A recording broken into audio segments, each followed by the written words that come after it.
Well, ladies and gentlemen, create. You know it's time for This is called Screen Shatter Glacial Bolt. Wow. Screen Shatter Bolt. That's his name. It's not like, okay, I'm bad at naming things, okay? Someone asked me if a 3-year-old named all my characters. It might be accurate that a 3-year-old actually did name all my characters. I wish it wasn't so, but it is so. Okay, let's activate our loot filter. We're gonna use the one for the other mercenary. Merc Semi. And we're gonna have to put in the new regex for this one actually, which is right here. Dankeschön. So what we're going to do today is we're going to try a new mercenary build because there's a new tech that I was made aware of. How we can use a skill that I have never played before called Glacial Bolt to create frosty walls that we will explode with the help of a Kalguran skill. It's going to be an absolute blast. Let me tell you that. Okay, so that one is linked to 1 and 2. We're going to have crossbow shot 1 right here and crossbow shot 2 right there. And we're going to have...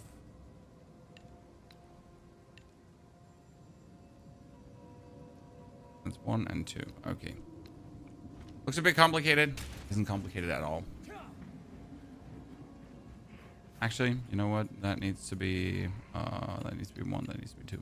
Otherwise, I'm getting majorly confused. Okay, twig circle. So I'm gonna play this whole thingy here also solo self-found, at least the start, until we might have to splice a tier 3 support for our Glacial Bolt Shatter tech. But until then, we'll just stick to things. Okay, this one is weapon set 2 now only. Okay, sounds a bit weird, but it makes sense. Because you can now reload these into, see, weapon set 2. And that will always just be weapon set 2. But the weapon set 1 has its own bolt count, if that makes sense. That's a little bit how you just mess around with these things. If, see, like now I can just shoot the right one, and then I can just shoot the middle one. But I'm pretty much, like, I still have the bolts into the right one as well, right? So just keep both bolts at the same time. Like what we're going to do in a month when you have played every other build. I mean, there's always new builds to play. But the thing that keeps it fresh is actually builds we can play. I just yesterday watched a creator actually play the endgame. And it, like, the creator itself wasn't boring. He was talking about interesting stuff. But the gameplay was probably the most boring thing I had seen in a while. Because honestly, watching the endgame in Path of Exile, like an actual endgame farm, so like the ultra endgame farm, is just a screen clutter of like nothing, right? It's literally the worst screen clutter that you can imagine when someone just plays the endgame in Path of Exile. So I was like, I know why I'm doing what I'm doing, because it's just such a better experience for everyone involved, you know? I mean, like, the loss definitely for people that like to play, watch the end game, but yeah, I just really like this new builds, having fun, finding out new techs, right? Seeing cool things work out. I mean, I was literally this morning on YouTube, and I just saw this tech, and I was like, yep, that's what we gotta do now. There's no way around it, because it was so brilliant. I was thinking about like doing like a super juice leveling now where we go for mercenary fun. But I think we're gonna do like normal leveling, aka we're not gonna use unique items, because there is choice unique items I got prepared here already for the ice merc. Like I could use all of these to level with a speed of 4,000 miles per hour, but I choose to not do that. Okay, this is weapon set 1 only. Okay, and the reason you're swapping them like this is that we can now just simpler go on about it. I've been getting deadlock detected after every map since yesterday. It's making me want to stop playing Azen. Oh, I've never had that happen in a long while. Have you tried like verifying game files, I guess? So now you can do this, followed up by that, and just shatter everything. And it's going to get only smoother down the line. So freeze. Shatter. Freeze. Shatter. Goal is that needs to load into number 1. So this is again weapon set number crossbow shot number 1. And this is crossbow shot number 2. And this is loading into weapon set 1. So that when I shoot, I can just go shoot that, right? And then I can shoot the other. So they're not impeding each other. Okay, I need to break these pots because if pots are, then he's not coming down. But there seem to be more pots. He's like weirdly bugged, right? So he, as you can see, just stays up and you can't go further. But it's just simply because they're like, what was that? Last time I had like a pot that had like nothing to do with this. It was so weird. And I had to break that so he would actually come down from up there. See? Like I have to literally walk there to actually make him come down. Speaking of, what the fuck? Let's investigate that remnant. The baby unique crossbow is a great starter. The baby unique crossbow is an insane starter, my friend. It's not even a great starter. It's absolute madness what you can do with that.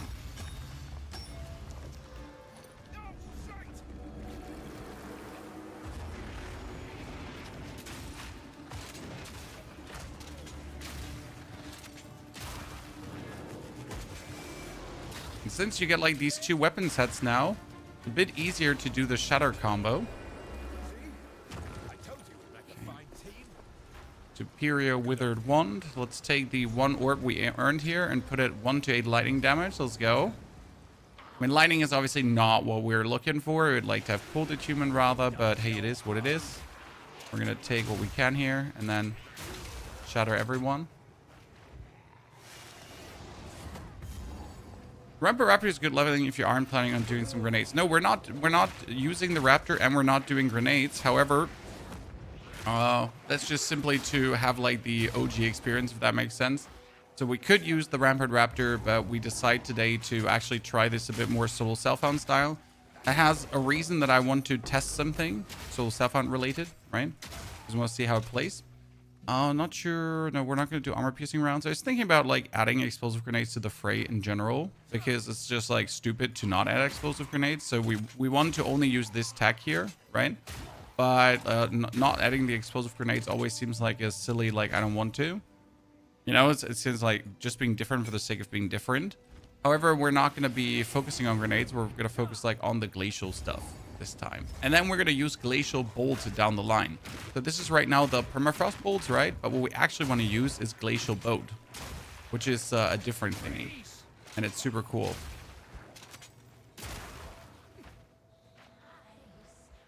Okay, reload everything. So like you do 1, 2, 3 because it would just stupid to not do that. Then we're going to freeze her. Right? We're going to break her. And we're going to break her. And then we're going to put 1, 2 grenades down again. Because again, like, why would you not use them? It's just borderline stupid to not. That's the easiest kill we've ever had there. Good. Down. Good morning, Steven. Thank you for gifting Gerhard Engelbrecht a subscription. That's appreciated. Hope you're doing right. Currently leveling my mercs, so the studio couldn't have come at a better time. Big Surge. It's going to be a bit of a different leveling because I'm trying out something new. Because there are a few interesting techs you can do, like with the Permafrost Bolts. And then again, we're going to do Glacial Bolt. Glacial Bolt got a lot of cool buffs, especially when it comes down to how to shatter Glacial Bolt. What does Glacial Bolt do? You shoot Glacial Bolt forward, and Glacial Bolt actually puts a wall of ice up. And what you can do is you can destroy that wall of ice. It's actually a tech we have been using with Grim Pillars. In case you haven't seen the mercenary, the totem build, right? Wow, like so far been thrown down by every single one. So I've been using that exact tech with Grim Pillars. Only that we can now with Kalgurian skills can make it actually crazy with the Glacial Bolt as well. So that's something I'm really looking forward to giving a try today. That's gonna be nasty. We're going vertical today. Sir, we have vertical and horizontal running at the same time. I'm not going vertical today. I have both running. Okay, so we're gonna grenade him. Then you're gonna freeze him.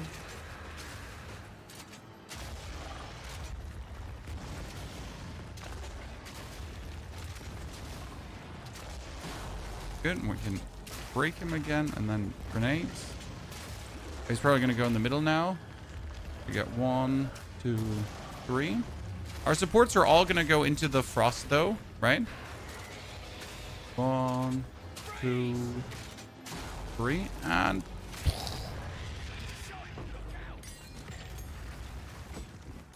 I don't need anything.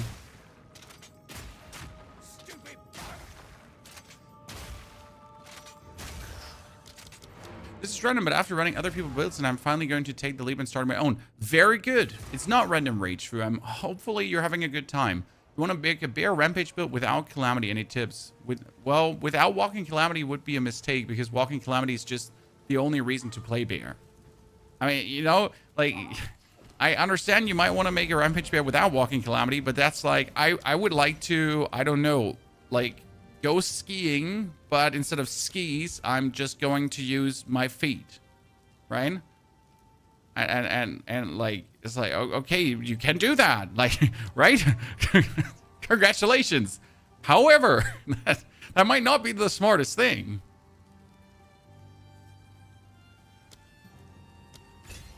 Okay, permafrost bolt here. Do you ever revisit old builds? I mean, if there were significant changes to set old builds, then we do revisit them to see what changed and what we can do different about them now. Like, for example, the Whirling Assault Disciple Smith of Kitava.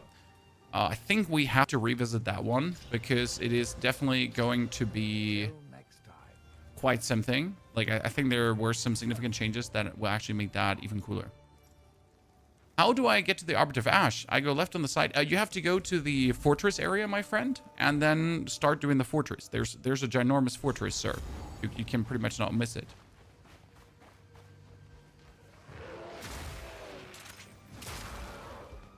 So like how simple the leveling with this is when you're just zooming. And this is like without the Rampart Raptor. What we're going to do, by the way, is after we have done this build, I wanted to do like one level build to level them all. So for people who like to level things, but who don't like the campaign, we're going to create a build where you can like beat the campaign in like 4 hours or so. 2, 3, 4. Then freeze, freeze, freeze. Throw another grenade. Shatter.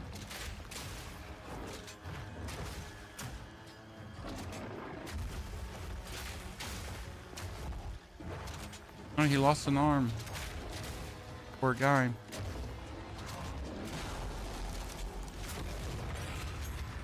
He's trying to have a good time. I made him lose an arm. Beanie beanie.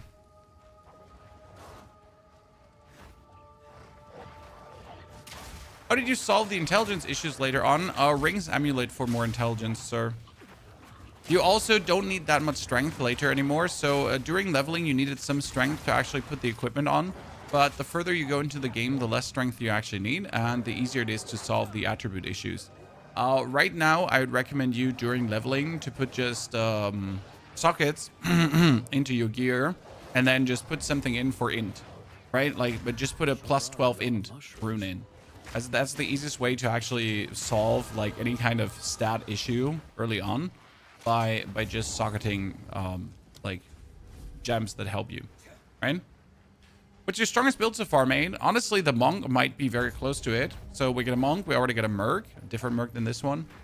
There was a Disciple Farashta. Yeah, probably Disciple Farashta. You know, if I'm honest, like considering how much more currency I could butter into the Disciple Farashta to really make it insane. I guess from like pure strength perspective, the Disciple might be the strongest. Okay, I have a problem finding the Witch in the Woods. I'm not sure if I'm the only one, but I really can't seem to find her regularly anymore. I know she's somewhere around this area, right? Because she has to be. But I never regularly find her anymore. It's a bit sad. What is the tag? The tag is related to Glacial Bolts. Might have never played Glacial Bolts before. I never played Glacial Bolts before. Why did you never play Glacial Bolts before? Because it never seemed interesting. Glacial bolts will make ice crystals. Sounds stupid, right? Ice crystals. What's interesting about ice crystals? Well, let me tell you. There's some really interesting shit hidden there. 1, 2, 3.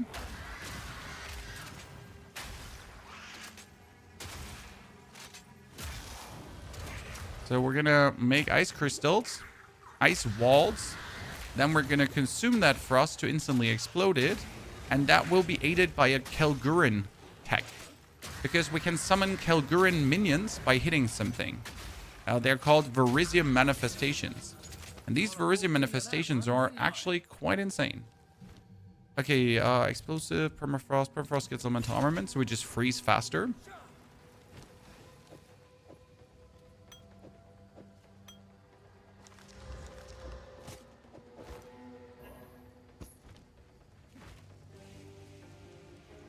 That's gonna be really interesting. Need a witch build? Yeah, like the problem is every non-witch build is kind of like cast on crit, cast on crit, cast on crit. Have you seen cast on crit? Have you seen cast on crit, crit, cast on crit?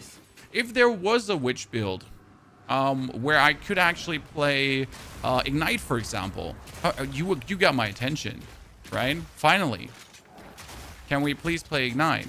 I mean, there used to be an interesting build that was using fireballs and ice walls, and then you would just shoot the ice walls, and that was cool. But honestly, that they ruined that build because they were like, no, fun detected. Jonathan came and he was like, I see you've been having a good time with this build, but I hate to tell you this build was not the vision. So we had to exit. You know how it is. Thank you, Jonathan. Appreciate your vision.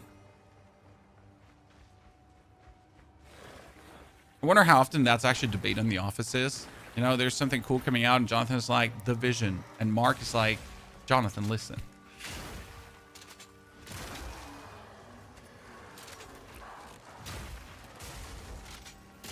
But I'm actually happy that there is a vision, though. Like, don't get me wrong, right? Even if the vision sometimes is in the way of fun, at least the company is not aimlessly just throwing shit at the wall and seeing what sticks. You know, there is technically a grand vision of how the game should be, right? That sometimes is less fun than what we would like to have, is up for debate. Witch Hunter or Gemling? We're gonna actually start with Tactician, and we might stick with Tactician. It depends a bit on how big we can get the explosions without Gemling, because Gemling Legionnaire quality for permafrost bolts, for glacial bolts is area effect, and the area effect is not bad, so it's good to have that. However, I do believe I could get enough area effect without and not actually require it. So we'll have to see, because the bonus quality is quite immense, especially when you have multiple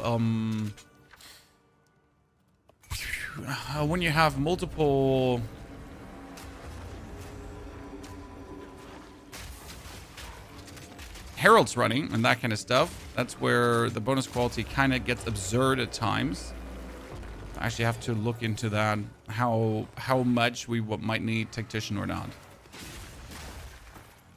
I can't really say. Do you need a ward for Powered by Verisium? I do believe you do need ward for Powered by Verisium, yes.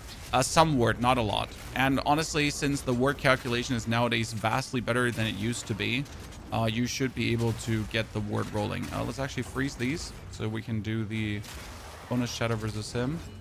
Then 1, 2, 3. Actually really useful that there are enemies around him. Why?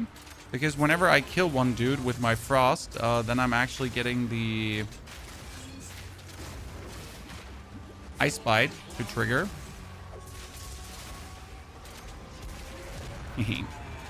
And whenever ice bite triggers, oh, I got belt, chat. I got bailed. I expected no less. The belt is amazing. Problem is, if we use that now, people are going to be like, Pony's juicing with uniques. Can't be doing that. The first tier 3 skill gem is actually none of these is needed, which is the sad part. So we don't want like any bonus grenades or whatever. You could actually go for the flash grenades just to make overall zone clearing quicker. But I think we'll probably not even require that. Let's see. What can we break down? We can break that down. How can I help? What would you like? That's a 10s crossbow. 10s crossbow is the, like, we got here. Makeshift, right? That's 10s. 10s is the next item level. We got here, that's 1 to 10 lightning on top of the, would be more than what we have, 25, right? Slightly. That's 20. 25 is more, technically. It's 26. Jeez. I want that one. Right? Deal. Get that level 6 crossbow rolling here, ladies and gentlemen. Let's enter the regex, because we have like this beautiful regex here happening. What would you like? And it marks things that give us bonus elemental damage, right? But it also marks things that have like bonus skill ranks, movement speed, that kind of stuff. So we're just a bit juicier on our feet, right? Okay, more projectile damage. On we go with the show. I'd vote for Gemling to make something absurd with heralds and maybe new divinity items from the Arbiter. Well, I mean, it's just like that. Gemling is not required for what we're doing here right now. And it might simply be that Tactician is better because of the Spirit Reservation. Because Tactician has 50% less Spirit Reservation, and that allows you to play tons of Spirit skills without fucking caring. And you know how good that is? Like, if a Spirit skill that costs 60 is 30, and if a Spirit skill that's 100 costs 50, you can get so much Spirit stuff without even trying. Right? And that is something you should absolutely not underestimate. How valuable that is. Was the end goal for today's mercenary build? Well, end game. But we're going to use glacial bolts. So we're should be able to get everything running. Especially since the powered by the Verisium manifestation we already have in our box of riches. But you also get them in the... You also get them in the... This'll stop 'em. You're revolting. Thank you very much. Level 12 area. Level 12, 13, mana ramparts. So we should be able to pick them up early. And actually use them early. So that's going to be intriguing to kind of mess around with those. We'll need some ward to get them running, but shouldn't be like too big of a problem. So usually you would have like flash grenades for this right now. You don't really need it.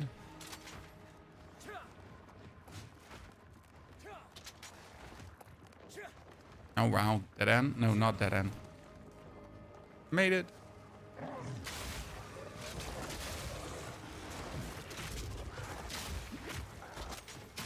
Oh, I wanted to say, like, why is none of these freezing? Because he has elemental resistance aura. And I'm just wondering what's happening here. Bye. Bye. Tell me that isn't fungus.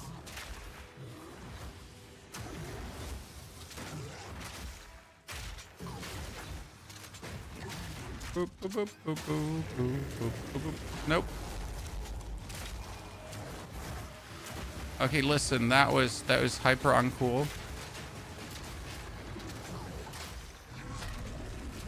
Me just chilling, freezing you, and then still being teleported. Ooh. We need a buff to the like supports for our good old friend. Thank you. The shot here, the fragmentation rounds, and they need concentrated area at first, because concentrated area, like, it reduces the overall size, but it gives you the big boom. Okay, we get this one. We get the level up. We do not need a flash grenade. We don't need any, so it's just further level of permafrost. Right, just keep on. What Ascendancy? Probably Tactician. But we might, on the third Ascendancy, swap over to the Gemling Legionnaire. Okay, you can easily do that, right? You can play Tactician, and then third Ascension, you swap over to Gemling. We definitely don't require the Gemling early on, and the Tactician will be better. Why is the Tactician better? Two reasons. First, it has bonus freeze buildup. Second, it has supportive fire.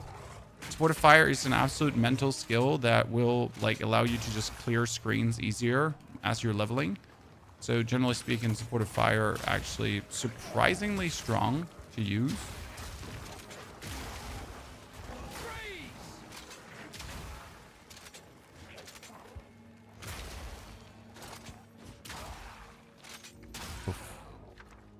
Skill gem, iron rune. Oh, I don't need an iron rune, but here we go. You can't seem to find cast on crit anywhere. Well, cast on crit is a spirit skill, sir. And you can't use cast on crit early. You can use cast on crit later down the line once you have like played for quite a sufficient while. But you cannot start with cast on crit. It's impossible. Okay. So step one is play until Act 3. Actually, play until level 58, and then you get cast on crit, not before. I'm going to say, what? And the answer is yes.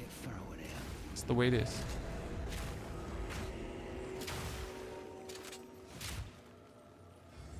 Dude, you're supposed to shatter, though.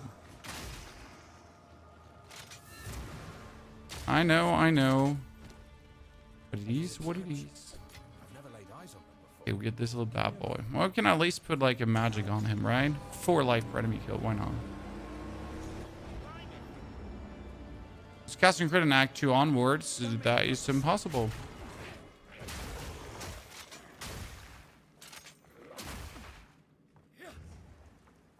So whatever guide you're following there, wherever you found that, it might be terrible.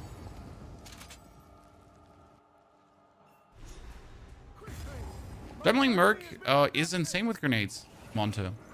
So we're not using grenades because grenades are in any way bad, okay? I gotta understand that. Like, this is just simply that we wanted to try out a different way of Merc leveling that is about crossbows and not about grenades. I mean, we still have, obviously, the grenade here because it would be stupid to not. But we want to, like, just see, like, with a Frosty, it's kind of funny as well. And you can do cool stuff with that. Plus, obviously, we want to swap over to Glacial Bolts, and therefore we are kind of want to focus more on the crossbow skills and not on the grenade skills, because our skill tree is different, right? The skill tree for crossbows looks vastly different than what you're doing when you're playing grenades.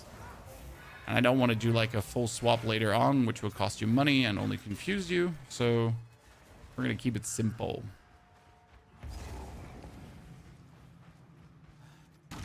Oh, Lazuli, ladies and gentlemen, the robbery. We're still going to have to upgrade it, right? Because you can always get bonus damage, and we didn't get anything. I hate when that happens. Almost feels like they should give us a guaranteed iron ring. Like I don't know if they could hard code it. Like when you're playing a caster, you get a guaranteed caster ring. When you play a melee build, you get a guaranteed iron ring.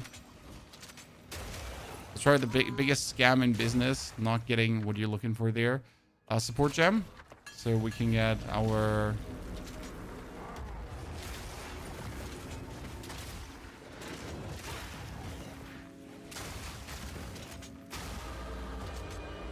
okay. Support gem, that goes on the fragmentation, and it's going to get elemental armament because we have a crossbow that's to that. So I'm gonna do projectiles. It's hard coded to give you what you don't want. Exactly. That's what is hard coded right now. Tomb of the Consort. I like to always start with Ascendancy usually. Because I don't know how you feel about this, but I think Ascendancy is easier to kill than Draven. Personally.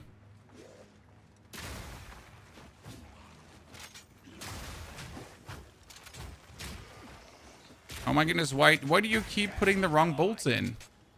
Like he just keeps swapping over to the normal bolts.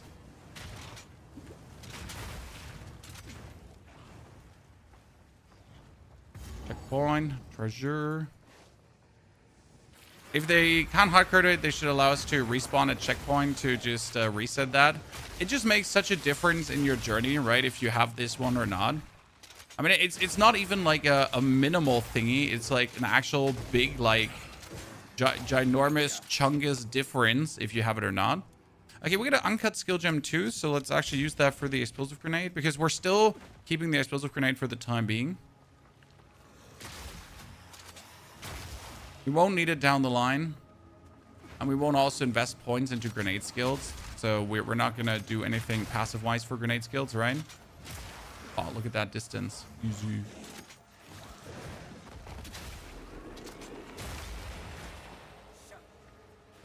No. Don't want to mess with a guy that has. Started the Chaos Monk earlier tonight. I'm starting to get going, but Act 2 was a little rough. Act 2 is a little rough if you're not using knockback. If you actually use knockback early, right, you're going to make everything so much easier. It's really like a matter of getting accustomed to the build and vibing in. But once you are wiped in... Wait, there could actually be up here. Shit, Ascendancy could be up here. I need to go back. I hate that I have to go back. It should be unlikely that she's up there, but there's a world. Actually, she could also be down here. Yeah. You kind of notice the layout. See, when you see these outlines, this is like very easy to spot, like the outline here, and that tells you that she's there. Can you craft a skill onto gloves? Is this possible?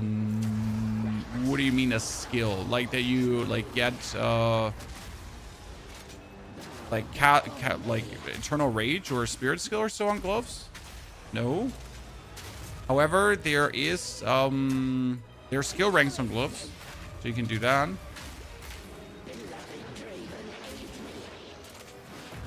So skill ranks is now possible with the new Kilgurin crafting. That wasn't possible before, so you can get a +2 to projectile skills on your gloves. Usually you wouldn't be able to get projectile skills on your glove. Oh, Jesus. Sinia. The hate.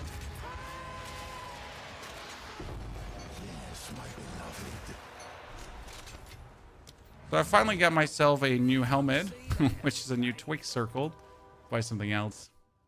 Twink leveling guide if you have one. We're going to make one towards the weekend. So it's going to be a full twink leveling guide. It's probably going to be this build actually just juiced with uniques. So you can already get a feeling for what we're going to do today. Because it's going to be this build, but using special legendaries to make it even faster. Okay, that is almost as good as that. One, two, three, four. We get level 2 melee skills, 2 to 3 physical, at least something, right? No movement speed gloves. We could actually like we could play around with the talisman later on. We actually need to do that, but not right now. Tomb of the Consort. Yep.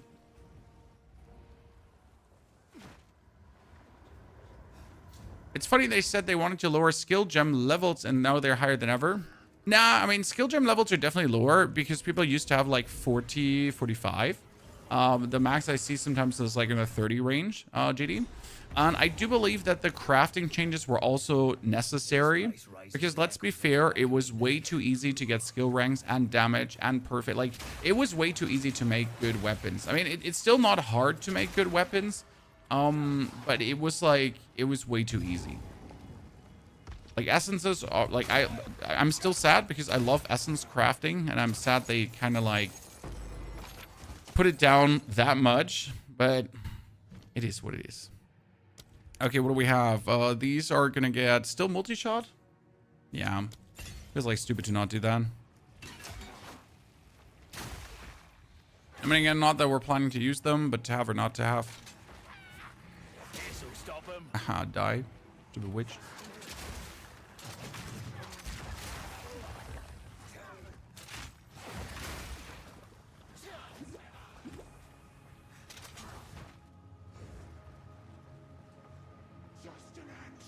I did the unique thing as my twink leveling. It was very good. Honestly, the unique twink leveling is super fun. I mean, for example, for this build, if you use the Rampart Raptor, it just speeds the whole thing up by 400%. Because what does the Rampart Raptor say? The Rampart Raptor says that instead of, like if you reloaded recently, you don't have reload time. You don't have bolts. So you can just infinite shoot. So you shoot once, reload, and you go do, do, do, do, do, do, do, do for the next 4 seconds. And that's pretty much how you're moving through areas. You're just gonna make your reload time be godlike, and then you're just going to zoom like there's no tomorrow. It's like plenty illegal.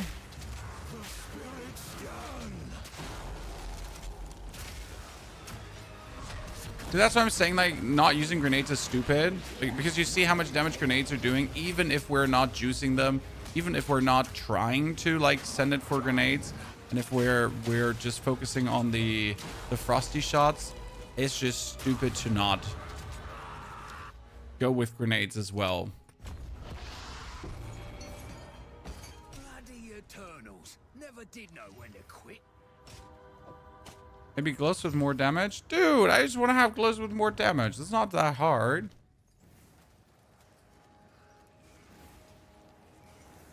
When I get my Steam machine, I'll start playing. I've been a fan since forever.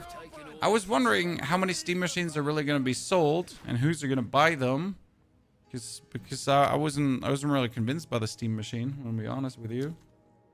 Let's do elemental armament on this one as well. So that's my triple stack here, chat. 3 skills, not more needed. Samantha destroyed Arjun's metal. It's fine, I guess. I mean, you don't really suffer a reload in the end game, right, JD? And there are enough crossbow attacks to really take care of things. Oh, I wanted to buy a helmet. I completely forget that. Still running around with Twix circlet. Okay, 1, 2, 3.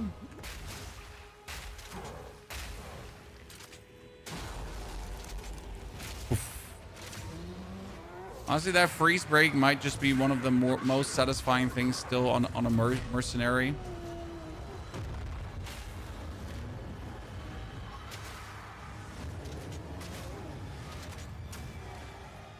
Brother, could you come out of that frosted ground of yours? Gunner, thank you for being our first subscriber today on Twitch. Thank you for the Prime sub, Gunner. Very good to have you with us. Hope you're doing well. Okay, tier 3, let's go. I mean, this is now 15 minutes in, chat. Yep, Merc is that quick. So 15 minutes in, and we've been doing the soul self-hound thingy, right? So we've been not juicing this one once in a while. Fresh tracks. They're in the village now. Weak animal. Oh, he wasn't shooting the one I wanted him to shoot.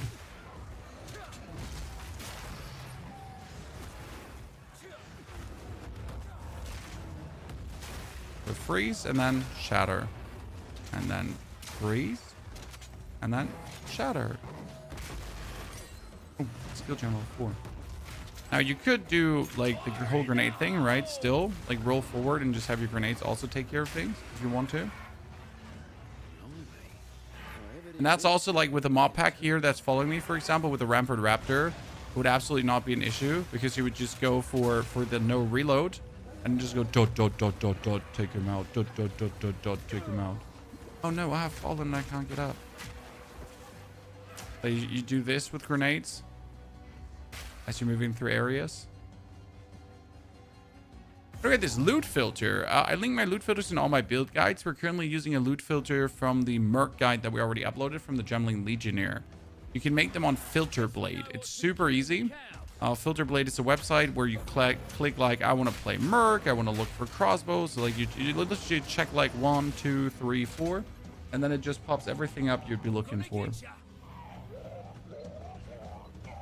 Is this your solo self-found character? I was thinking about doing this in solo self-found, but the build was too interesting to do it in solo self-found because it would have taken me a while to do this now. And I wanted to like get this out. Right now, I want to give these tech like my maximum possible attention. But it's going to be another 1 to 10 divine build, probably less, because this is going to be cheap. Would the unique ring be good for the, you mean pulse current? To shatter frozen enemies? Honestly, since you're instant freezing most of the time, you really don't need Pulsar Current. But because seriously, you're instant freezing, and then you get yourself the Herald of Ice, and you're good to go. So it's mostly that Pulsar Current is just really like it doesn't do anything bonus for you, right?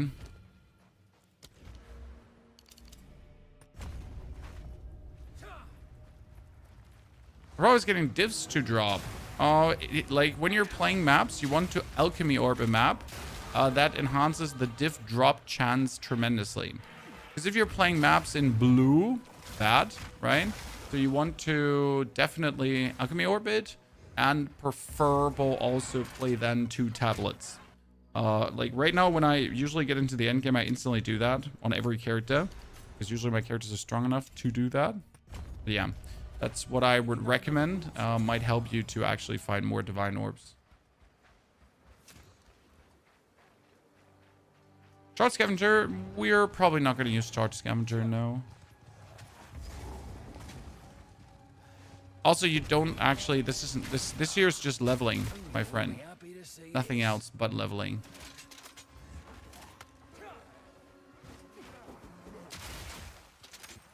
Steam Machine is stellar for an entry-level PC and living room home entertainment system. Yeah, but you could also build yourself a mini PC for less money and more performance. I mean, if you're really just looking for... I mean, obviously, accessibility-wise, if you know nothing about PCs and so on, I guess the Steam Machine might have a merit.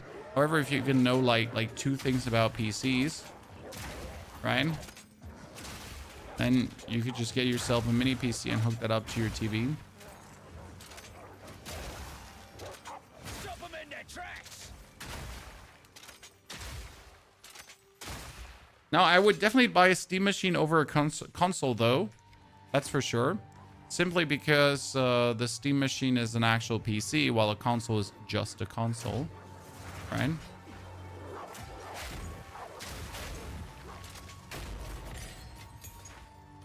But personally, I would have to choose.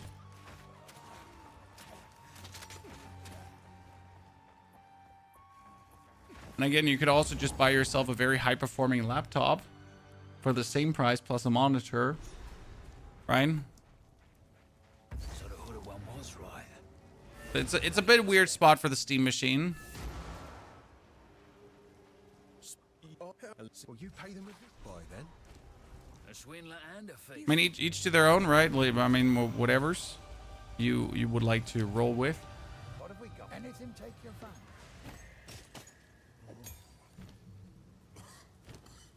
So what do we got here? Crossbow. What you gonna do? Helmet with minion skills. That's kind of ridiculous. If you find a pipe out there. Let me at least forge my here so we get a bit of runic ward. And I wanted to buy a helmet, right? A helmet that's not the helmet I have here right now. Because the helmet I have there right now is just sadness. Stick to it. I'm sure we can push all we say. Okay, rune forge chat. We got ward. We're not gonna die instantly. That's good. Can you believe that it took me forever to figure out that you can actually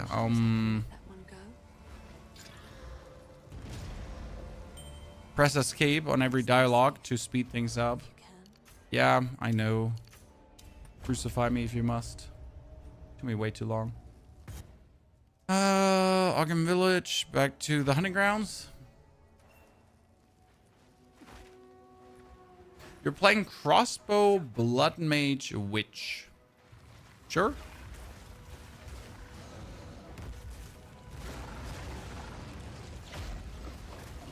And with a split personality jewel, you can actually do a lot there. Mercenary split personality jewels are also the cheapest ones out on the market. Okay, so all my skills have maximum supports. I love that. When you actually arrive at the spot where like all your skills are fully supported out, right? And it's just the hunting grounds. And you don't have to bother anymore finding like another support slot.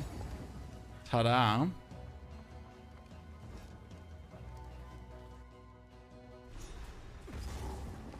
better watch me step around here.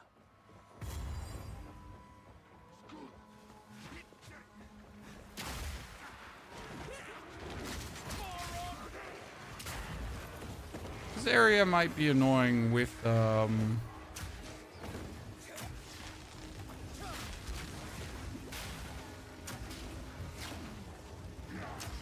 without flash grenade. Usually I always have flash grenade in this area, right?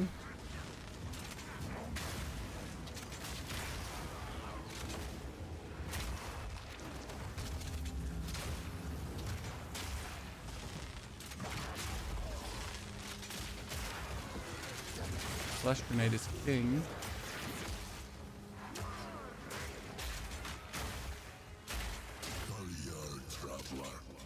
Soldier Great Helm. Who was that? Where is he? Not too hot. Permafrost Bolt. Fragmentation. At least we get the direction of all our things here. Which Ascendancy are we going to go for this character? We're going to start with Tactician. Because of supporting fire. Supporting fire makes leveling so much smoother. And we might actually stick with Tactician down the line, because Tactician has a lot of interesting things going on for him. For example, if you keep the supporting fire, you can without a problem add a 30% damage as extra chaos damage to your skills, just like that. Now how useful that is a completely different question, but it is certainly possible. So you're going to decide if that is what you would like to do.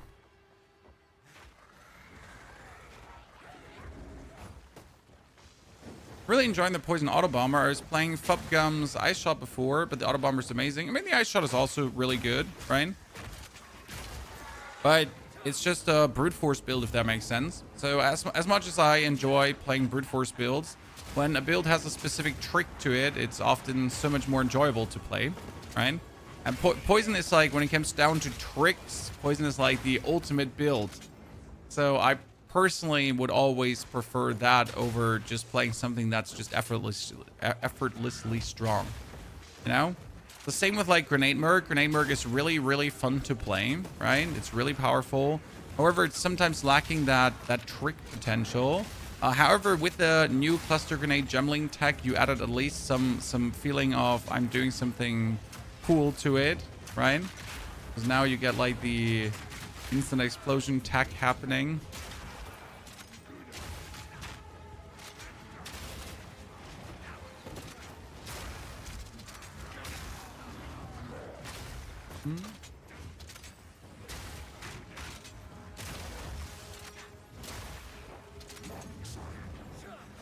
Oh no, I missed him. Nice shot. Just take this. I didn't want to pick him up.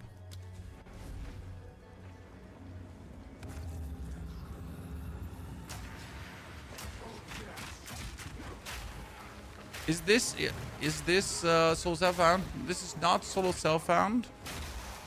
Why not using the Rampart Raptor? Because we didn't want to. I already have the Rampart Raptor ready with 2 Blackheart Iron Rings and everything. But I decided that we're gonna go for this build without the Rampart Raptor. The main reason is that I wanted to try out how the leveling feels if I commit to this fully in my own version. Because I know that Ice Shot is good, right? Permafrost rounds, I know they're good. I know they're good with the Rampart Raptor. But I wanted to test this also, like how it feels as a solo self on star, pretty much, right? So that's why we're mainly playing it today without the Rampart Raptor. AKA becoming a better player.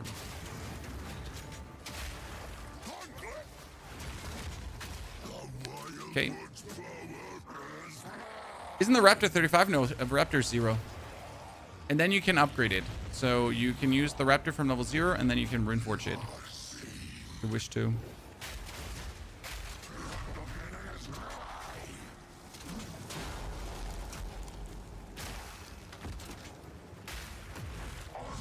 Poor dude.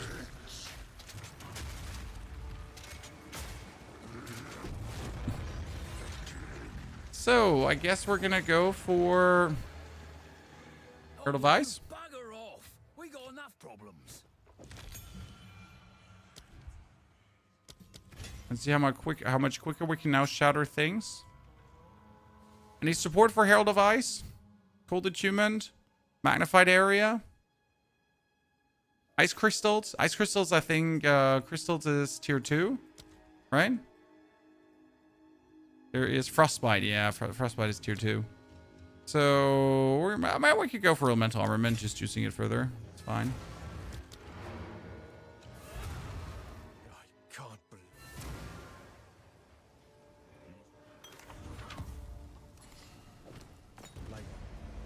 Then we get our helmet waiting for us at level 12. We finally get new potions. My potions are over the ocean. Hello, Renly. 42. From my measly 31 up to 42, Chad. I think that feels plenty good, right? That's 2 to 6 physical. Thank you very much. We like to see that. I'll break that down. We got 1, 2, 3, 4. I obviously have more in my stash, but I'm only using the ones that we have available here. Then we pick up more damage. What level are we sitting at? 11. 11 is good. Because we need to get to 12 by the time that we enter the Mana Ramparts. I'm not entirely sure if 12 is actually a fixed requirement. But I'm trying to always get a Verisium skill thingy. See, now you're pretty much like not even using your frozen explosive shot anymore. So you're just going forward and you're just shooting these guys and they should just die because of the Herald of Ice, right?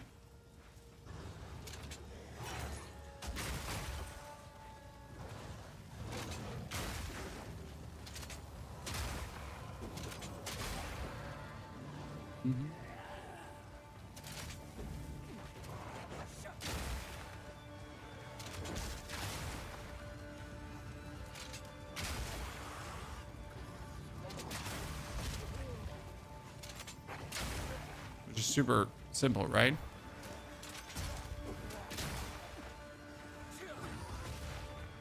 What's better, Aphase? Plus armor or resistance to all elements? Depends what you're looking for. Right? Freeze!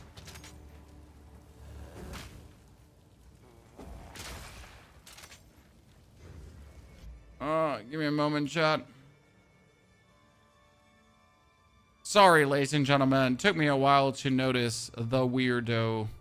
No worries. We can throw him a bone once in a while.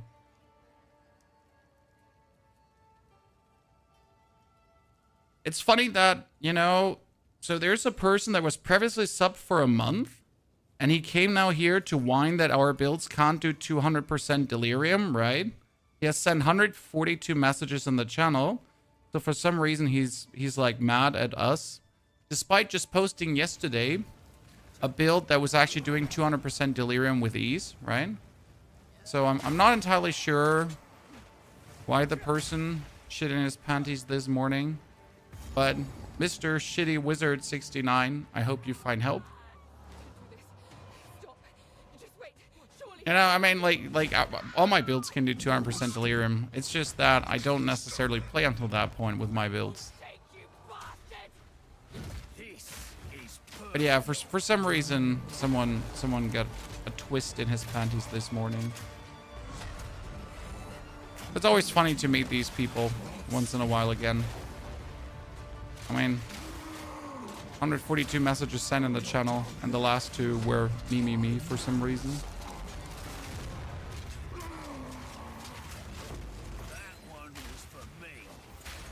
The monk build is insane. Big whereby. I mean, just yesterday we posted a build which is doing 200% delirium without a struggle. So yeah, you know, sometimes people live in their own reality. You know how it is. But you just gotta be aware you're not responsible for other people's weirdness. You can just do your own thing. Turkovic, thank you for the 85 centuries of support, ladies and gentlemen. 85 months of subscriptions, the one or the other. Tosley's not even worth it to waste words. Ah, Tosley, it's all entertainment, my friend.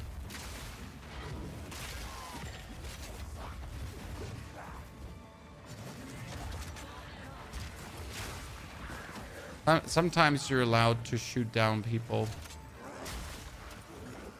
You know, it's always funny. Like, there's a thing in the internet you have to understand.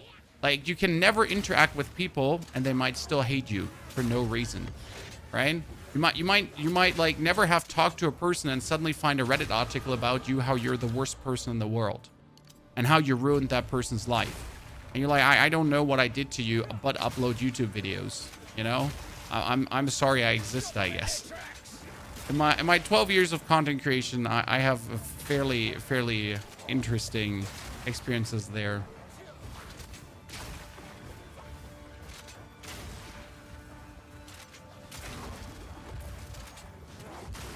So yeah, you never know. Okay, where is the Verisium Remnant? So here, this one, the Monolith. If you go here with level 12, so far I've always been here with level 12, I have always gotten a skill choice. Has any one of you never gotten a skill choice here? So I've legitimately always, it's been a skill choice.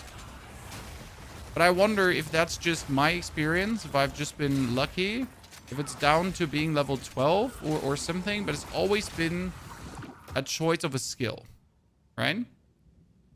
Now, sadly, it's not the one we're looking for. So there's Detonate Living, Eternal March, Fragments of the Past. We get Frostflame Nova, Repulsion, and Conductive Runes. So none of these is wanted, but we're still going to buy the lowest level Repulsion. Because I'm pretty sure for some reason the lowest level Repulsion is going to be worth multiple divines. By the way, in easy farm too, when you know something like this can be worth it a lot, right? Then you just make new characters fully juiced, and I could be at this point in the game, like in 10 minutes. Like, right, I make a new character, I give the new character the Rampant Raptor, and then 10 minutes later, you're right at this point here of progression.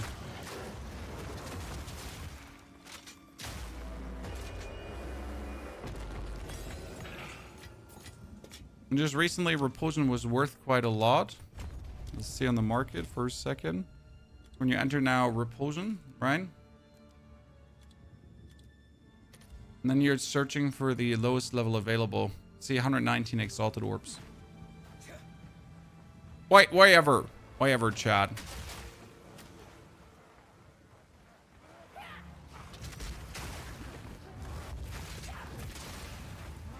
Oh god, no. I had to chatter them.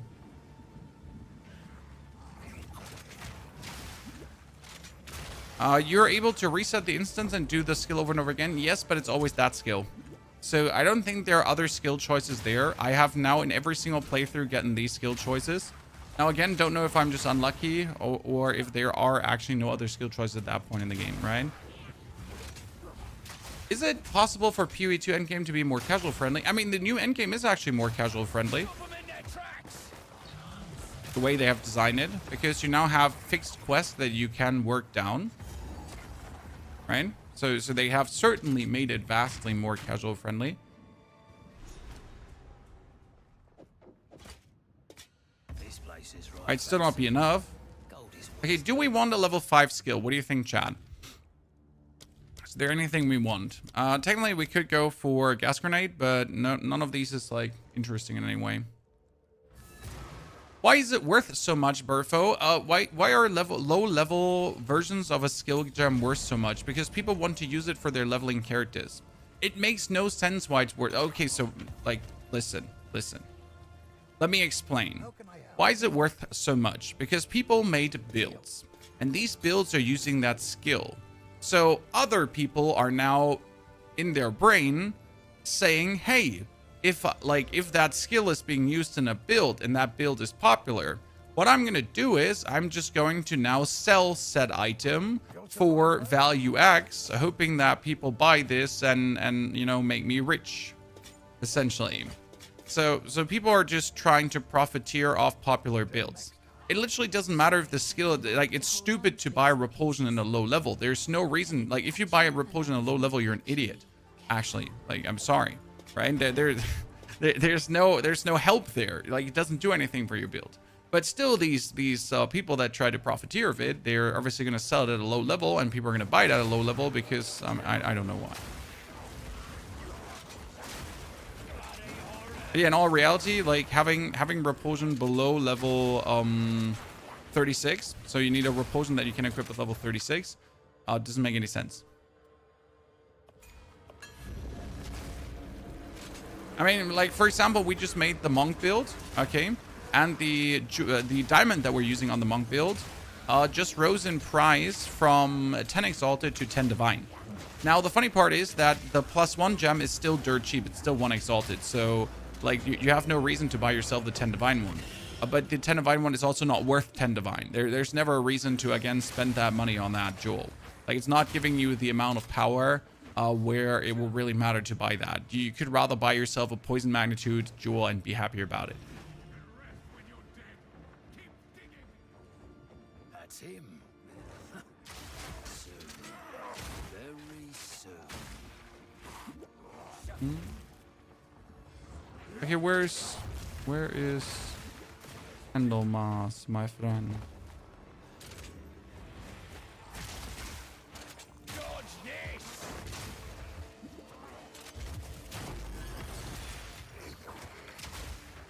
Okay, one of them is hopefully gonna chase me, so I can get bonus upgrades here on him. First ones. All I did was touch it. I just play solo cell phone. Everything is worth nothing, and that is a very smart thing to do, my friend.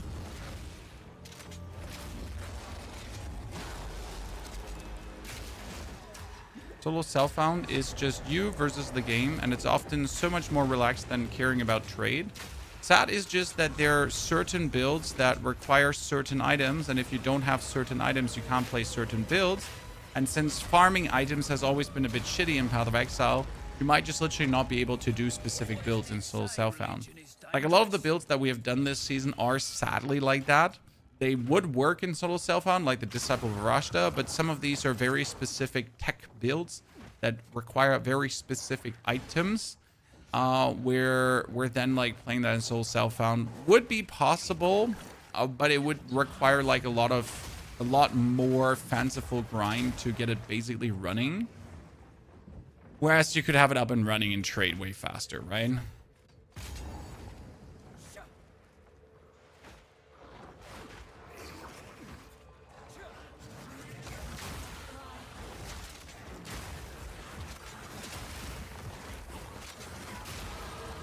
Okay, that's 14. Now we can decide if we want to add another skill to this. Oh, he's cold resistant, I'm wondering. What makes you survive so much, sir? You're cold resistant. Okay, so what we have, tier 5 skill gem. There's nothing we need here, so I guess we're just going to upgrade our permafrost bolt further, and we're going to upgrade our fragmentation rounds further. I mean, we could add frost bomb to this build. I just intentionally didn't add frost bomb today because I kind of didn't feel like it.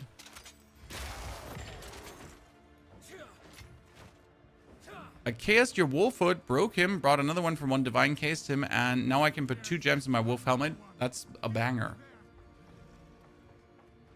I wish Soul Soften had increased rarity chance like 1% per level. I don't see why. Because again, in Soul Cellphone, it's you versus the game, so you're already choosing intentionally the slower route, right? And you're just racing against yourself. So like time is not a factor technically, right? Because if you consider the reason why you need like trade, bonus quality, bonus rarity, that kind of stuff in all trade is because trade is time sensitive. Because in the beginning of this season, you can obviously make way more currency with different things than you can make later in the season. So that's why trade is like way more time sensitive, right? Can Soul Cellfound use the currency exchange? No. That's why I usually recommend for people who are interested in Solo Cellfound to play trade, but Solo Cellfound, right? I mean, I'm in trade 2 right now, and I am playing solo self-found because it is more fun to do that, right? Personally, I think so. Go well. So that's what I usually recommend. Play trade, but play as if it was solo self-found. It is good to see, please.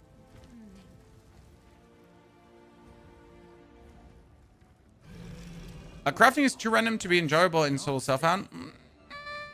I have a different opinion, but that's okay.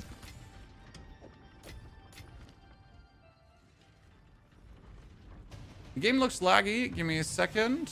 We can fix that. Fixed. Ice shot.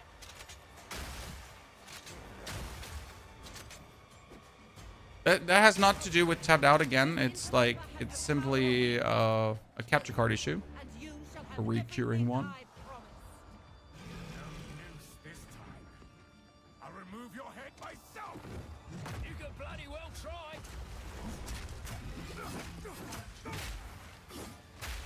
First one's iron. Hello.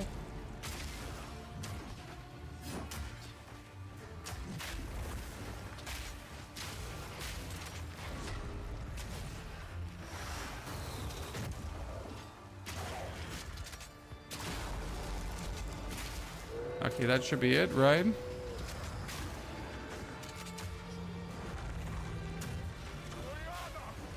Open the gates. I want that skill too from Count Junor. Just put the ice walls up and go boop boop boop boop boop boop boop.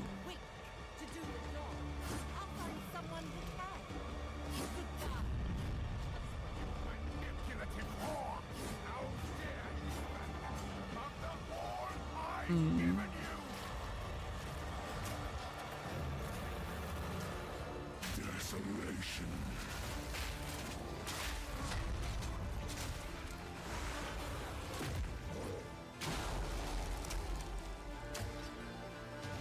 I smell your blood. And I am Requiem and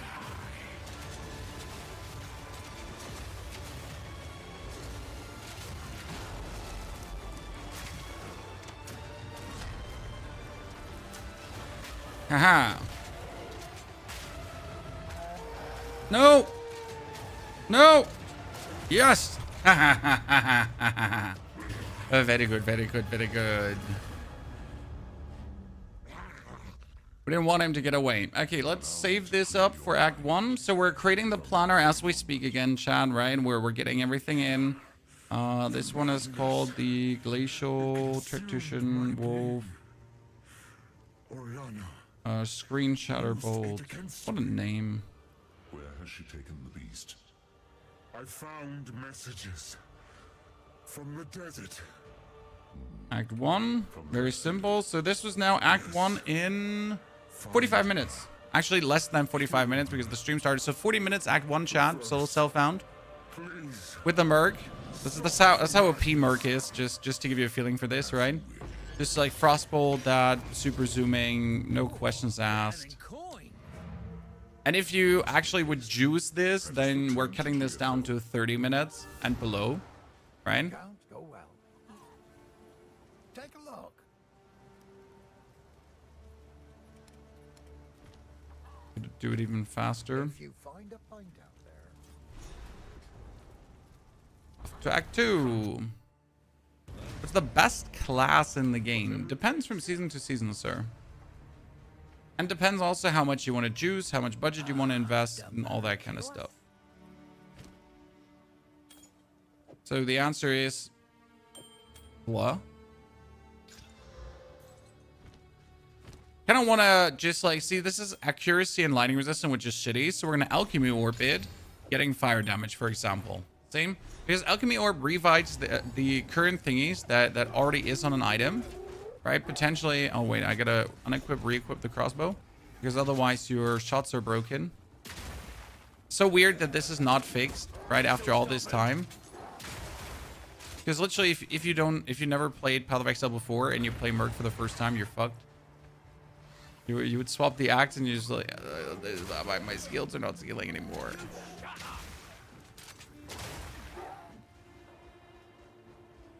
I've only started to see the tribute of this game, but I simply can't learn crafting because I need too many mats. Crafting is all about like really like identifying good bases and then working with said good bases. It's like the real premise of crafting, right? There's always a level 2 RNG to it, but it's often that you just waste your currency on something that was never going to be a good item to begin with.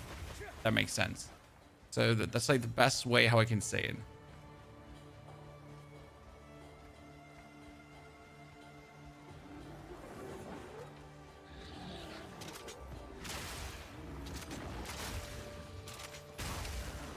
And only comes like with more experience, the more you play, the more you'll notice what good bases are.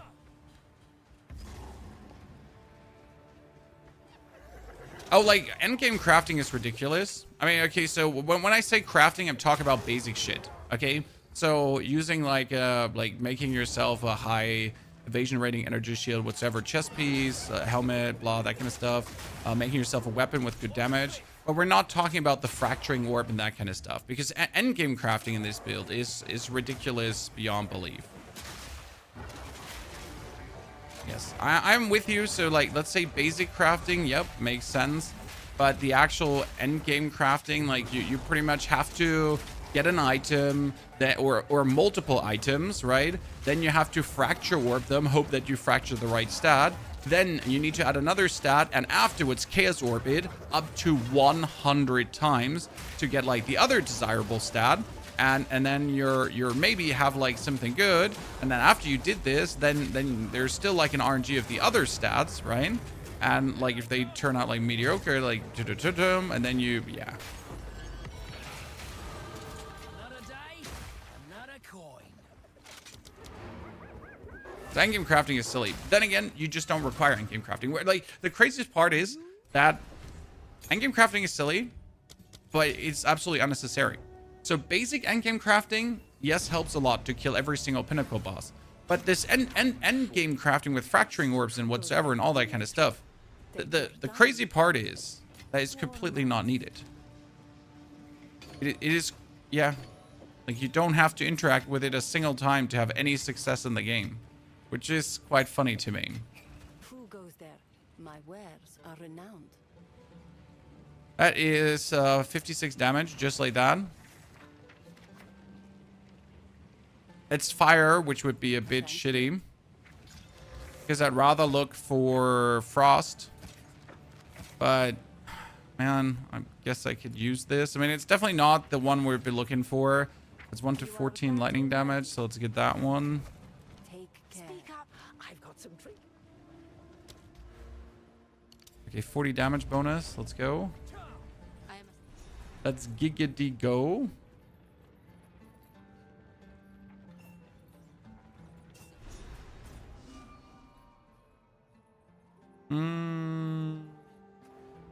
Want to min-max to the absolute max, it's needed. But if you want endgame content efficiently, it's not needed. Yeah, exactly. So if you want to min-max to the max, then the crafting later is absolutely ridiculous. But if you just want to beat the game, if you want to do all the challenges the game has to offer, I don't even know how to pull up the challenges. What is this? JKL? I don't even know.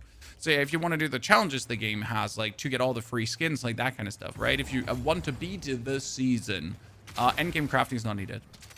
Stop them in their tracks. Which is like so weird. So there's a portion of the game that you just don't have to interact with, right? Have I gotten a single fracturing orb this season? No.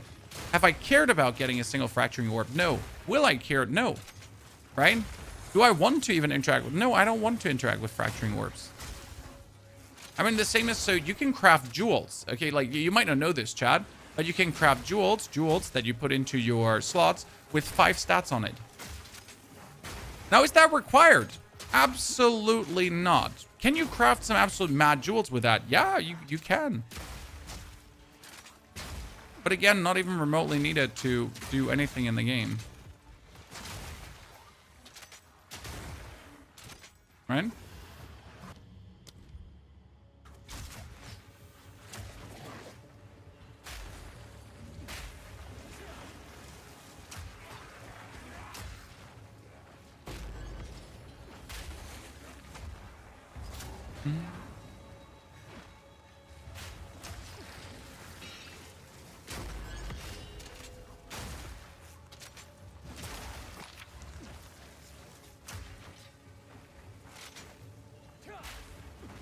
You saved up 700 divines in bottom H spot. Krabbis, that's impressive, sir.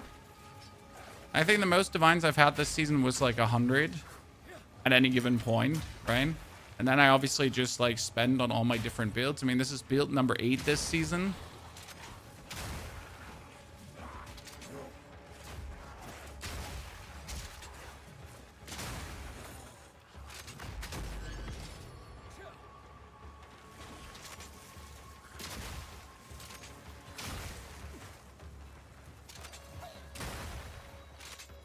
Build number 8.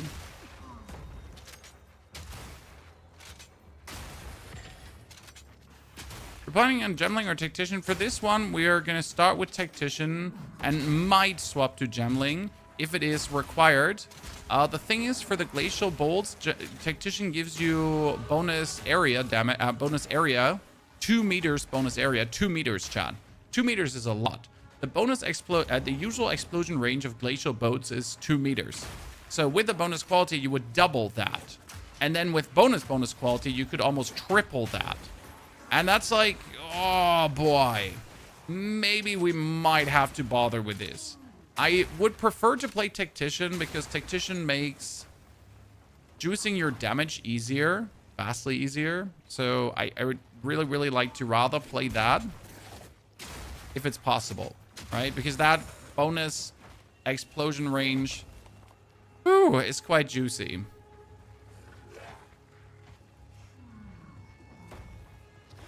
Okay, let's see if this could be our fastest playing character, though, because right now we're sitting at 54 minutes to this point, right?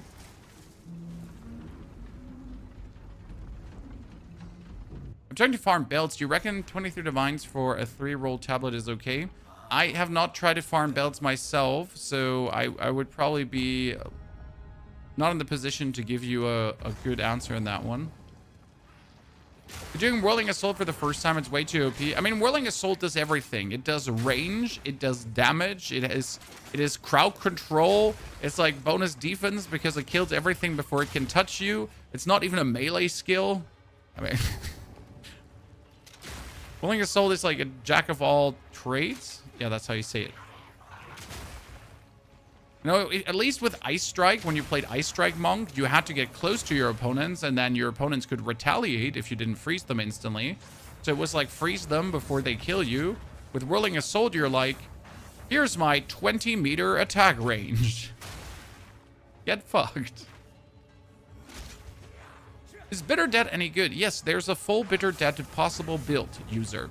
In case you missed it, we used the Bitter Debt tech for our latest Tornado build, but set Bitter Debt tech that we used for the Tornado build on a Gemling Legionnaire can actually be played to devastating effect, 99% chance to not consume corpses, and then with a 99% chance to not consume corpses, you'll just spam Bitter Debt like there's no tomorrow and destroy everything. I'm actually planning to do that build too.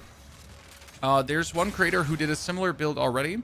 However, that build was fully divine juiced. Like, it's a build where you have to like spend at least 500 divine or so to like feel that build, right? So I was thinking, hey, why don't we just make a budget version of that? It might be achievable by the normal person. But that's definitely on my list of things I want to do.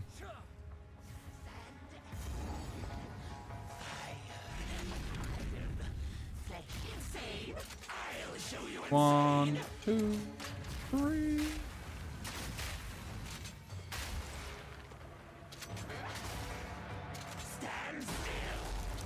One, two, three.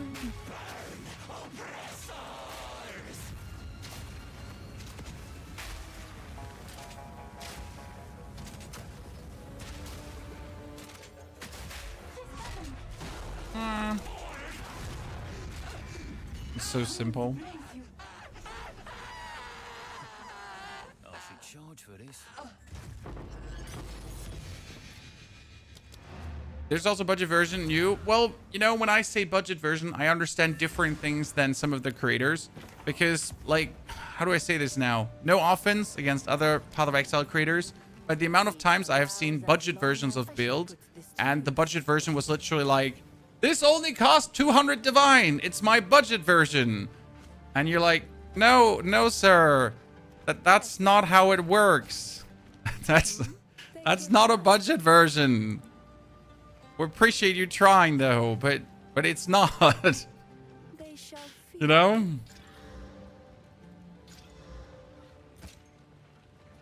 One, two, three, four, five. Like if I had a cookie for every budget version that I've seen made, like, and this is no front, right? Like, I'm sorry, I'm not trying to be mean to other creators here, okay? It's not me trying to shame anyone. Like, each to their own, obviously. Herald of Ice does have elemental. We're gonna do area. I like area on this one. Just like do more frozen booms.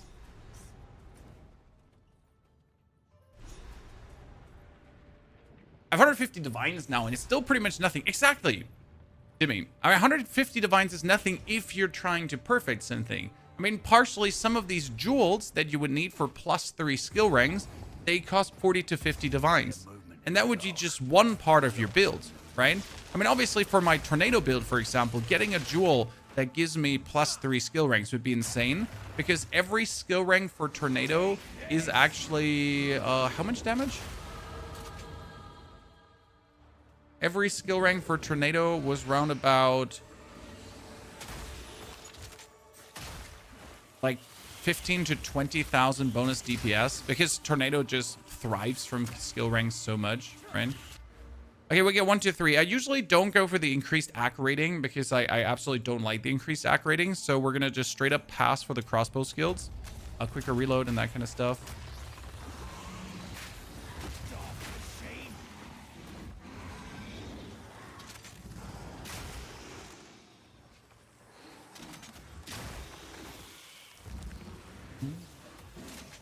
One Ember Jewel I need is 120 divines. The worst part is split personality jewels. I mean, right now there is a lot of cheap mercenary split personality jewels, but the other ones are so expensive.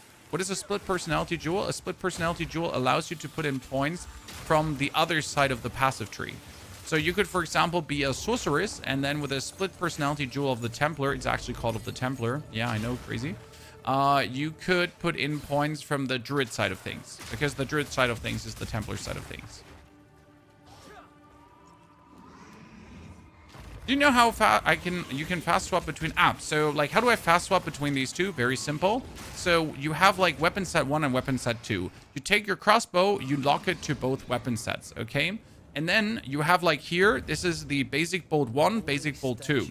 So I pretty much have on my weapon set 2 right now, I have the fragmentation rounds. And on my weapon set 1, I have the permafrost bolts, which means that I will shoot my frost, but at the same time in weapon set 2, I still have the fragmentation loaded, right? Because they're each on different weapon sets. And that's how you can like just flawlessly swap between those without having to like constantly reload from the one to the other side. Because if you don't have it set up like this, what happens is you're going to shoot your frost shot, then you have to reload into the other bolt to shoot it out. It's just a little trick that makes everything so much smoother, and I highly recommend applying.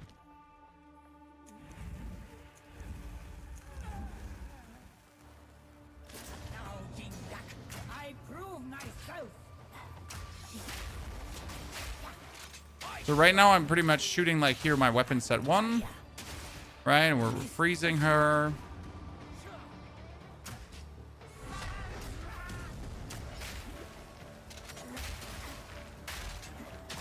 And then we can instantly swap to weapon set 2. Boom. With one click of a button. Not more needed.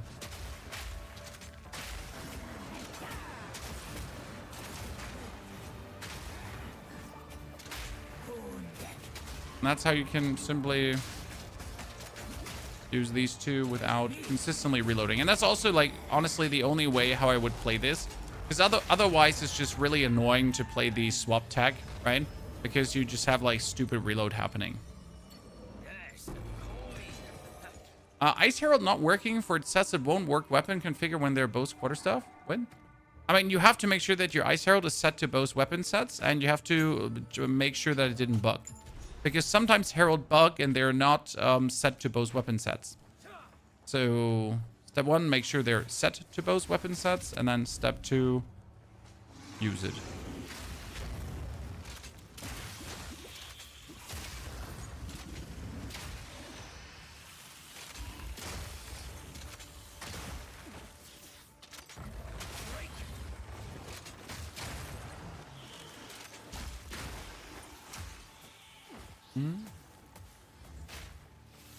Off-screen XP, best XP. So even without having points like into bonus grenade projectiles or anything, you're still getting good damage. You have to Google the weapon swap tech. Well, technically, you don't require the weapon swap tech for the crossbows. And I'll admit that the crossbow weapon swap tech is not apparent. I mean, even if like I cursorily explain that to you, it might not necessarily make sense to you. So it's like, yes, the whole weapon swap thingy is not well explained. I mean, there literally needs to be a whole pop-up. The problem is, how do I say this now? The problem is that even if there was a big pop-up for weapon swap, people would still not take their time to digest and understand it. I'm sorry, like, I have no other words than that, because we know how people like to be extra dense about things, right? How people like to not bother about stuff. I mean, I guess the fewest people actually use weapon swaps for most of their builds, and it's a big mistake, because it's so much bonus power that you're getting from that. Okay, diet crossbows, chat. These are the next tier of crossbows. We don't need the varnished. We need all the diet crossbows available. They're level 20s. Varnish goes away. I should probably get the varnish too. Bow strength.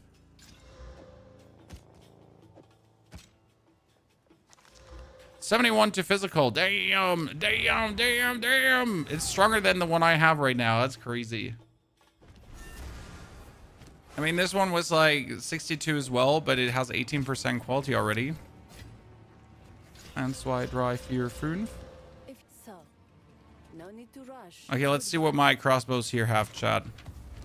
So we got one with physical, but sadly it's actually less damage than what I have. It's pretty sad. But it has like 2 prefixes left. I could corrupt this one with a corruption that we're getting from level 22. So we're going to keep this. That one has nothing. That one also has nothing. We're going to quality this one up. That is 8% attack speed. And bunch of sadness.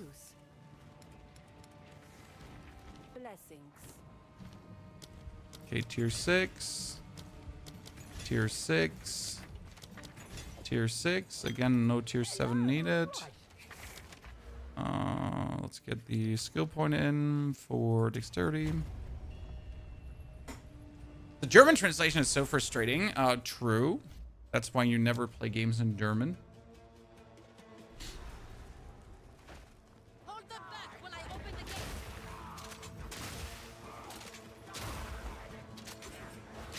The problem with weapon swap tech and a written guide is, I don't think a written guide does it justice. Right? You literally would need an official Grinding Gear Games weapon swap tech video, blog post, I don't know what. I mean, we once made a weapon swap tech video, and it was one of our least watched videos. And the reason is that people just don't want to bother with it. I mean, it's a thing in the game that people just don't want to bother with. And there's no reason why. Right? So it's not necessarily like a game problem. It's really also a people problem. And the video was really good. Let me tell you that much for free.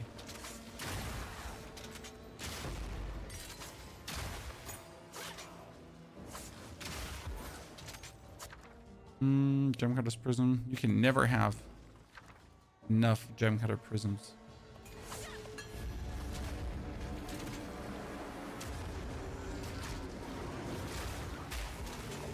Open swap is complicated. No, it's literally not. That's the whole point.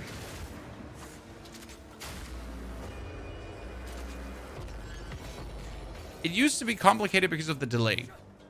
You know? Weapon swap used to be shitty because you couldn't lock your weapon to both weapon sets and because of a delay. So there used to be like a 21, 22 when you actually swapped your weapons. Since now weapon swap is instantaneous and you can lock one weapon to both weapon sets, like there's no excuse.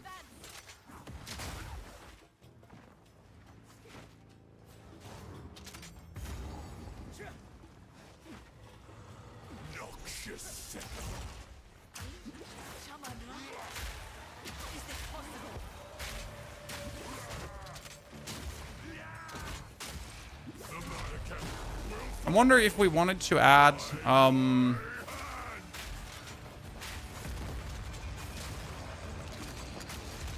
Thunderstorm for easier freezes, chat. But I kind of feel like that's not even necessary. So you could actually add Thunderstorm, chat. Because Thunderstorm drenches enemies and gives you easy access to shock.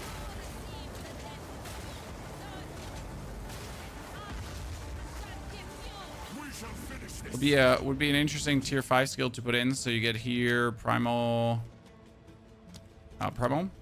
You would need Thunderstorm. Thing is, do you need a, because Entangle you can cast with, like, can I cast Thunderstorm without having anything in my weapon swap? Right? Freezing Mark is later available. So Freezing Mark is Oh. No, not bow. What was Freezing? So here, Freezing Mark is tier 7 skill. Not right now.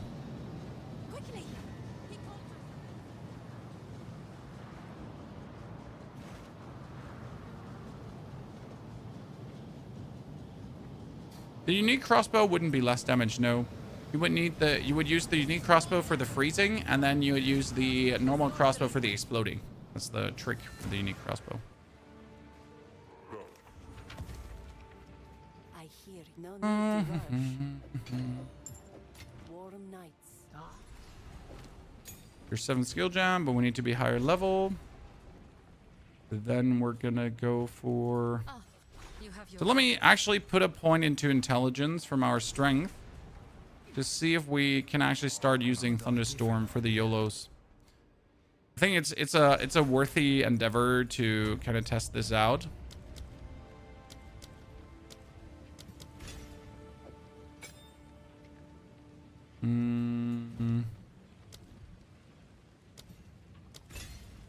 So what does Thunderstorm do? Thunderstorm drenches enemies and they get 25% more freeze buildup. Now, what would you use the Thunderstorm for? Nothing else but... let's go for Trials of Sekhmet with level 18. So you would only use this Thunderstorm for...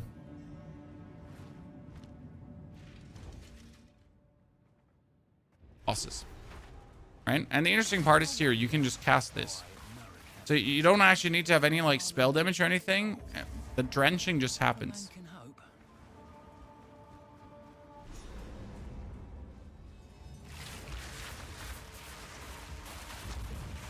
I wonder if I should just put on Living Lightning as well. Probably.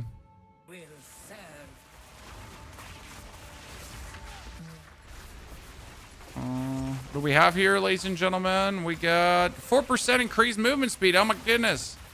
Lads, look. We get the Zoomer Boomer.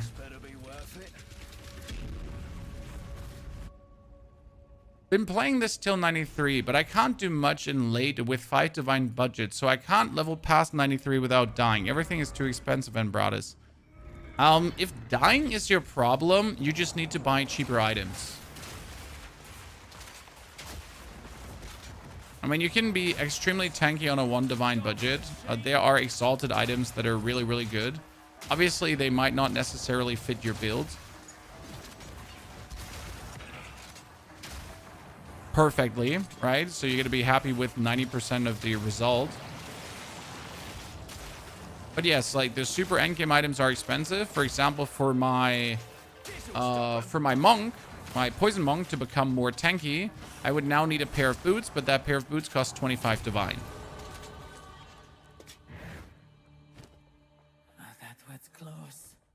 Thing is, I don't actually need that pair of boots, right? It wouldn't hurt to have, but I will survive without.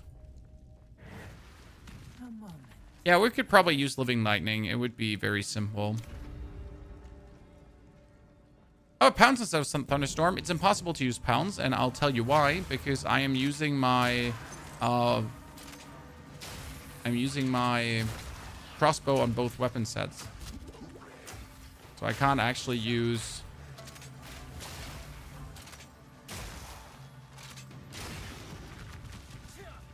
Oh, they did survive that? I can't use Pounds. No, not yet, so we will use Pounds later. Because the Glacial Bolts we're using requires that.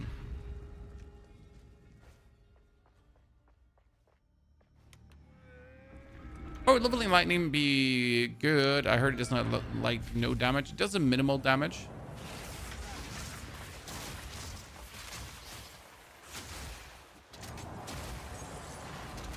If I'm not mistaken, Living Lightning had their own base damage, not tied to you. It makes them viable.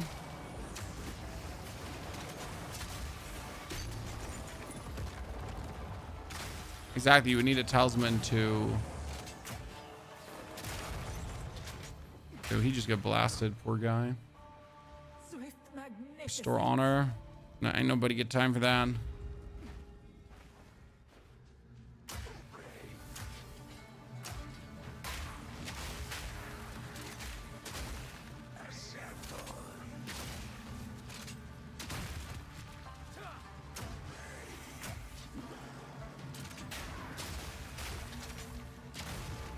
Good. Good riddance.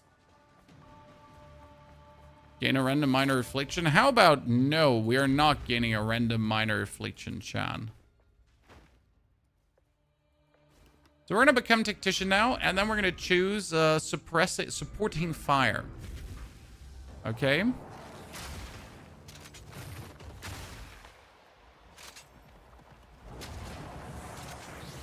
Supporting fire is a surprising good skill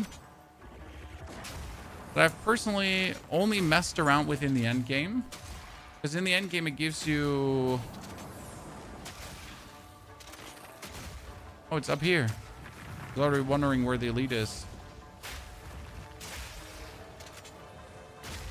Yee.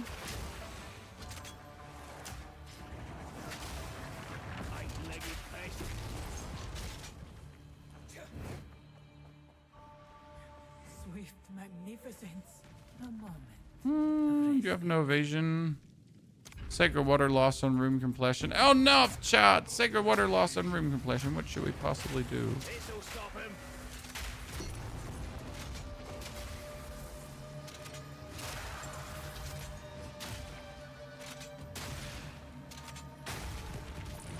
The ritual has been disrupted. Reload. A moment. Escape. Jesus, escape trials 3 times. Well, it's fine. 1 escape trial. Campaign is gonna fly. We're currently, it's 1:15, so I think it's gonna be like a sub 2 hours, Act 2, something in that direction. Maximum 2. Thing is, we're not planning to slow down. What I just need to check is if we can start with our Glacial Tech early. Problem is, for our Glacial Tech early, we will need to use a tier 5 support gem. And that's the only thing that I don't like about this, right? I mean, we'll try out the Glacial Bolt Tech without the tier 5 support gem, but we'll probably have to use it early I shall to really make it like work the best possible. Oh, you cannot be damaged until you complete the next room, chat. So what happens now is that we're just gonna walk here, formidable. Steel yourself. put down the lining, right? He's now drenched, chat. Beware of the burst. So he freezes easier.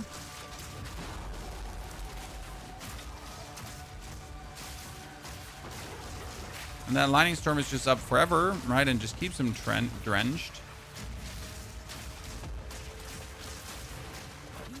of what falls.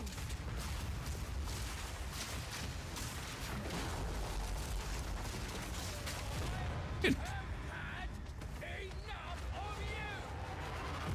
And Bradis, we usually never use the surrounded helmet because the surround helmet is stupid. Okay, Altar of Ascension. We're gonna go for Tactician. We're gonna get our notes for supportive fire. Supporting fire, very good. Partuk, nice. Supporting fire is going. Oh, we don't have any support gems for you. Well, I'm sorry. Helmet cache. Mysterious cache. Gotta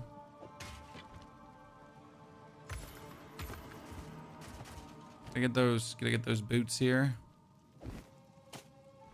Okay, get out of. How many builds did you make this season? This is my 8th or 9th. Is this a crossbow build for endgame? This is a crossbow build for endgame. Yes, we're gonna be using the crossbow, and we're not only gonna use the crossbow, we're actually not going to use grenades in the endgame. So once in a while, it's a no grenade endgame build. 1 to 18 lightning. Thank you very muchacho. We are 19. We're almost able to use our diet crossbow.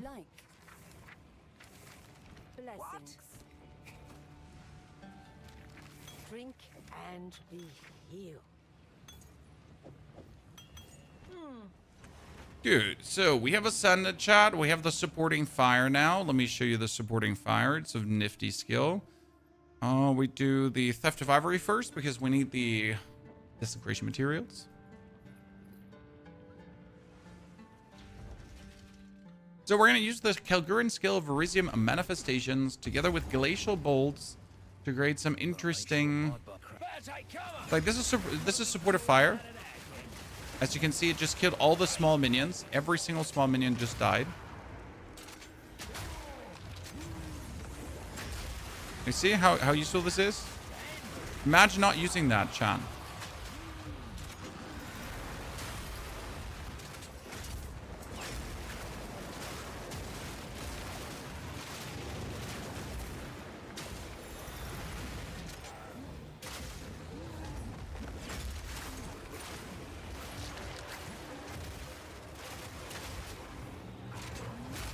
Quite illegal, isn't it?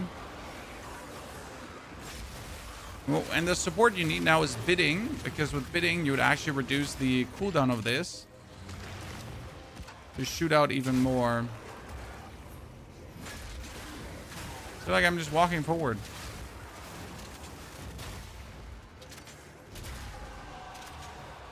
This is why Tactician is so good for leveling, right? I mean, what does what does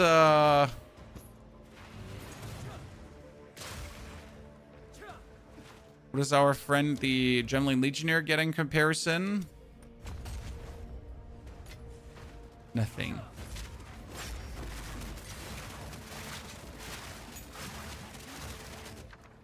Jeweler's Orb, yes.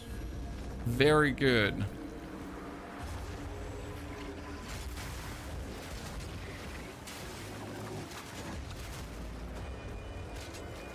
Oh, wait, obviously the supportive fire we're just using here for the leveling portion, so that's that, right? Actually, for permafrost bolts, we don't need this right now. So if you follow the gashes in the ground, by the way, chat, it will lead you to the lightless passage. I learned that this season, and I kind of find that cool. If you ever wanted to know where it is, you just gotta follow these. Japan Last Epoch, fantastic game, Beast. Super amazing systems, but I just don't enjoy playing it. Looks like someone dug too deep. Like the gameplay's mid on Last Epoch. The systems are some of the best in all ARPG games, personally, I think. Like the crafting, the skill system, it's so amazing. But whenever I play the game, I get super bored. Not because the game is bad. There's just something in the gameplay doesn't agree with me.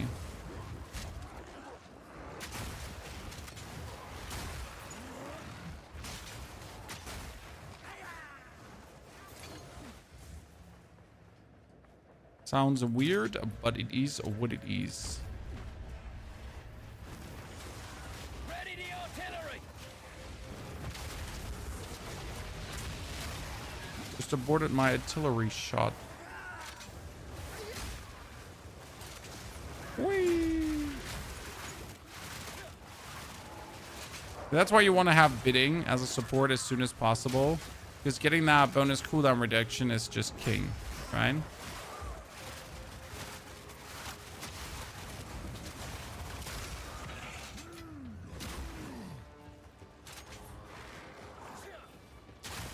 If you roll in the same moment as you trigger the skill, it sometimes aborts the skill.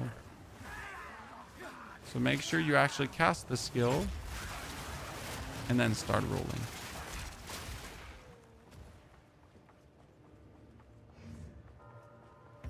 So what do we get ourselves? We get ourselves a jawbone. Perfect. Because what can we do now? We can teleport. We're going to get the crossbow here. So this crossbow has only prefixes, which is actually interesting. Okay, this has... Wow, that's insane. Okay, this one is insane. We're totally going to corrupt this. Chat, look at that. It has 56 physical, 12 to 8 physical, fire damage. What is that crossbow here? We're going to add 7 life per enemy killed. Yeah. Hilariously OP item.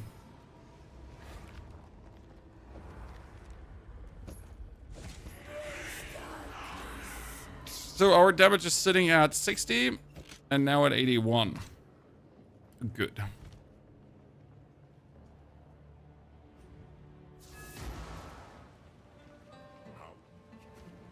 There's a path not fully explored. Puppet Master, Archon of Undeath. Yeah, I can see that. So not saying no to what you're suggesting there. It's a lot of armor from just one armor piece. Okay, now we need to get level 22 for the potential Glacial Bolt swap, chat. So we're using currently Permafrost, but we don't want to use Permafrost in the long run, right? We want to do the Glacial Bolt swap.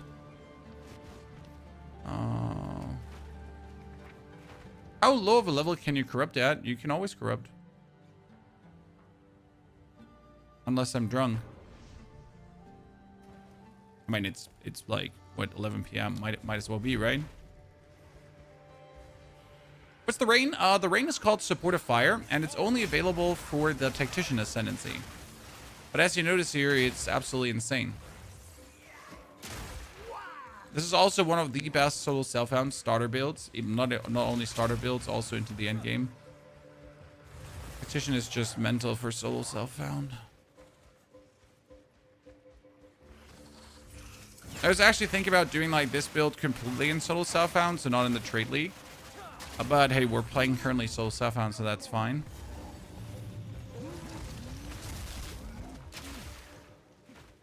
Thing is, like, if I want to use Glacial Bolt early, I might be required to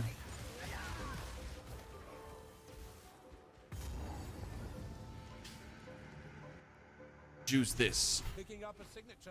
You know what to do. It's getting rather ugly around here. What build if you have a 10 divine budget? The Disciple of Varashta. Disciple of Varashta used to be like actually above a 10 divine budget, but it dropped. Why? Because the price for Dominion just plummeted. So Dominion is a hidden annoyance that you want to have in the long run for the highest tier of the build.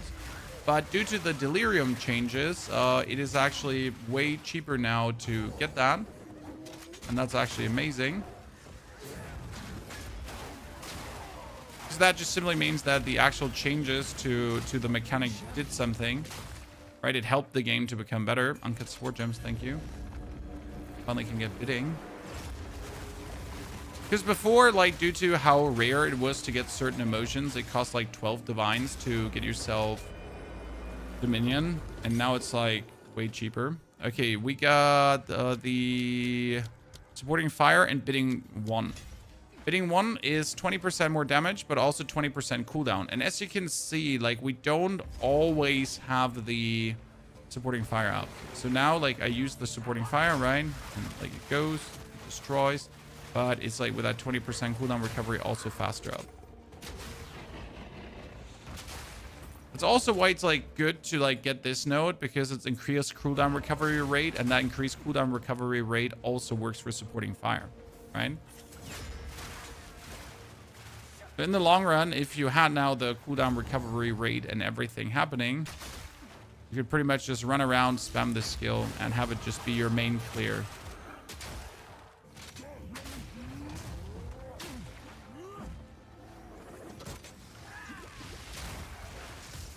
I'm looking for the relic. Please give me the relic right now. I will admit that this season, it has felt better, ladies and gentlemen. I've actually gotten my relic quite reasonable. See, like that's the relic here. It's not been that bad as it used to be.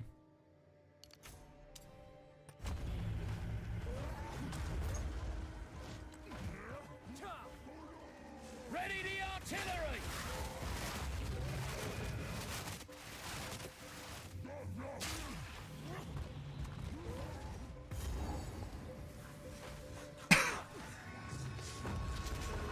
Okay, what do we have here? So we're going to drop the supporting fire. We're going to drop this. We're going to freeze him, obviously.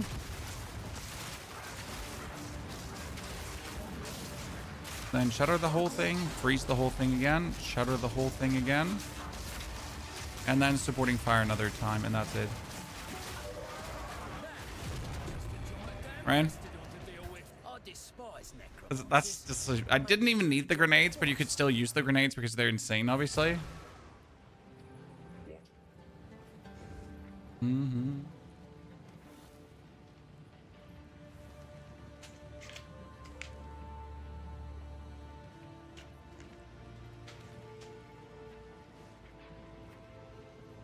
So,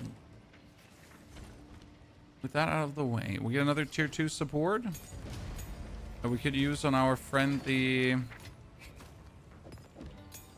Okay, we're level 22 now. So with level 22, we have a tier 7 skill. So this is Glacial Bolt. Bolts create walls of ice.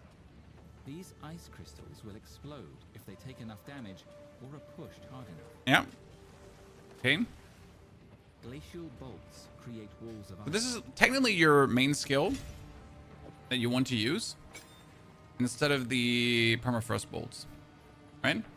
And in the beginning, Glacial Bolt should be getting...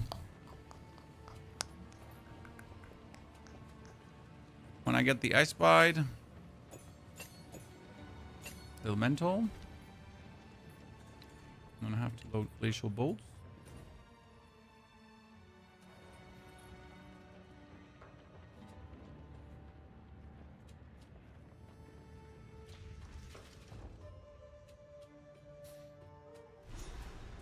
What would be the best way to find builds? You just go on my YouTube channel, like here. So this is my YouTube channel.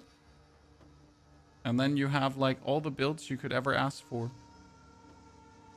See, that's Poison Monk, Tornado Druid, Triple Djinn, Arcan build.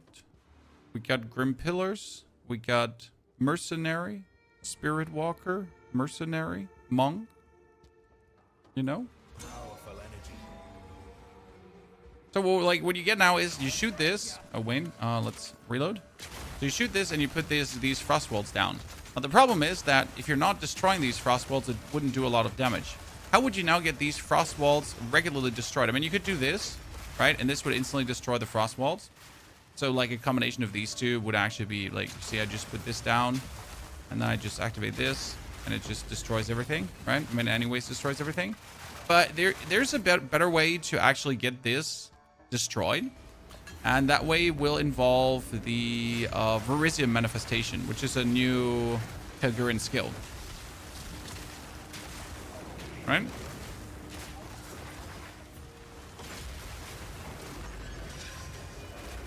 And these Verisium manifestations are here. Get this out. Verisium manifestations. So they say now, While active, hitting with an attack will spend a runic ward to summon a Verisium manifestation. And the interesting part is there was a change, and I didn't know about this change, so I just recently learned about that, okay? And the change about the Verisium manifestations is that they now officially attack where you put an object. So if I now shoot this forward, the Verisium manifestation instantly attack where the ice walls are. And since you can give them the pierce support, they will pretty much break your ice walls right away. And that creates a loop of you making these ice walls and them being like broken extremely fast, right?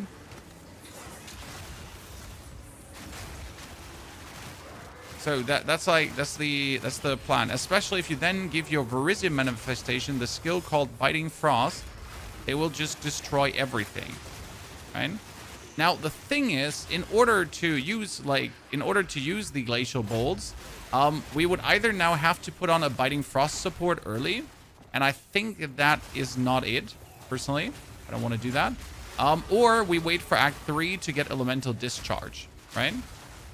Now, I know you can get the Verisium manifestations from, like, skill thingies, but I'm not sure where you can actually find a guaranteed skill spawn in Act 2.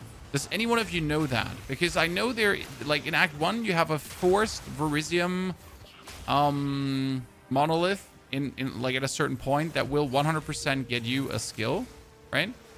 But I'm not sure if there's one in Act 2. At least none I know of. A one that I wondered about.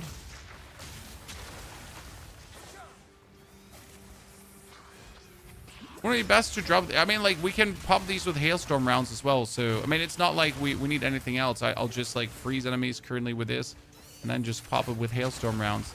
But to be honest, like, at this point, like, just using Frost...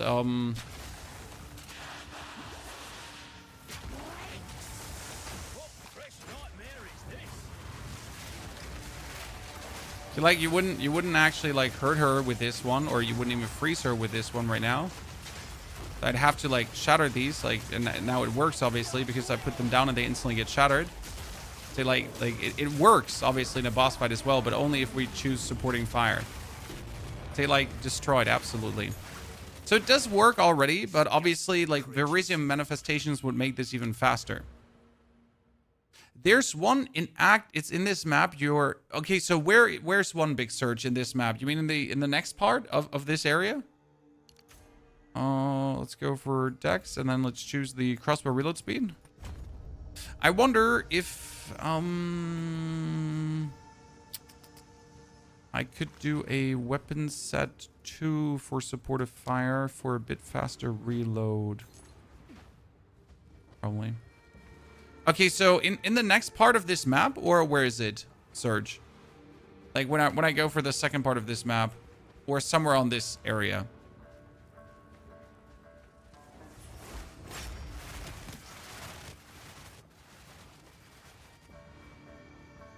It's interesting because that would be perfect.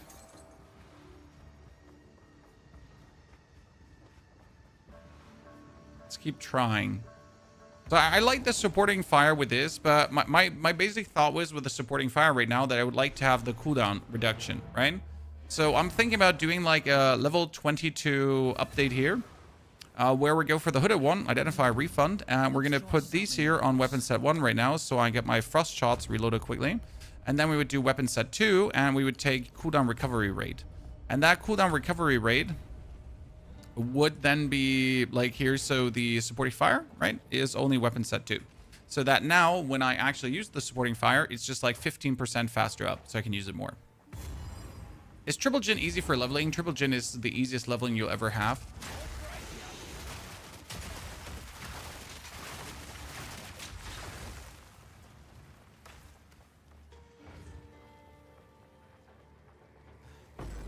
Okay, so you're saying this is like here gonna give me a guaranteed skill gem in this area. And let me find the Verisium Remnant. What monk build would you recommend for best bossing? I mean, like martial artist is great for bossing, but you could also just go for the poison build that we just made. It was like paced more than like this is better, that is better. I mean, there are no bad monk builds. Let me tell you that much. See how absolutely Borkin the goddamn supporting fires, chat. Willkommen zurück! Ow, I have fallen, I can't get up. What I wonder is if I put this down, oh, I can actually shatter it. Okay, so you can shatter these with a bolt as well. Or you can do this, and then you can just shoot into it. Intriguing. I mean, it's still better to just put the lightning down. Right? I mean, this is just illegal.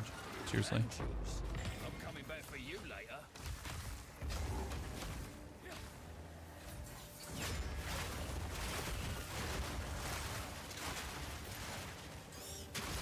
German, you don't have an accent at all. Well, thank you there, sir. Appreciate it. By the way, what you can now do in order to make this more efficient, okay? So, like, just in case you wonder, we're obviously using the supporting fire, right? But you could also add pounds. So we could now remove fragmentation rounds, okay? And just use pounds. Right? Remove the weapon set 2 of that. And then with pounds, you would actually make the wolves. And set wolves, they would also attack your frost walls. Now, I do believe that's currently, for the stage of where we are with this build, overkill. So I don't want to use that. But just as an FYI for bonus tech possibilities, right? I mean, right now it's just better to create these and then shoot them quickly. Okay, we found the end, but you're saying that inside here is a Renman that gives me a skill. Right, Serge?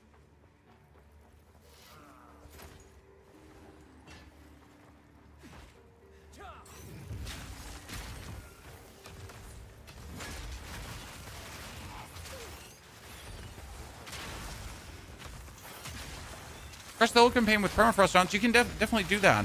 So this is like not challenging that permafrost rounds is not an option. I'm just trying new techs. Okay, that's the whole premise here. It's not that permafrost is bad, or you shouldn't play permafrost. I mean, we played permafrost until this point. There is new interesting things to try out, right? Okay, where's the Renman? Jesus Christ. I've been everywhere, man. I've been everywhere, man. I've been everywhere. And it's nowhere. Ready the artillery. Just bird trying. Yeah, but is it in the, like, is it in this part or in the next part? Okay, so it's in the next area. So it's definitely not in this area. But, like, let's still find the Renman in this area because there should be one. Every area has one. So there has to be one here as well. Somewhere.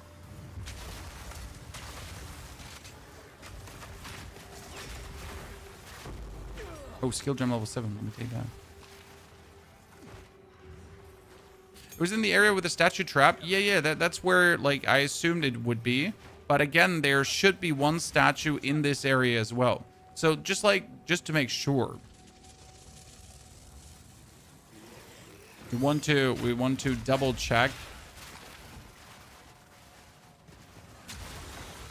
But I'm not seeing one here so far.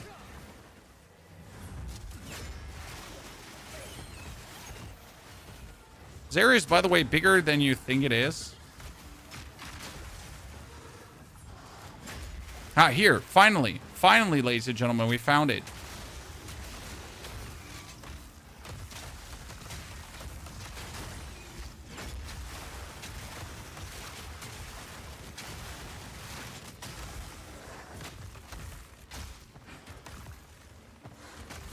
I'm trying to pick up these shoes, but he doesn't want to pick up the shoes. Okay, see, there's a skill here too, ladies and gentlemen. It's just not the skill that we're looking for. It would be repulsion, fragments of the past, eternal march, death, and living. So none of these would actually work. Kind of sad.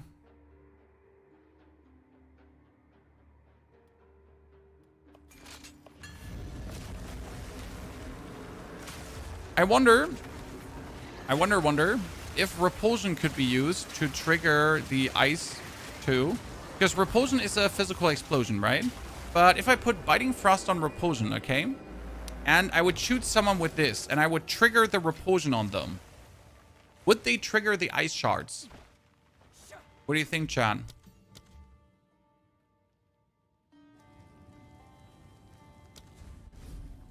Okay, so this was a guaranteed skill as well. That's good to know. Oh, he didn't put my weapon swap points. That is disgusting.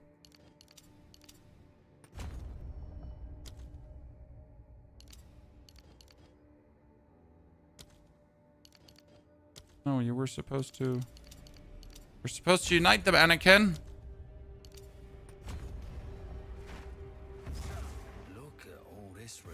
I tried this a couple of days ago as real playing with a repulsion. Yeah, I mean, I don't want to use repulsion. It was just a thought that came in my mind as a bonus tag. You know, like, I see, like, so I saw someone that like, did this whole Glacial Bolt into Verisium Manifestation. It was, like, pretty much like a tech presentation video, right? I was like, cool, looks great. So how do we make now more out of this, right? How do we take this to the next level?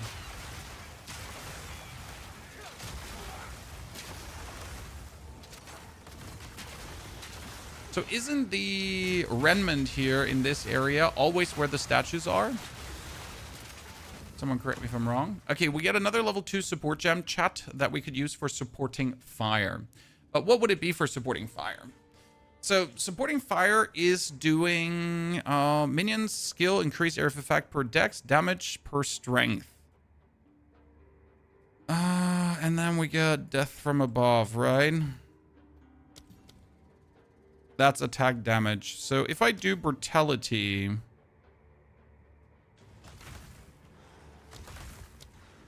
Yeah, it does like physical. So it's only physical. Therefore, brutality 2 on, and we're happy. Dude, that's like our highest damaging skill now, where we're just gonna eat up everything in no time.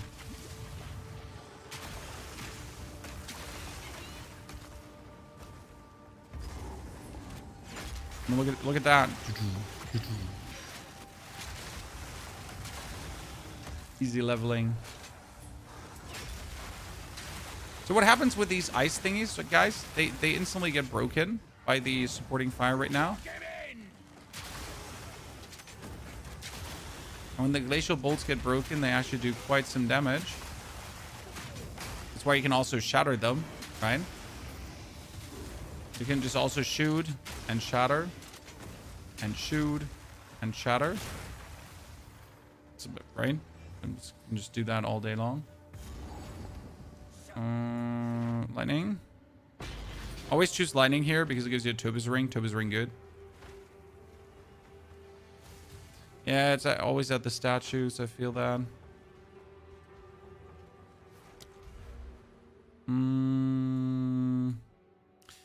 Big question is now, where do we go skill point wise after this? I mean, we could go for increased elemental damage while doing a flask effect. So you just literally drink a potion and you instantly get like a huge chunk of bonus damage. It's probably the best to go for.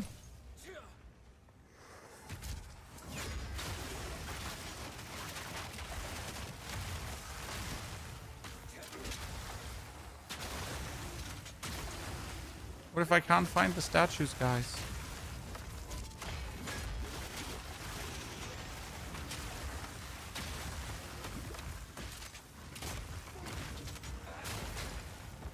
Easy. I think if we add the support gem chart scavenger, because we're freezing enemies, we should get easy reloads, right? Niemals! Sie können mich nicht zwingen! Kommen Sie doch runter!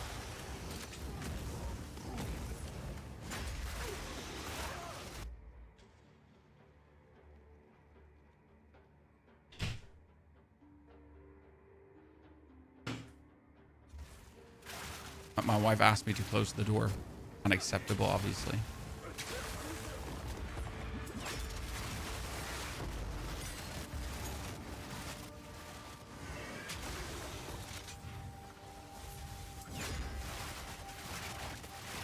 We found it, chat. We found the thing in the middle. Let's activate everyone. What I'm gonna do is I'm gonna put down some frosties, right? And then we're gonna do this.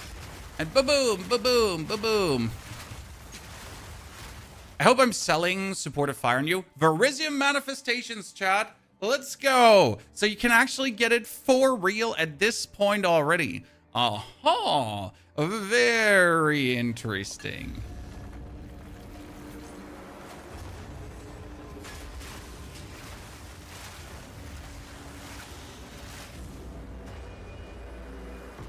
So now, like, we obviously don't have the spirit to use this right now, correct? But if we had, you would put on the Verusium manifestations, okay? And then you deactivate Herald of Ice for now. And if I now do a shot, you get these tiny, like, if I do a shot and hit enemies. So let's find someone to hit quickly.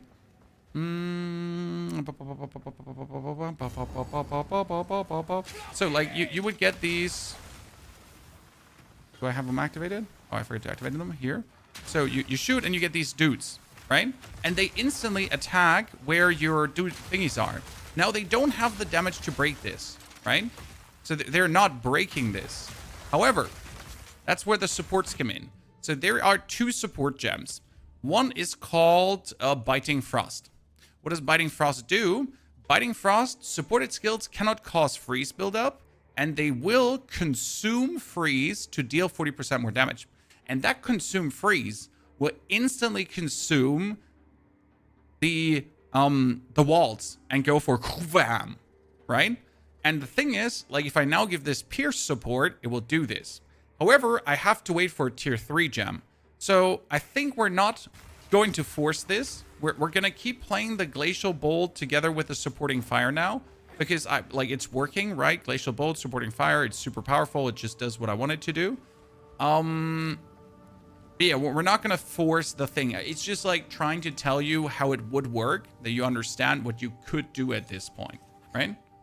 I hope that makes sense to you. However, we're gonna keep playing the Glacial Bolt, right? It has bonus quality effect. It's loaded clips more, so we have already bonus quality here. So we can load another bolt into the clip. That's cool. So that's 3. And we could do the Jeweler's Orb now on the Glacial Bolt. So we get Ice Bite if we freeze someone. And we actually do freeze people also with this, right? Especially when we hit. I wonder if it would be better to take a freeze support at this point.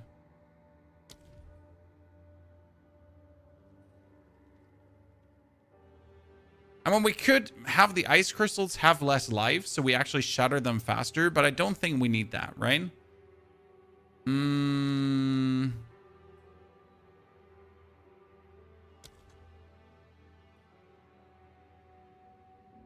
mean, like, technically it's freeze, right? Just to have more freeze.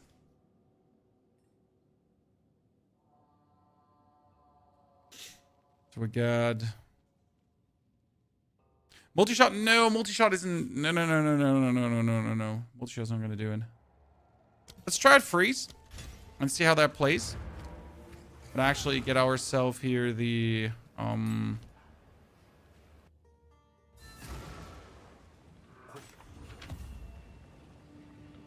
We all got regrets. intelligence. So we can actually use the. And now that freezes. Get a.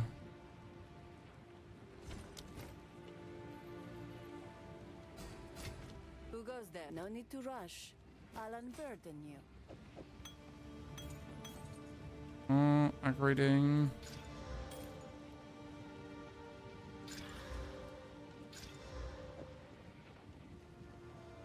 I'll unburden you. I got a tier 7 spirit gem. Tier 7 skill gem is for my fermentation rounds. Tier 7 spirit gem is for my Herald of Ice. I kind of like to play Herald of Ice with Frozen Spite because it like gets you bonus freezing thingies. Activate your Herald of Ice again. Thank you. So there's a question in German. Let's ignore it. No, it's no darts. You can activate the quest with whatever character. So you can take your most leveled character right now to get the Breachlord quest done. And if you then, with your Acolyte of Shayula, go to the Dreamer, he will turn you into an Archon of Shayula. Okay? So we drench him. We put this down. We activate this.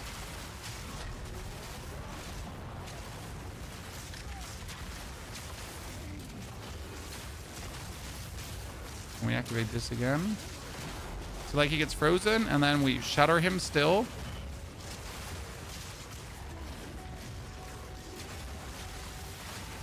So all these crystals around him are just getting exploded, right? And he just dies. I'll do as you ask, my lady. I hope that makes sense for you.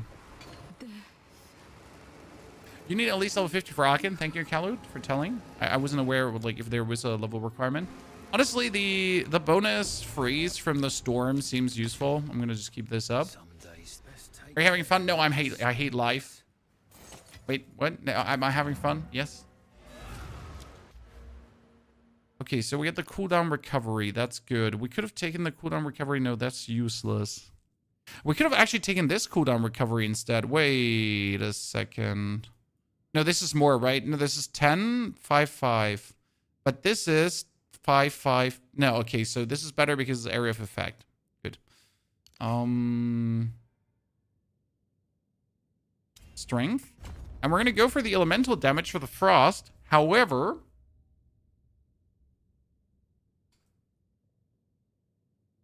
we got to consider that the elemental damage is useless for our death from above. Because it is mainly physical damage. So what do we do with that one?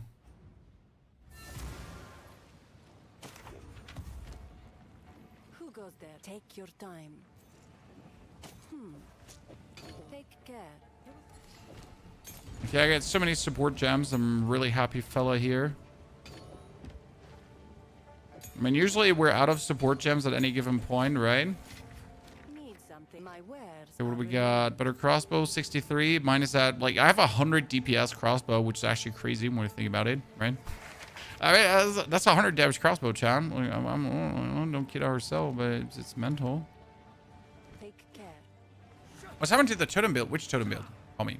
I mean, the totem build is just doing the hardest content in the game right now and just thriving, I guess.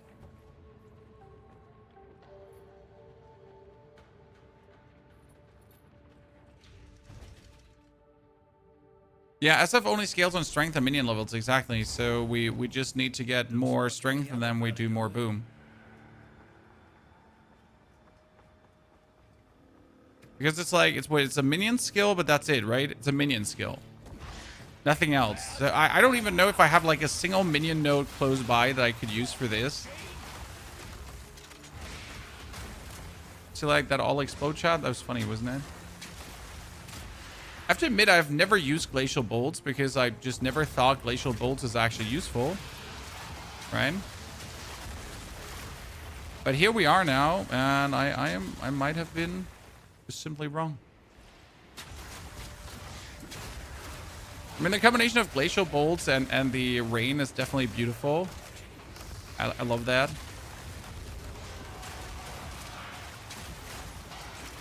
You know what? I guess going for more cooldown recovery might be the trick here.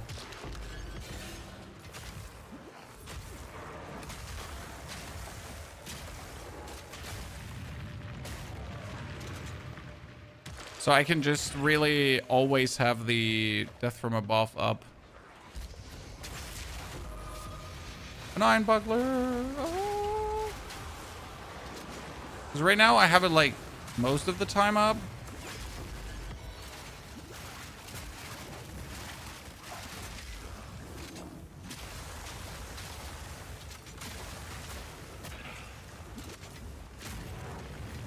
Okay.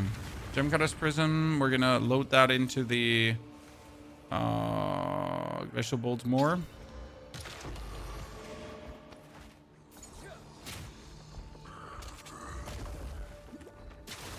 See, now if we were a Gemlane Legionnaire and if we would be getting bonus quality options, Chad, then we could force the... Then we could force the, like, a bigger explosion radius. No wonder. Do grenades pop them? You mean if you do this and then you throw this down? These Grenades would pop this if the grenade does enough damage. The issue is that your ice life thingies, so your currently the ice crystals we're creating, they have how much life? I think it's somewhere here. Maximum life is 460. So yes, they can shatter that, I guess. But you need usually a real detonator skill. Built without a starting unique. There are a couple of starting uniques you can use for this, Simey, and I was thinking about using set starting uniques, but I actually decided against it, so you could enjoy a build without any prerequisites, right? And I mean, we're currently 2 hours in, and we're almost through Act 2, so I'm like very happy about this timing. It's gonna be a sub 4 hours Act 4.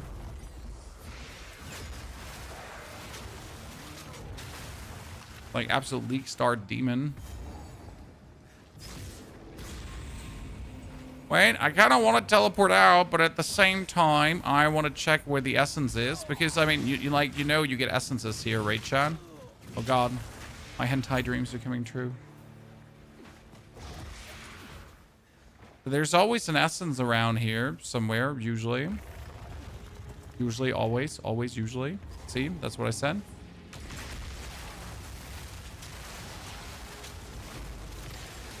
And now with this lesser essence of enhancement, I can take my chest piece that has 75 bonus armor, and you can instantly just turn this into a 342 armor chest. Why not? At this point, it's pretty strong. Verisium remnants found in the campaign.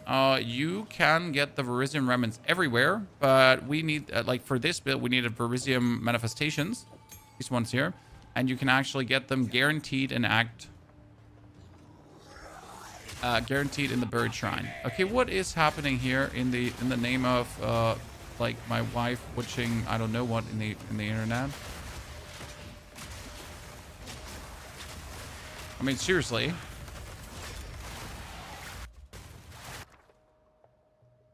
Not cool.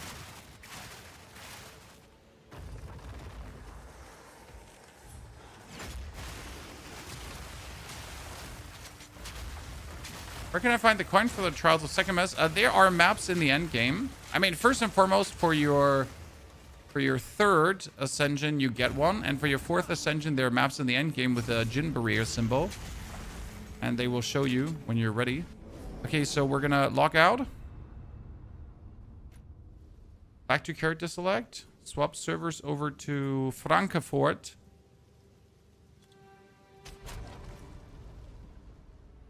Log in. Log back in. Still on Milan here for this one. But we're gonna now have the next areas hopefully be not that laggy. Okay, what is this iron buckler? I've never seen this before. The blood barrier. Inflicts corrupted blood for seconds on block. Oh, there's probably a level build for that, right? So now we are in Frankfurt servers, and that should make things better, hopefully. We'll see. Well, on I go.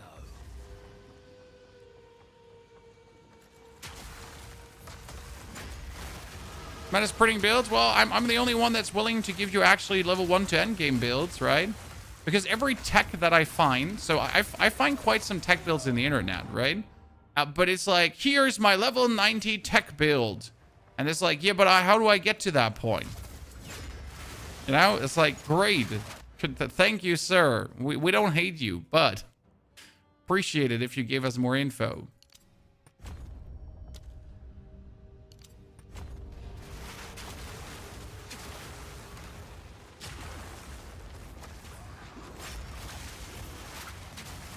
And then when you check the planner, it's like, so I leveled with this like super juiced unique build because I couldn't be bothered, and then I just did this tech. Like, cool, but that's not what people look for.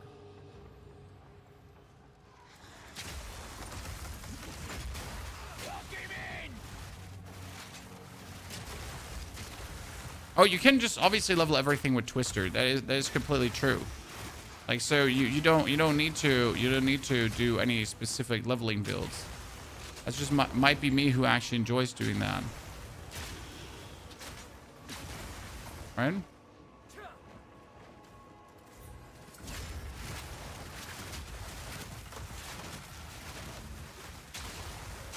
This one here I'm particularly enjoying a lot right now with the supportive fire. An absolute nasty skill. Do we have like any minion nodes on the side here? Anything minion related? Minion. No. But like, so what we would need is general damage nodes, because this is elemental damage with attacks, right? So you would need like, you do more damage, because it's not like even projectile skills, the supportive fire, right? I mean, I guess like you could equip like a belt that has strength, like Maganor's belt, 50 bonus strength, if you had it. That would actually be crazy. Right? How much bonus damage per strength is it? It's increased. Wait, it's 1% increased damage per 1 strength. So if you take Maganor's belt with 50 strength, that's instantly 50% increased damage. Okay,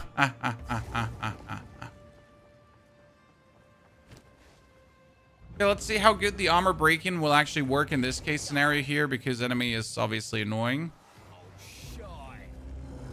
When does patch 05 end? Sir, we're just in week 4. Patch 05 ends in many, many months down the line. Oh, wait, we have a problem here because I can't really make the ice crystals, right? Oh, or is he instantly breaking the ice crystals, Chan? Wait, let me try to make the ice crystals here. That more damage?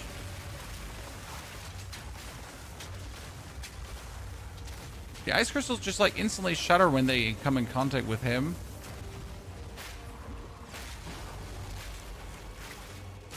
I mean, like it's not a slow kill on him, right? That worked out kind of good.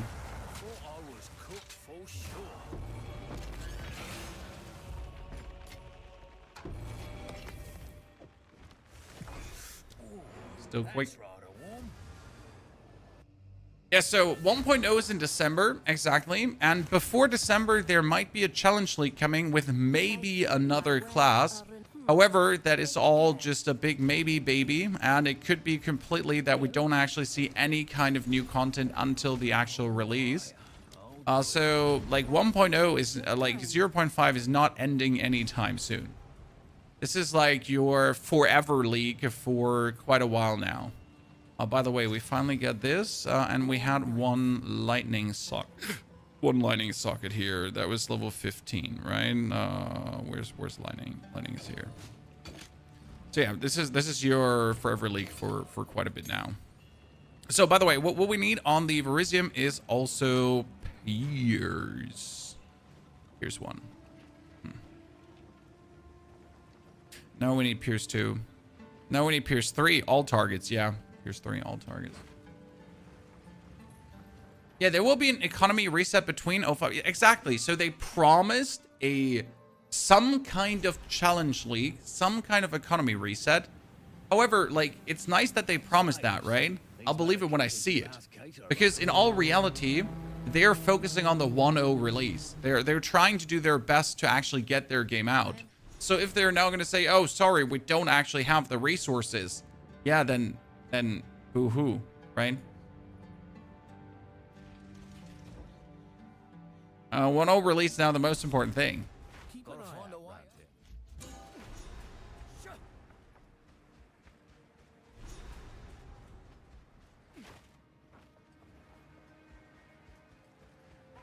Would death from above scale well with a plant druid? Well, what do you mean? I mean, so for death from above to scale, you need strength and you need minion damage. So if you now have anything minion damage related on your plant druid, any minion damage related nodes, you can use that. Also, again, death from above is only for tactician. So, like, you would have to play a plant druid as a mercenary. Okay. This is... You need to be a merc and a tactician. It's not a skill that you can actually take.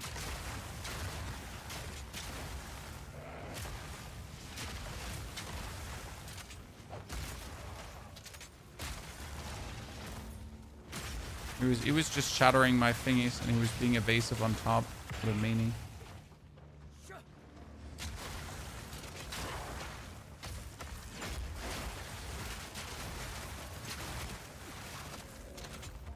Really slowly to the point where we're just like one-shotting things with this as well without any other support. That's actually really good.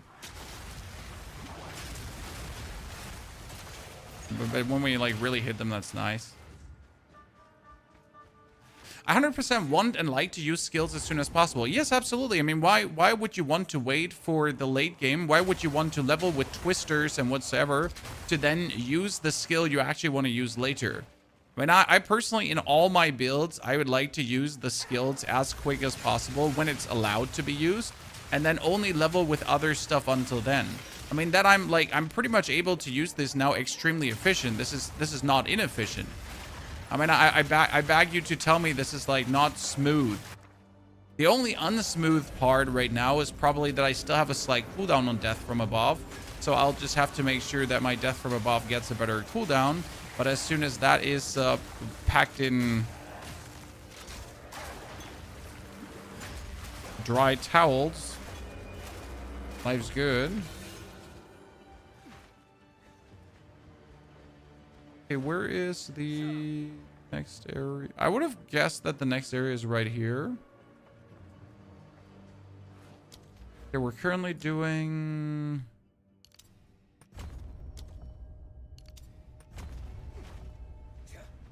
Do you think Diablo's going to release another class? No.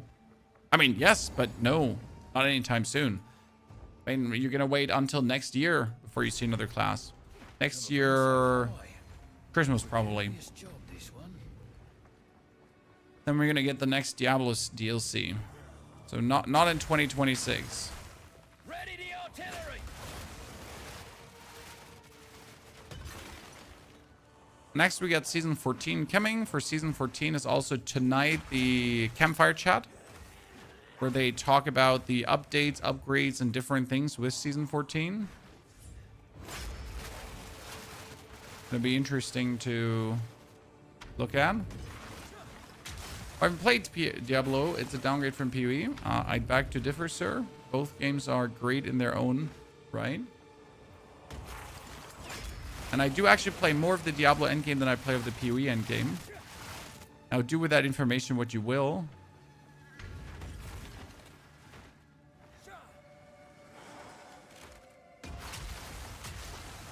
But in Diablo, I actually engage more in the endgame.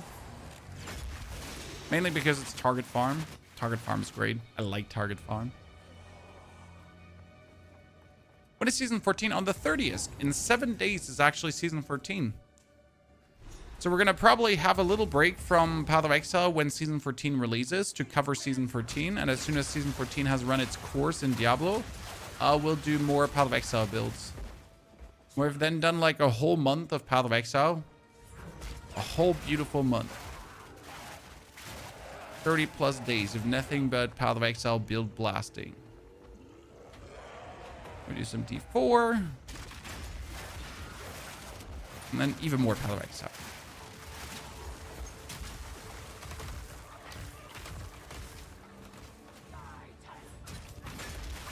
I probably have never had such an easy clear in this area, even with grenades. I gotta say, I've been underestimating supportive fire myself.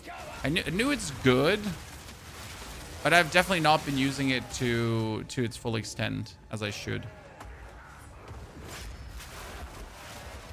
I mean, seriously, I just pop it, roll, everything is dead.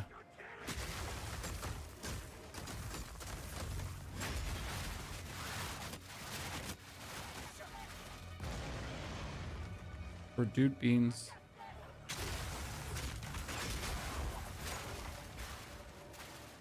Oh god, no, I need to get there. Because I know that's the statue thingy. I think. There was a power outage while I was sleeping, and now my main monitor won't start again. That's terrible.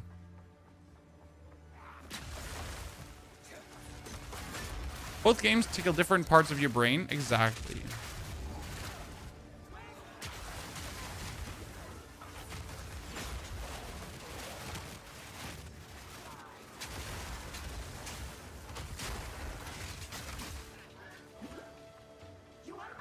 You know, it's possible to enjoy both games for a different reason. I mean, like, it's totally okay if you think Diablo to be a downgrade from Path of Exile. That's just personal preference, right? The game has gone a long way, and a positive long way.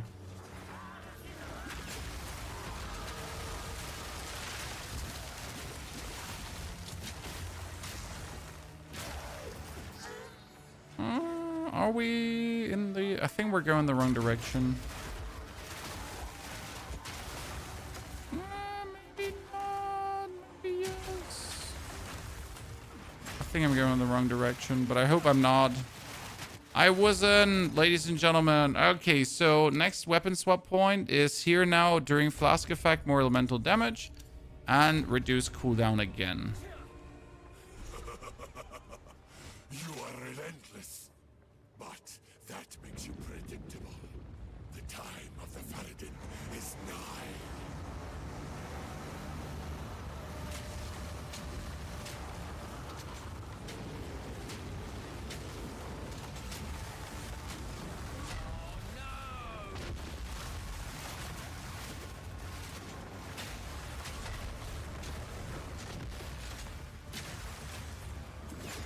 The problem with my cooldown reduction nodes is that they don't really work when we're not on... Oh,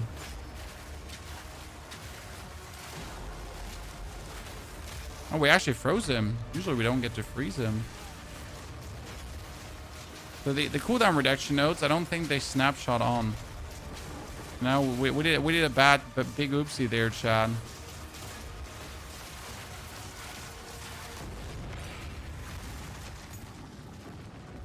At least they shouldn't snapshot on.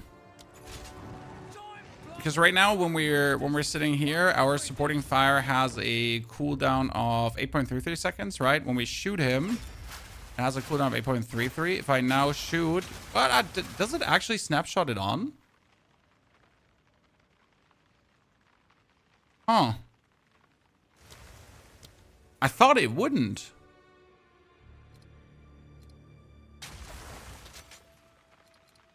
Or does my cooldown recovery not even influence it?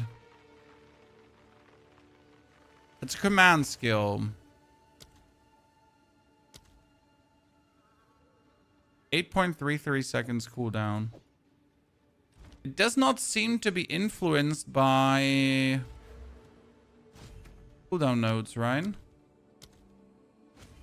The cooldown recovery does not seem to work for it.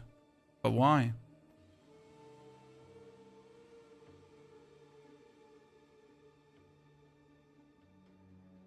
It does not seem to work.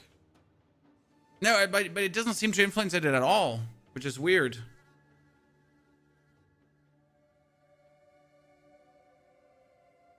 No, even when I'm holding weapon set 2, like I just swapped weapon set 2. It's still not showing the cooldown here. See?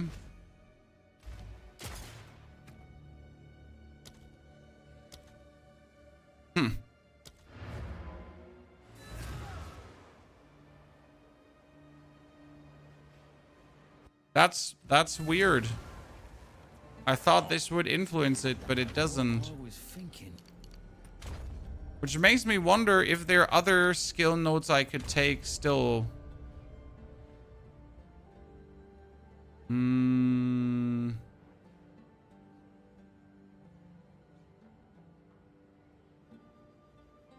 CD nodes can be weapon sets. CD nodes can definitely be weapon sets. It just doesn't make sense why it's not influenced, but it is what it is. I'm just wondering if there's anything I could take here that would help me. This is all attack damage, so that doesn't do anything. This is elemental damage.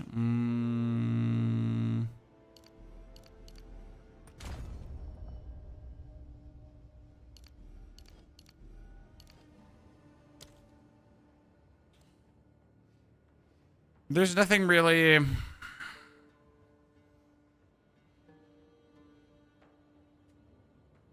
that does actually help there. Not at least close. I mean, even attack area damage wouldn't scale. So we literally, I mean, we could take damage versus immobilized enemies. I guess that's what we could technically take. There's just really no weapon swap point that would help us here. This is kind of awkward.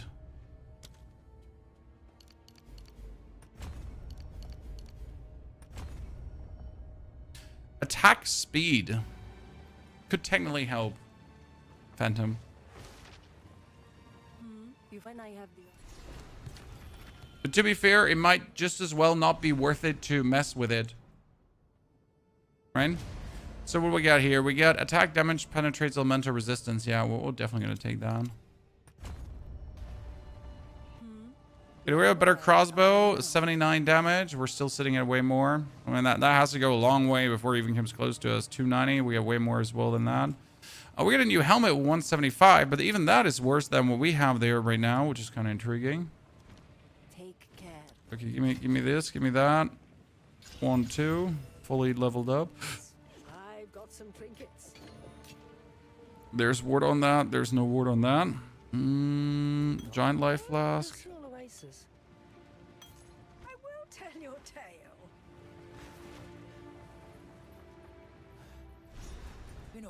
Okay, now let's do the Dreadnought, and we're currently at 2 hours and 18 minutes, chat, for Act 2. It was a pretty good time. I like it.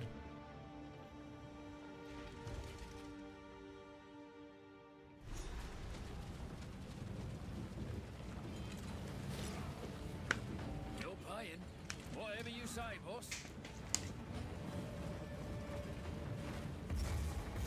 Give your quarter! This war ends today. One way or I'm really surprised, like, how much damage the thing is still doing. I'm just sad we can't reduce the cooldown. I mean, we can reduce the cooldown over support skills, so I guess I'm not too fussed about it.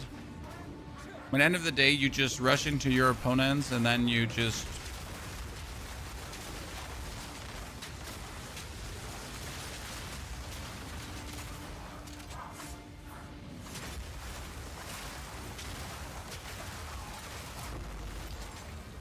Thank you, thank you. The buff supporting fire, dude. Supporting fire is so good. I mean, this might be my next league starter, because I knew grenades are super powerful, right? I love grenades, but I genuinely did underestimate supporting fire.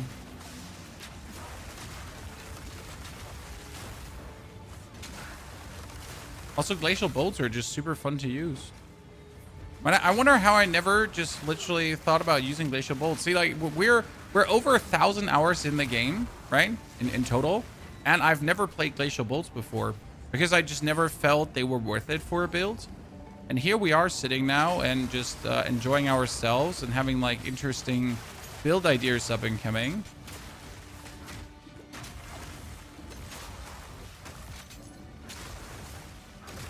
These stupid nerds with shields, super annoying.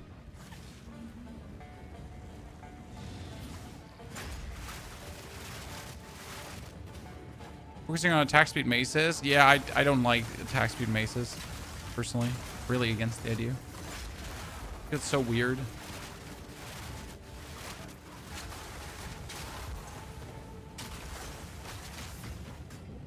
The league is just for PoE 1. I'm sorry. If you were excited, if you're looking forward to it, and you're getting pumped already, just PoE 1. Okay, that's level 30. We're actually higher, like I'm always level 28 or 29 here, and we're actually level 30, and the reason is that we're killing more enemies than we would ever do just because of supported fire, right? That's funny. Okay, ladies and gentlemen, how do you think the Jomon Ra fight will go? The fool under the hooded one's sway. Do you even know what he is? No, Do you even know what he you'll is? find my king No, I far more don't. capable But I'm without okay. Geonor. My king, take the power you were promised. Put an end to this nuisance. She called me a nuisance. That's mean. The sick man. Bow before your king. Oops. How do you think this fight is gonna go? Not very well if you're just putting yourself in the way of his electricity thingy, you little shit. This is, by the way, why we don't play hardcore chat. And this is the reason why we don't play hardcore. Because it's too hard? No, because we're an idiot. Oh, look at the damage, dude. Look at the damage. Holy Christ. We're running out of time. End this. Oh, come on now. That was ridiculous, Jomon-Ra. The best part about these bolts is how you're never running out of mana with them, right?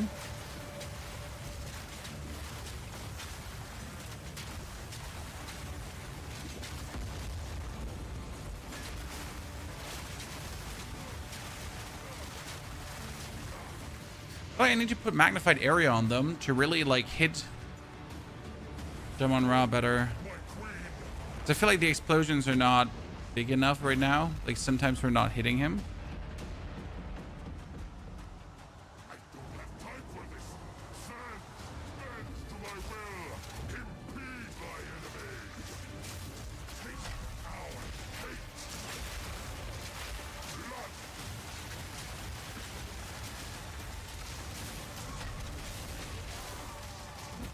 Haha.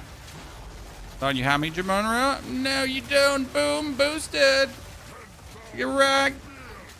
I mean, seriously, this is such a easy.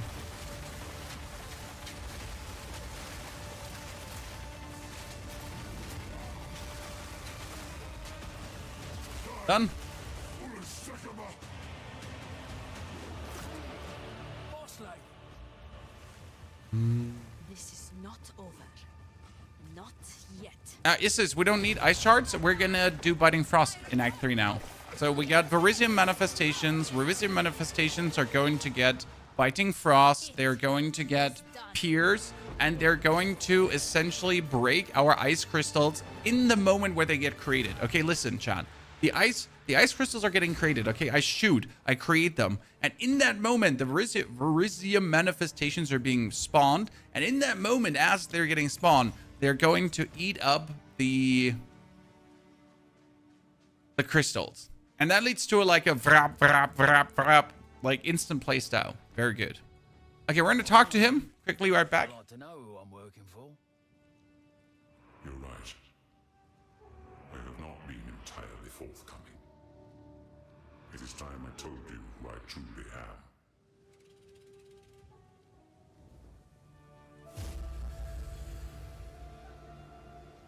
I am a god. I am the thief of virtue. I am sin. And I have failed once again. It was I who created the beast. The seed of corruption that now threatens to grow anew. And it is my responsibility. As it is my creation that once again threatens all of Rayclast. It is by my hand that it must be contained. All I can ask is that, knowing who I am, you still see the importance of our task. The beast has grown beyond our ability to contain it. We must search for something greater than we currently possess. Something that can drain its power and bring it back to a more manageable form. While I slumbered under the numbing effects of corruption, there was an empire that mastered the use of that deadly energy. We must go to the jungles of the long-ago Val. Their ruins may yet hold the secrets we need. That's where we must go, to the sunken city of Utsa. It is I'm gonna be genuinely sad That went right over my head. if we don't have the Kalgurin skills anymore next season. Because they, I hear you. I mean, No like, to rush. from the start on, Take care. because they added so much to the game in terms of fluency and everything, that it would just feel terrible to not have them anymore. Right? Take care. I know how to say this otherwise. They made the whole game so much better. Why do magic soaring spear bases with tier 1 attack speed go for 11 divine? Because the normal magic spears are being used for whirling assault builds for movement speed. Yes. So you get a Whirling Assault build, and they're using like weapon set 2 with a tier 1 attack speed spear to just move faster through areas. Back to walking, I suppose. That's why it's so expensive. Better take cover! I hope that makes sense. If it doesn't. Because obviously people cannot walk around normal, sir. Right? They need to move around with 1 billion kilometers per hour.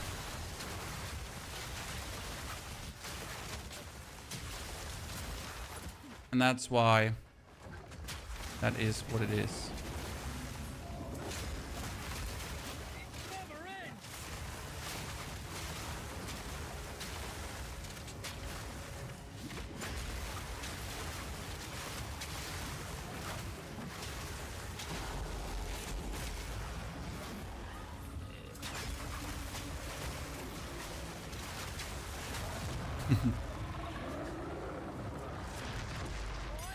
Okay. Sprint current form sucks. I disagree. I'm fine with the sprint, how it is. I don't think that we would need the stumble. Honestly, it doesn't add anything to the game.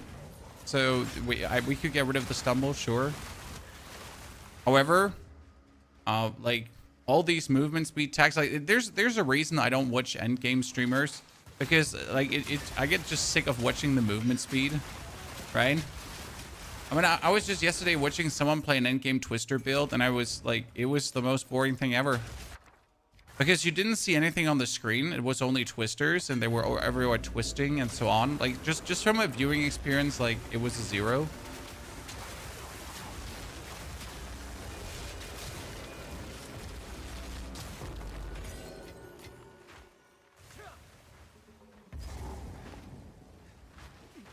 Motion sickness at its peak. Well, there are these shattering palm builds or killing palm builds that use like a killing threshold tech to pretty much just killing threshold everyone around the map everywhere instantly.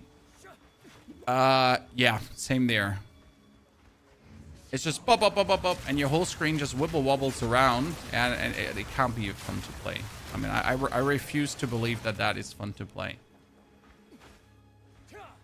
It's cool when it works, don't get me wrong, but it seems so not something.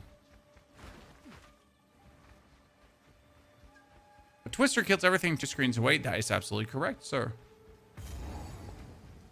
I mean, everyone shapes their own gameplay experience, right? What kind of stunt was that? And that's completely fine. It's like PoE 1 all over again. I mean, PoE 2 in its endgame state is not much different to PoE 1. With the only difference that in PoE 1 you have these baked-in movement skills that you just spam away and just don't give a flying fuck and just fly over the screen like there's no tomorrow. While in PoE 2, at least, you, I guess, gotta go for respective movement speed text to make said thing work. Okay, do we even need a bombardment crossbow for what we're doing? I mean, we would pick up a bombardment crossbow if it then had more damage than our dyed crossbow, right? But that's like the only reason why we would then pick it up and not just per se in general. Here, this one has 17 strength. I need that because 17 strength is 17% increased damage to my Sword of Fire. Thank you for your Gemlin Grenade build. I'm having so much fun now. Well, thank you, Smoke. Appreciate that.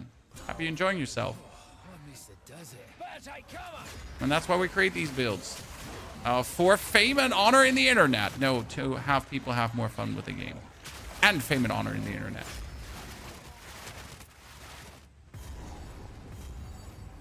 Should ask Miss Verlai about this. Wait, where's the thingy? Jiggy jiggy, yoinky ma boinky. Priestess.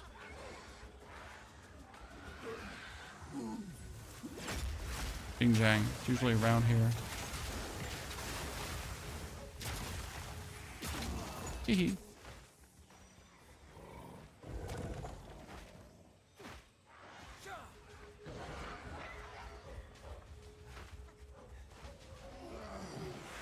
They did that to the Albarage build by adding Lightning Warp. Yeah, I have seen that too. So Mr. Locahole, fellow creator, was watching a video this morning from a Korean player who had the lightning warp tag, right? And his comment to the lightning warp tag was he's not Korean enough to play this. And I think I emphasize with that statement. I also don't feel Korean enough to play that movement speed tech. And that's not meant in a racist way. That's just not meant in a not willing to try hard that hard way, right?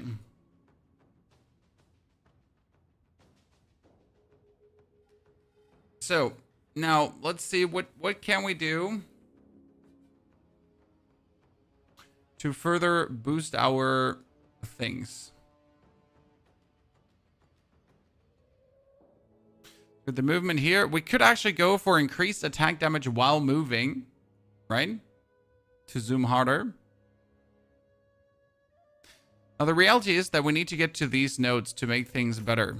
So usually instead of going for this elemental damage, you could have just zooted through here to just get these earlier. But I think I'm going to go over the side. And this is 1, 2, 3, 4, 5. And this would have been 1, 2, 3, 4, 5. So it's the same in green. Gwendolyn Albright, what do you get for me? Nothing, nothing, nothing. Oh, movement speed boots. Bod. 17% more strength. Bod. 14 more strength, but the rest is shit. No interest.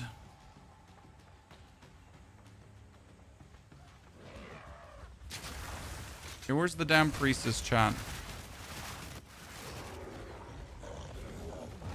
Oh, we found the monkey, but he's here. I ain't never seen a monkey like that before. Okay, supportive fire. Take cover!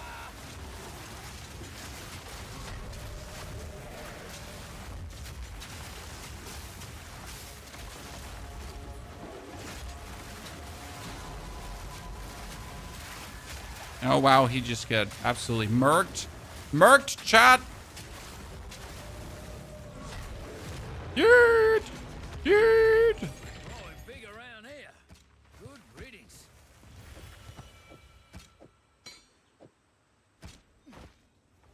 Haven't found the priestess yet. You have to do the Runeforge quest for every character you level. No.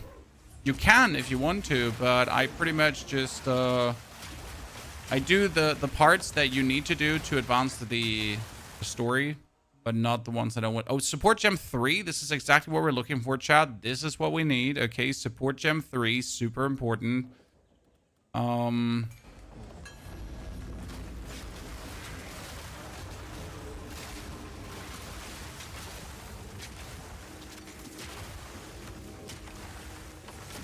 Okay, like this might be my most fun level build right now. Chad, I'm not sure how you feel about this, but the supporting fire with the bolts is just like super good. It also doesn't like feel clunky at all. Very important part that something does not feel clunky, right? Okay, 31 gives me tier 9 skills. Now, is there anything we want tier 9 wise? We could add the oil grenade to just get bonus exposure, I guess. Tops thing I would do right now. Ugh, too many snakes for my liking. Wonder where they go. Keep an eye out, Brad.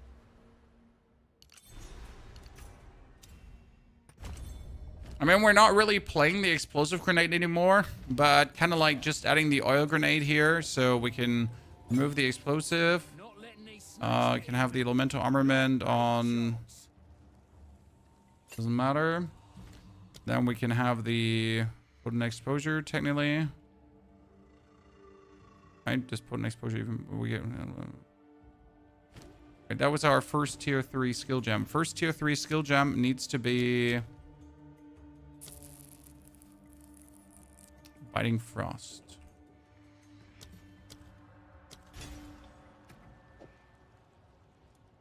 On the Verisium. Tier 9 skill gem is Glacial Bolt as well. And tier 9 skill gem is Fragmentation Rounds.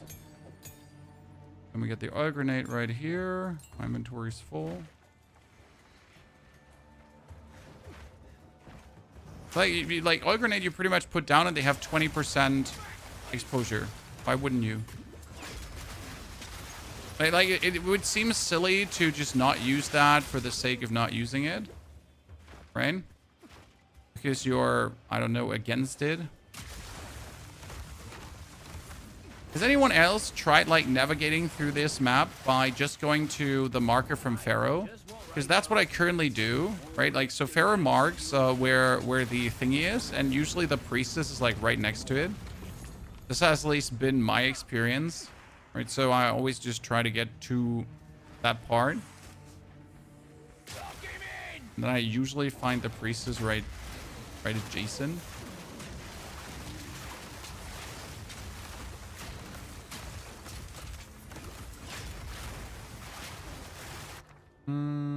Uncut skill gem. K-Zorb. K-Zorb is insane. Like, I mean, the amount of currency that you actually get at this point for just picking K-Zorbs is crazy, right? You learned English from work? No. As a kid, I was 1 year in America. And that stuck with me forever. And since then, I have been gaming in English.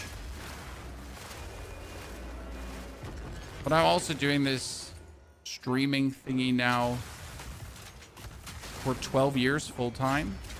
Every day speaking English to people that also speak English, right? And we used to play multiplayer games. So, like, I mean, right now you see me play single player games mostly, right? But we used to play multiplayer games.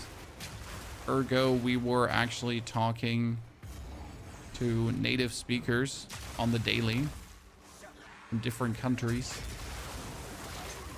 It helps immensely to advance your own English.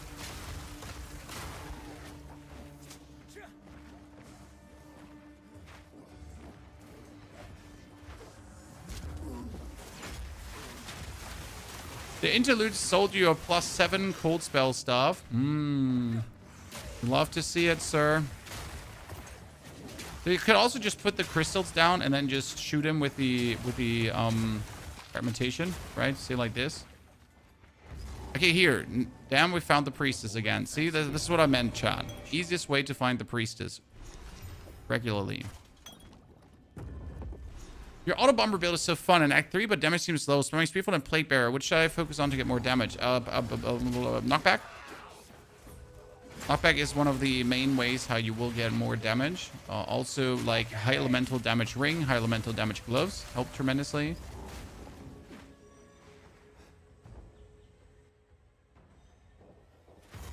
And you just got to know against which boss Twister is better and against which boss Spearfield is better.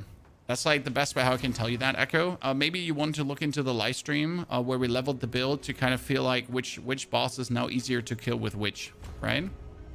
Okay, we need more spirit shot. Then we can activate the Verisium. Biting Frost. Pierce right now. Pierce 2 would be better. So probably... It's fine.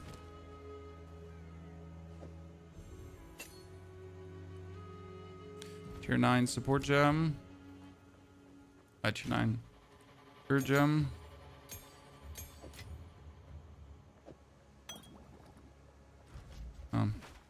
Fine. How can I Need to make some changes. And we wanted to put potent exposure on the grenade. And persistent ground 1, I guess. Stun threshold. We get 2 crossbows. One with 3 to 4 cold damage. The other one with like... Okay, that one is better than what I have, Chad, right? It's 26. Yeah, this is a good one. I like it. Not that I need it, right? But to have or not to have, I guess. Oh, that was my movement speed boots that I wanted to keep. For harder times. Ice Merc. We're gonna put the skill gems in here for later. Let's also pull out the permafrost.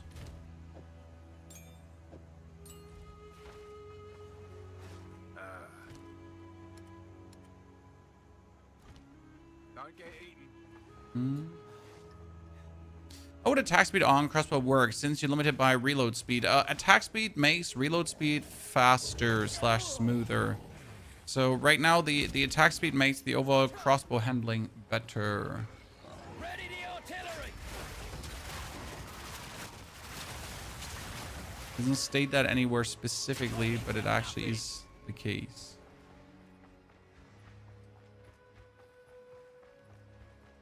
You'll notice that once you actually go for attack speed with your crossbow, and you just notice how the whole handling becomes Vastly smoother.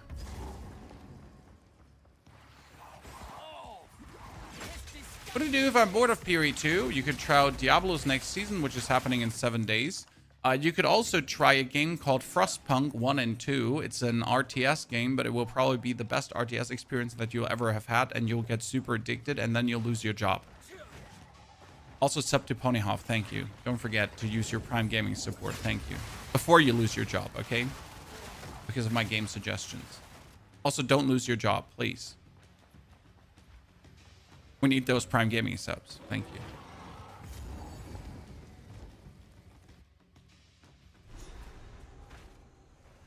Not a joke, by the way, that you're going to lose your job if you play Frostpunk. The game is highly addictive. Also, you're going to have to make decisions like, you know, sacrifice the elderly, the children's yearn for the mines, the usual. Very good game.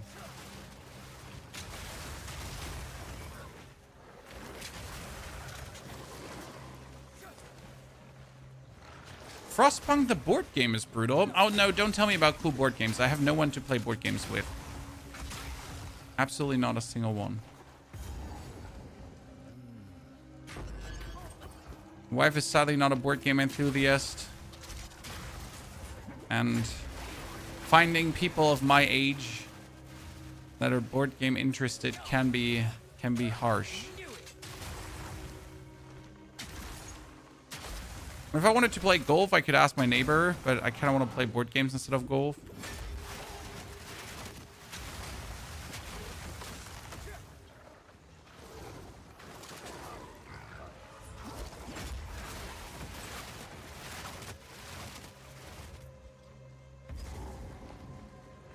I'm doing the Monk Plague Bearer build, and my Plague Bearer doesn't seem to be activating. Oh, well, you need to click the Plague Bearer button. Ah, I see the misconception there. In order for Plague Bearer to work, you need to have it in your skill bar, and you need to press it whenever it has a percentage, right? Just find people that aren't your age, they're dead. Nah, I'm not that old. But people that aren't, they're dead. You're talking about the elderly.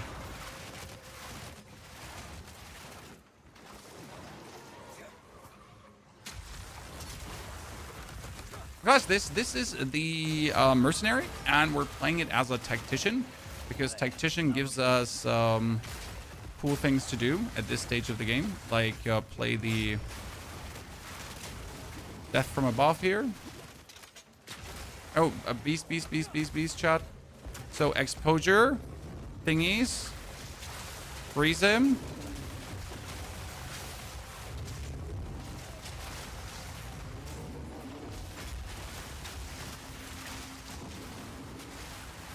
Like frost crystals that haven't get destroyed.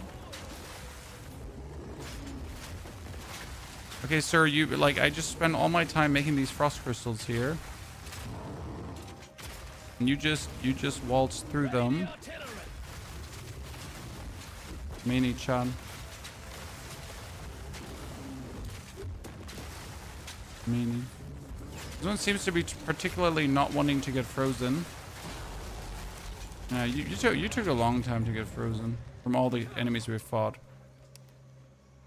Okay, we're 33. We can use the new crossbow. Let's get here. I wonder if we even require the crossbow nodes, like the crossbow reload nodes. We're going to have to look into that because realistically, we might get away without playing the crossbow reload nodes, right?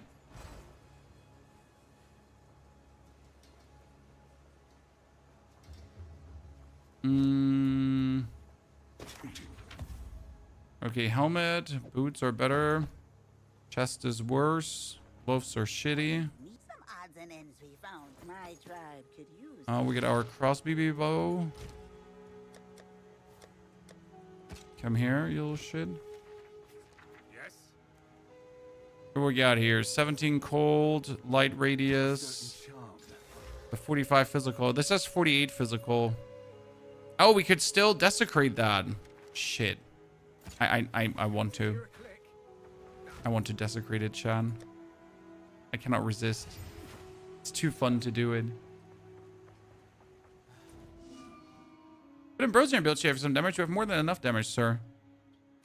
It's the only enemy right now that actually resisted brutality. 2 to 7 physical is not a lot, but considering that we have 48 physical plus, I'll take it.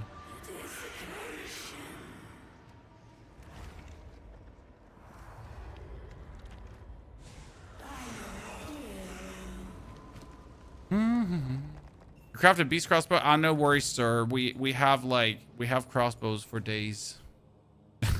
Don't worry, child. We're prepared.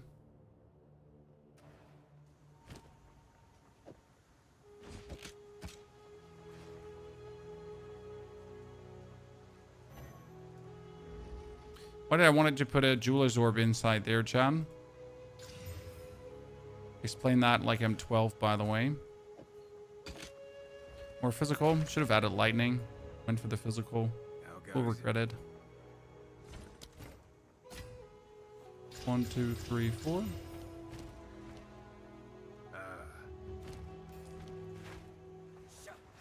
So interestingly enough, this crossbow does nothing for my build in terms of adding like bonus oomph, because usually it would be like, oh yeah, you get like one of these crossbows, right? That's amazing. But does actually add nothing. Unique jewelry. I cannot resist.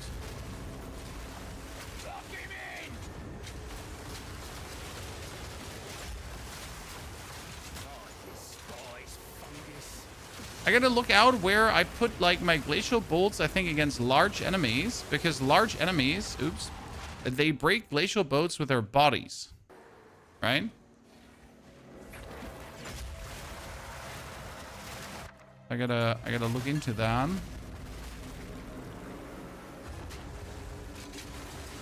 So put that down, right? You're getting the glacial shenanigans. But a large enemy, they just waltz through this.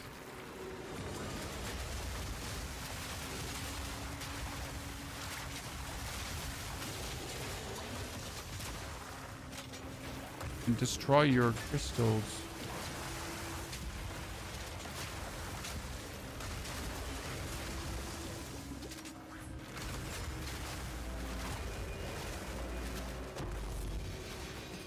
As your amulet. Don't need.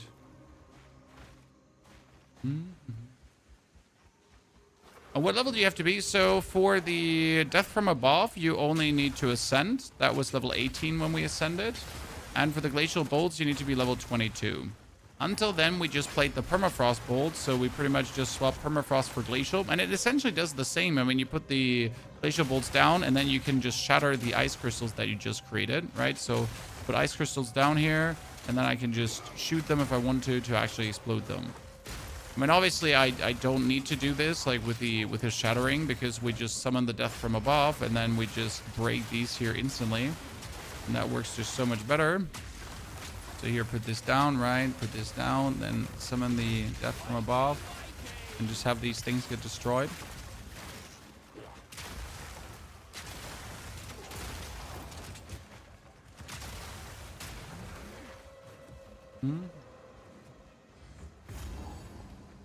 Okay, let's see our good old friend, the Chimera.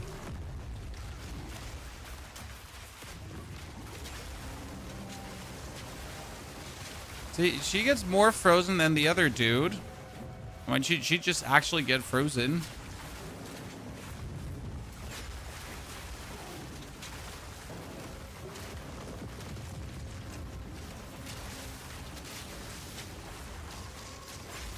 But I feel like, see, like, since we're shooting the environment here, I don't think he's like making the ice crystals correctly, right? Because this thing is in the way, blocking me from the ice crystal creation.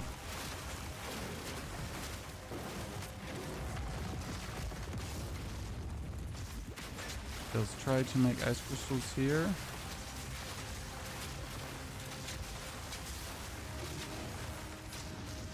Oh, I forgot to trigger it fast enough.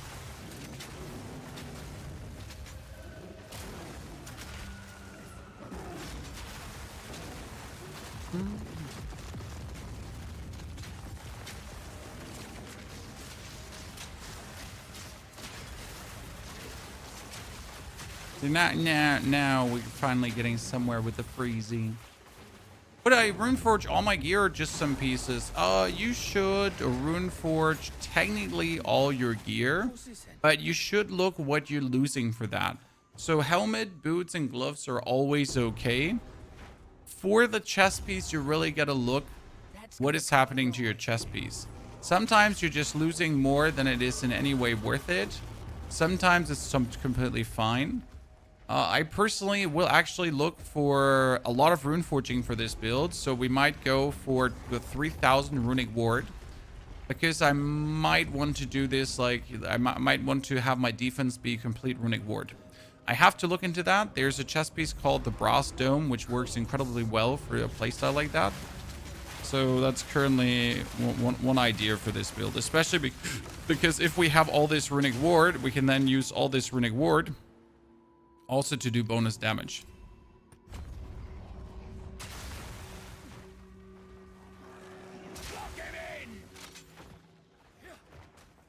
So yeah, there's a few plans for these.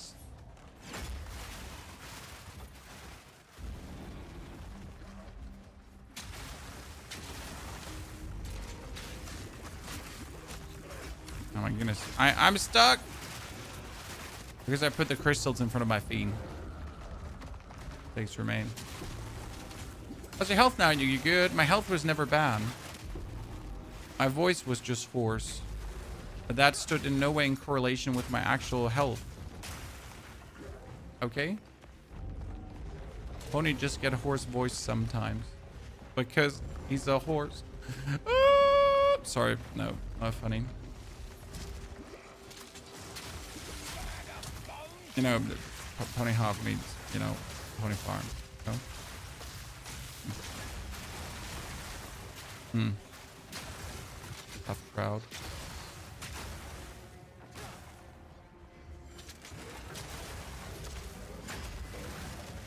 He did end. The loss of defense is massive in the end game. Yeah, that's why we're saying, like, if you make use of said ward on your build, then it might be worth it. If you're not making use of said ward in your build, then it's definitely not worth it. Okay, it's still doing 700 damage. That's just ridiculous.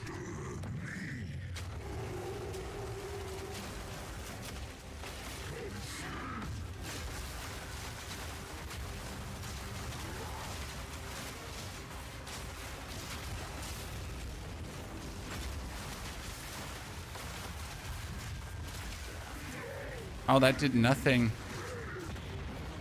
That shattering shot did absolutely nothing.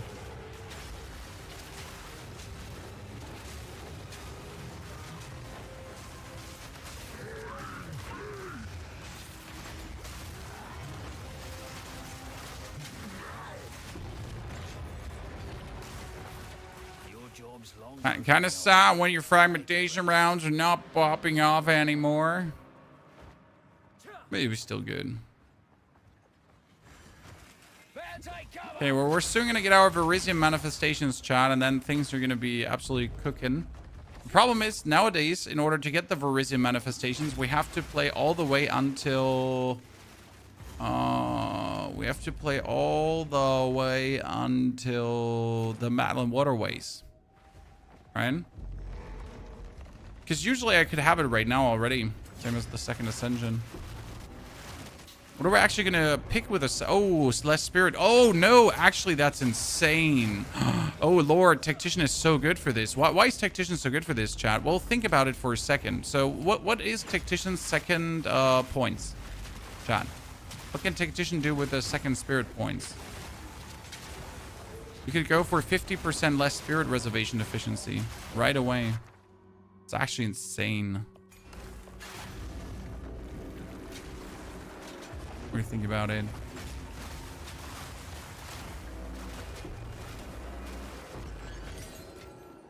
So here, this is the node, chat.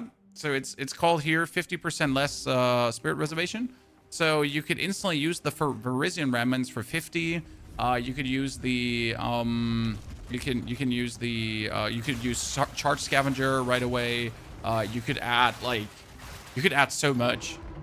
It's mental. Tactician minion build? No, we're not aiming to use minions for damage. We're just using them for their frost removal. Okay, so we need the spirit. Actually, that's not true. We just need to ascend. Yeah. We don't even need the spirit, Chan. We just need to ascend. Because if I ascend, I have the spirit. Yeah. Huh. Interesting. So how about we just ascend in a second? It would definitely be easier to ascend with the Varisia manifestations. I wonder if it would be better to go for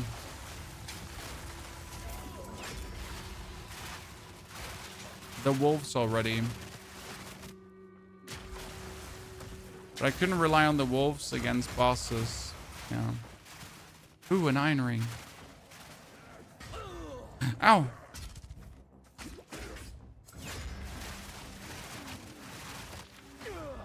Okay, like I have troubles like keeping it up, Chad.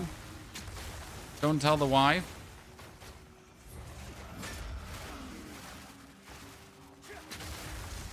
I'm flopping like a limp noodle on the ground. Doing like a whale cosplay here.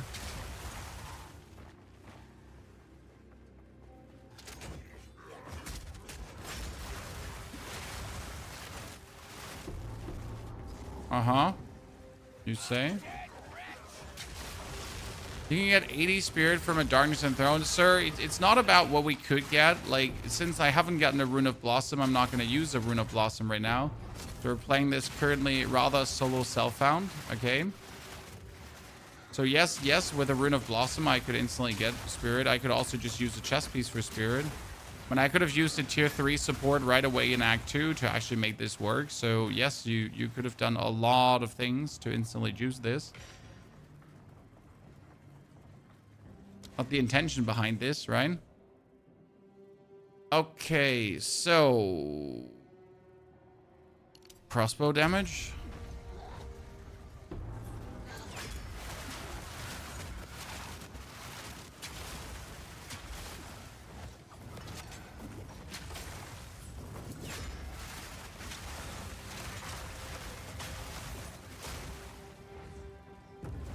One. Two. We're gonna check what this little crystal here has to offer. Nerds.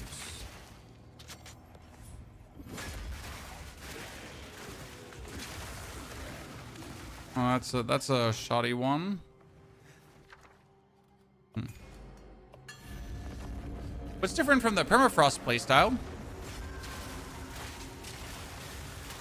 It's gonna do an insane amount of damage with the ice. Okay, so the biggest difference of the permafrost playstyle is that you don't actually need to freeze.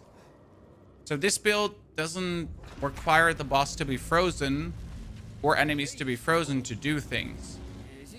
Because the way how this works is we're destroying these. So we're making these and then we're destroying these, right? So it doesn't matter if the boss is frozen or not. We can always do peak DPS, right? I mean, it obviously doesn't hurt if the boss gets frozen, don't get me wrong. But it is not a requirement for our damage. Right? That's the important lesson to learn here, I think. Thunderstorm, drenching people.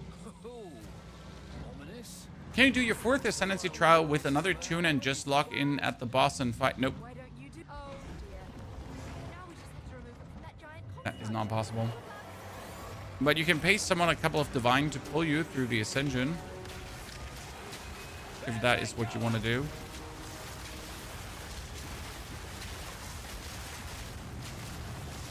Since he's floating in the air, I feel like my ice crystals are being created on him. Yeah.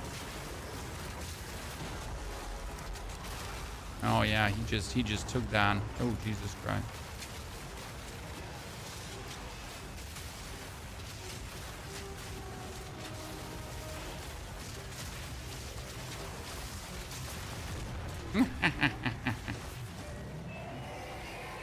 So like the boss was frozen one time, but our main damage was like when the boss was unfrozen.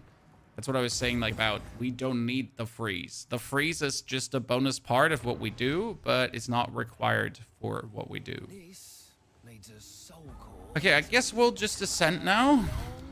So I can use my Verisium manifestations. Where do you get the repulsion skill? In Act 1, you can get repulsion already.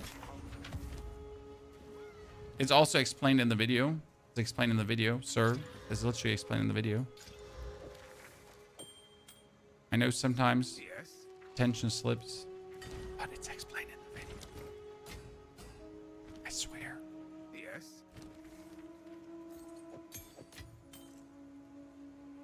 Okay, 2 levels to all projectile skills. And 12 to 15 physical damage. Oh, so the problem is if you use that, your ice crystals might have too much life right now. The other problem is that this one has 160 damage, so I'll have to craft around with that down the line for sure. That's a scary looking version of everything.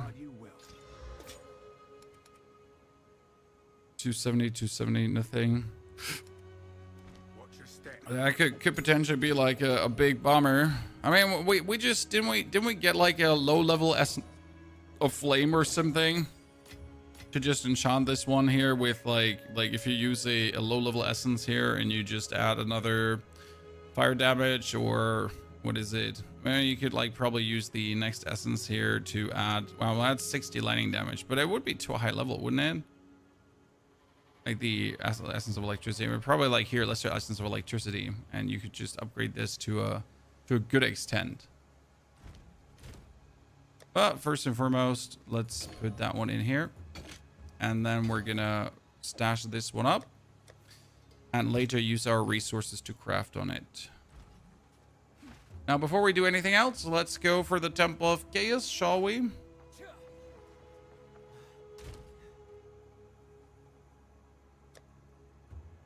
I don't want to get frozen anymore. Sorry. I don't want to get frozen. For the Poison Monk build, is there a reason for not upgrading support gems to Poison 3 and Deadly Poison 2? The reason is that I just didn't have enough supports 5 flying around. New lab. I will have to update that in the planner, yes. But, you know, always use the highest. Apart from for Bleed. Bleed 3 is best. Never go for anything but Bleed 3.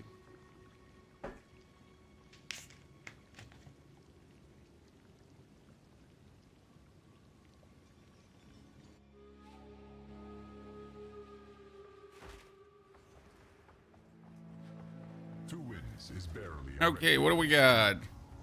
Did any one of you ever pick this one?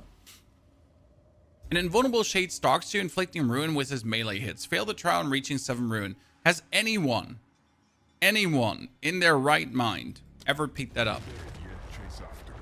It seems like a surefire way to just fail the trial for no benefit.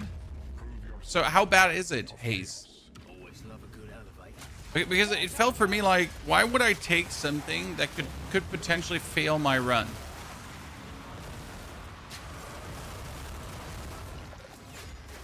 That seems like overly silly.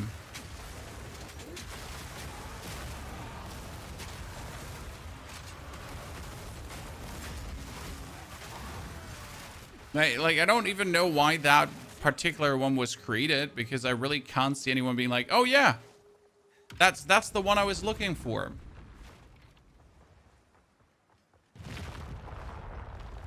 It's very good dodgeable. Okay. But you still have to pay attention to it. Don't get overconfident just because you beat the first room. The flora overwhelms. No problem with high evasion builds. Can you actually evade it?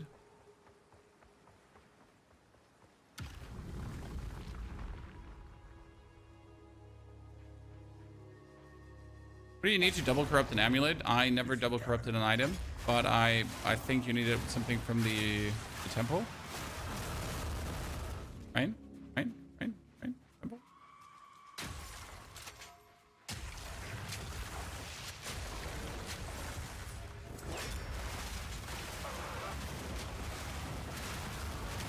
Out of mere interest, I wonder if... Well, I actually haven't tried that out, but can Biting Frost be put on... Because this is... I'm actually an idiot for not considering that earlier, but... Like, this Biting Frost would always shatter my thingies. Right? So the Death from Above can actually play Biting Frost as well while we're waiting. Interesting. Yeah, I don't know why I never thought about that. What does Biting Frost do? Oh, so Biting Frost consumes freeze. And since, like, these thingies are frozen, it instantly consumes that. Oh, what the fuck? I just got staggered. Ah, yikey doodles. Let's do it again. Are you doing the minion tag? Well, that is the plan, sir. Do the minion tag. I hope you have learned since your previous attempt. Cannot outrun. That is the plan. I'm torn between your Jin and Poison Monk. Yourself, worthy of chaos. I think the Jin will feel more powerful overall. So the Poison Monk is great. Love it. However, there's one thing with a Poison Monk. It's like still, it's a build that needs to get online, right? So the Jin is going to effortlessly feel strong at any second. There's like never a moment where with a Disciple of Rastor you're like, oh no, this build does not feel good right now. Right? Where with the Monk you might be like, oh no, I need a bit more damage.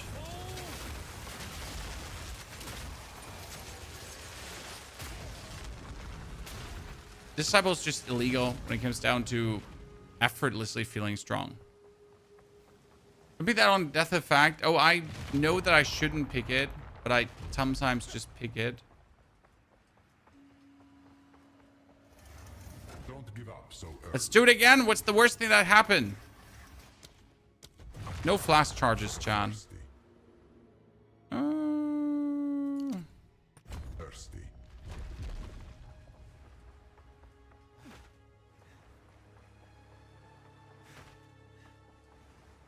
Previous Jins, you posted to 900 Divine. There's so much you can actually invest. I mean, Amulet with +5 or 6 minion builds, right? The Belt with plus minion skills. The weapon with, I don't even know how high the weapon can go. Okay, Biting Frost on, like, I feel so stupid for not considering this earlier. This is, like, incredible.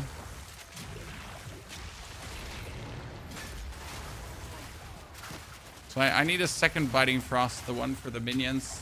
I mean, probably like the... I won't require it on the Death from Above anymore. We get the minions.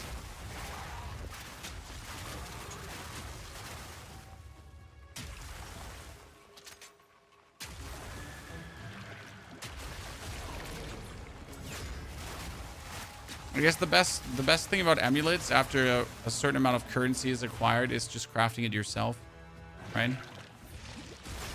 I mean, at some point you don't want to spend the amulet because you know that some people just crafted these for profit, right? So you'd rather just craft it yourself.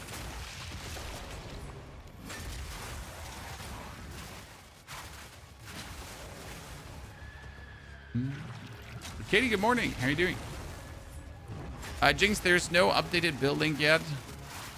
I'm actually like, I need to create like, I don't know, a Excel sheet that contains all my builds or something, or I need to slap it on a website.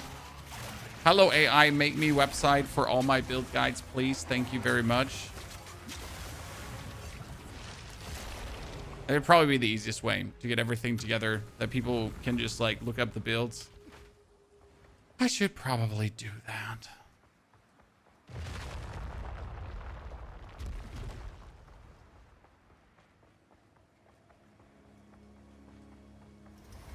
Don't give up so early. Deadly Lightnings? Yes, let me die to Deadly Lightnings. Glad to hear your back full voice. I mean, it was 3 days today, Katie, at this time. It wasn't actually that bad. Kind of quick.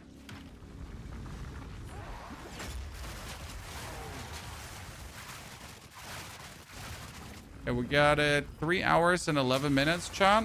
Good progress. When we're halfway through the act. More than halfway through the act. Aha, if someone tries to kill me while I'm at the altar, I'll just call down the Jesus. I'll just call down the minions. Right? I'll just do this. And have them all die while I'm putting this down. In case the game would allow me to do that, right?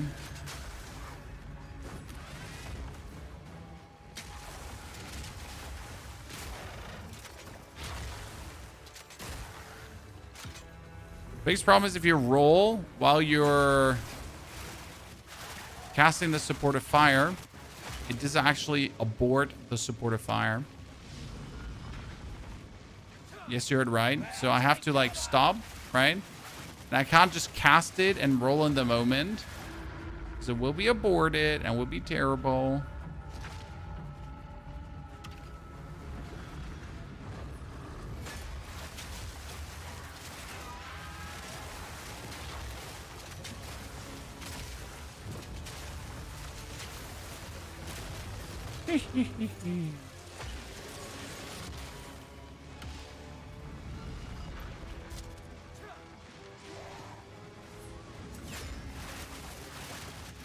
Imagine it's very low budget, but as soon as you get enough minion plus skill and Dominion. Yeah, the best part is that Dominion is now so cheap, right? When I bought Dominion for 12 divines and it's down to 4 and it's probably going to go down to 3.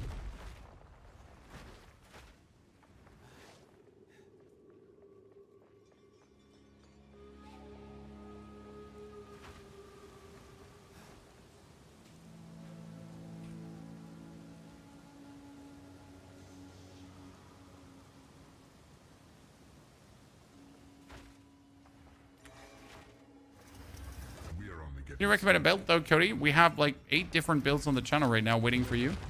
If you haven't played in a while, Monk. So there's a new Monk martial artist. That's probably the easiest one to start with. Right?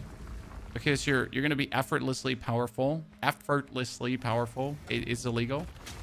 We could as well do this build here, but I think the Monk martial artist is right now the best experience for returning players, personally. I humbly believe so.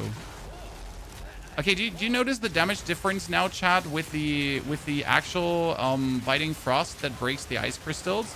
Because all the ice crystals are instantly being broken by the supporting fire, right?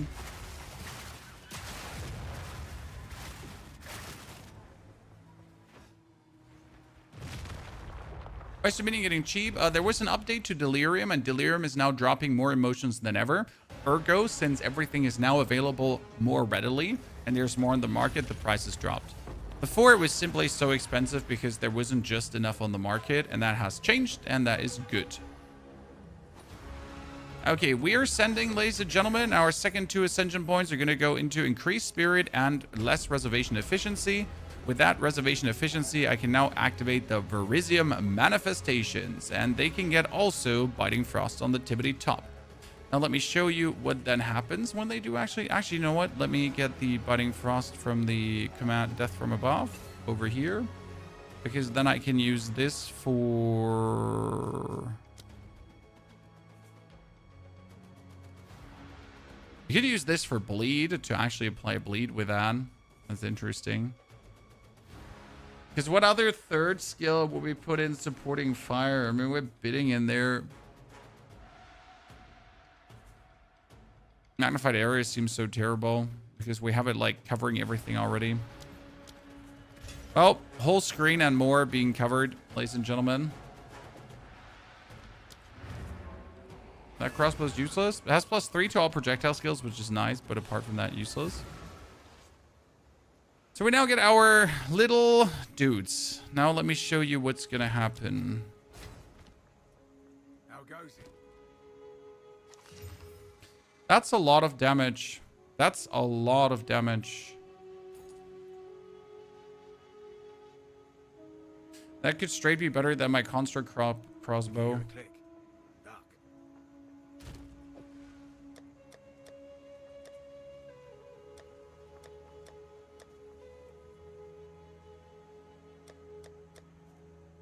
Beautiful. Take your time. It's a deal. Be wary.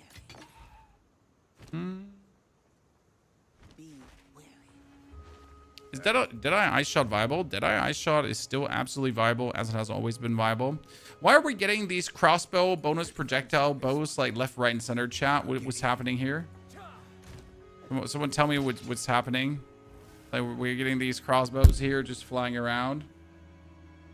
It's weird. I mean, this one can get like 2 exalted and we're good to go. So let me show you. We're gonna have to teleport to the Matland Waterways.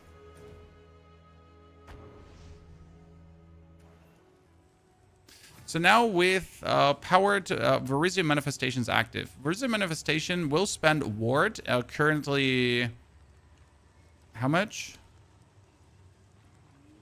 12 ward to make dudes, okay, when I hit things. What's gonna happen is these dudes now have Biting Frost, and they'll instantly then break our frosty thingies. So you're gonna put this down, right? And when you hit an opponent with it, like this, you're gonna make these ghosts, and see these ghosts, when you make them, they're instantly breaking the ice. So now I can just shoot this on opponents and just have these guys then break it.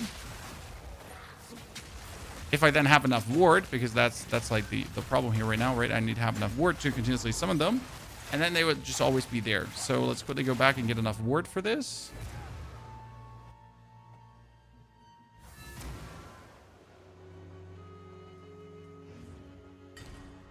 Chest piece doesn't have. My chest piece has ward. My helmet doesn't have ward. Probably get a new helmet. Get more ward. We probably don't have any kind of ward regeneration currently, which is also awkward as hell, right? How goes it? Actually, I just upgraded everything. Do we not have a... Interesting choice. 212 armor helmet. 212 armor is slightly better than what I have. You hear a click? More ward. Good. Hey.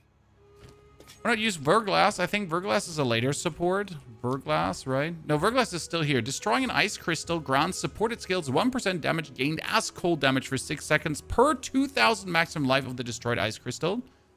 Currently, my ice crystals are sitting at...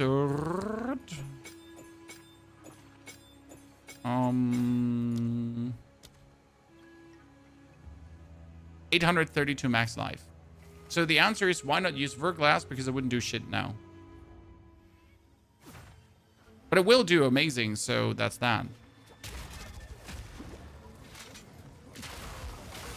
So like how many you summon, and they instantly just break my ice. So now I just pretty much put the ice down and it just instantly gets destroyed. And that's where you technically don't need to see. These dudes are now around, and they're, due to Pierce and due to Biting Frost, they're just getting it destroyed. Right? You just have to put the ice down.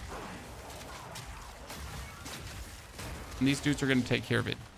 Now, obviously, it's still absolutely great to have supporting fire go on, because supporting fire is just a demon, right? So this is just like bonus to what we're doing. The problem is that these dudes currently don't have Pierce All. So if they had Pierce All, it would be better. Because then they would just shoot through everyone to break this, right? So right now with Pierce 1, like they're not piercing enough.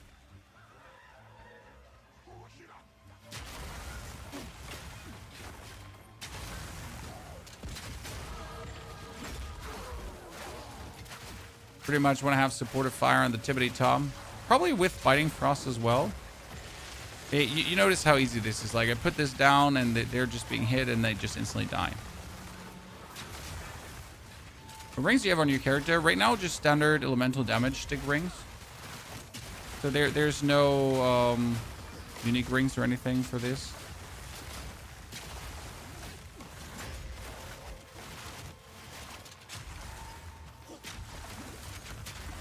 What we need right now is we need more ward.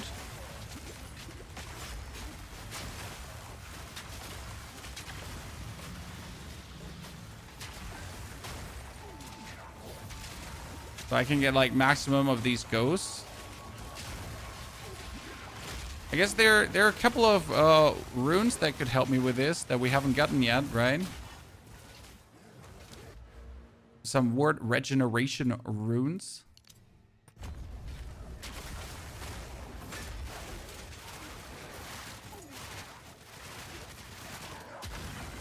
Is it possible to make Turrethin Cannon thing to fire like a machine gun? I have always just used the Turrethin Cannon for having like some of the most physical damage at a low level. I've never actually used the Turrethin Cannon for its purpose of being able to like trigger that Turrethin Cannon effect. Never found that required.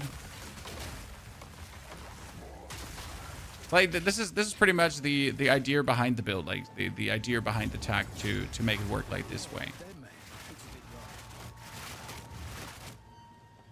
And now we're also gonna get Sarge Scavenger to get ourselves like reloading crossbows. So the idea would be to do that, and later we're gonna add Herald of Thunder, and we're gonna add Herald of Ash, right? All of these things, because I am a tactician right now and I don't pay spirit cost for anything, or less. I pay less spirit cost, and this will allow me to just be a demon. And then on top, we can actually put Kurgold's Leash later on the...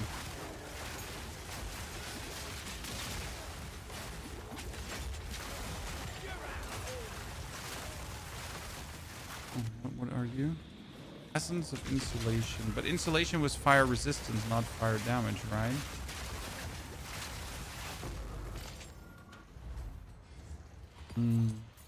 Robbery. If you're stuck on the Viper boss, then your weapon is probably bad. Viper boss is like a check, like of your equipment and build. Okay, why are the servers so weird today? I feel like I'm glitching around the whole time. No, that's not where we need to go. We need to go down and then to the right.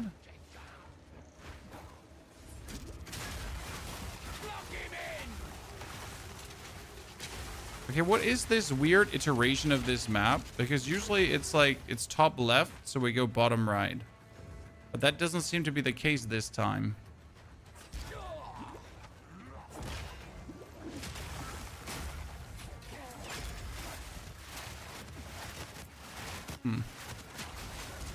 Well, at least we found this one here.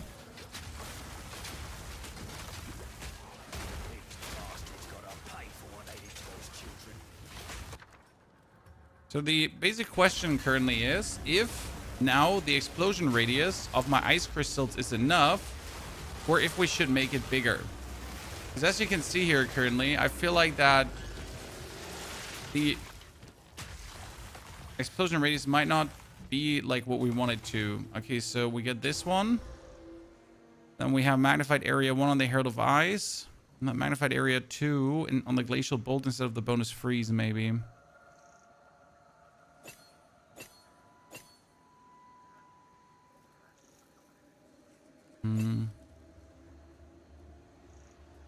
We're another support unlocked for the Verisium manifestations. Now, what are we bonus going to put on them? We don't need them to actually do more damage, right? Multi-shot. So they break more things. That's a good idea, Chan. Look at that. We're going to put multi-shot on them. So they do multiple... multi-shot. Yeah. Now you're going to summon them and they're going to break more. Right? Oh, by the way, as a new thing, in case you didn't know, if you now activate these here, they tell you where the boss is. See now? Boss is bottom right, I told you. But I'll sure as hell use it against you.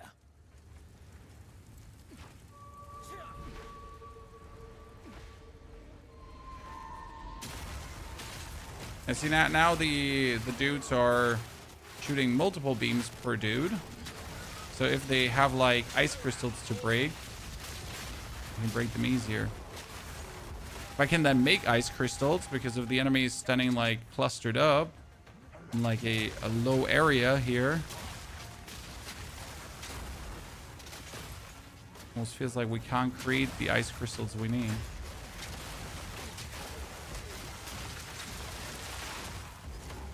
Okay, ladies and gentlemen, are you ready to mingle and jingle? To bingo and bongo.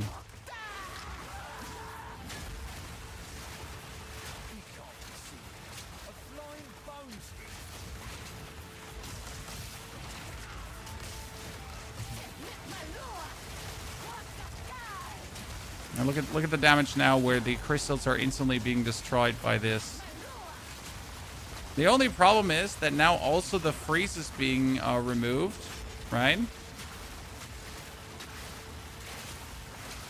So you have to take out your... I guess the level 36 swap probably. We have to take out the fragmentation rounds. Which means that at this point, when the fragmentation rounds are gone, we can actually start playing the second tech of the build. Okay, so this is tech number 1.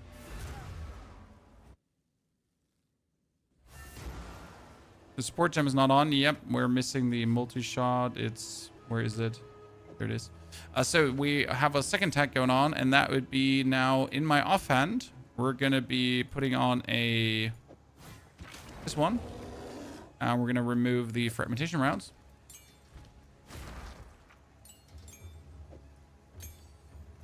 By the way, supporting fire just needs cooldown recovery. Can I not put cooldown recovery on it? I'm so surprised that supporting fire wouldn't take cooldown recovery. That's so mean. Okay, so we got support skill first. What can we take here? We get Herald of Eyes. We get the banners. We got a Wolf Pack. Yes, you could play Wolf Pack and give it Biting Frost, Chad.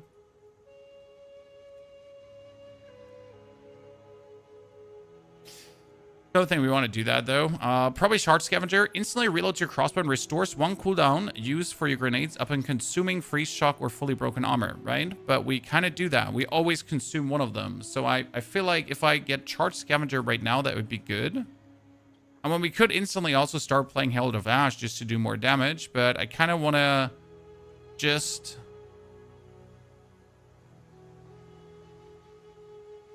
get that going. Just not sure is Charge Scavenger really worth it. What I hate is...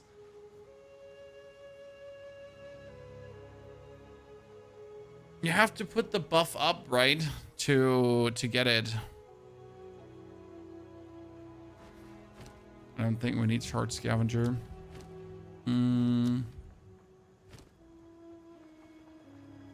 So yeah, we get this one, then tier 10 primal. I'm going to take Pounce. Why Pounce? Pounce is going to make minions. Chat. And these minions from Pounce, what can they play? You guessed right. The minions from Pounce, they can also do Biting Frost. So if that now dudes come out of this,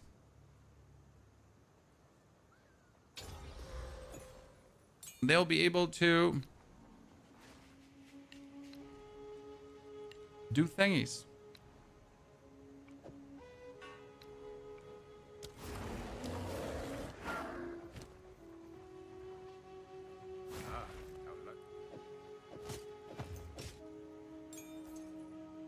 $297 armor, damn.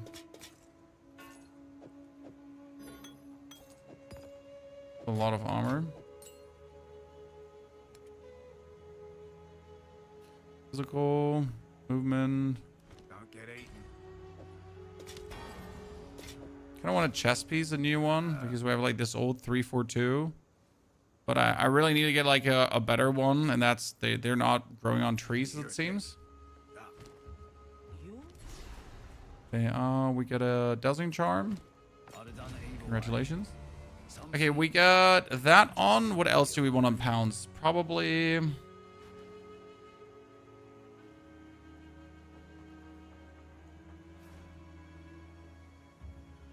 recovery so we can Pounds more?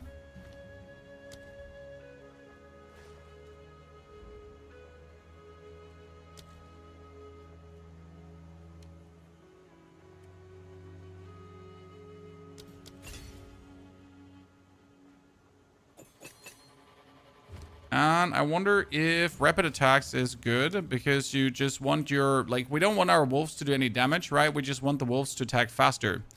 I'm just not sure if the attack speed of the wolves can actually be influenced too.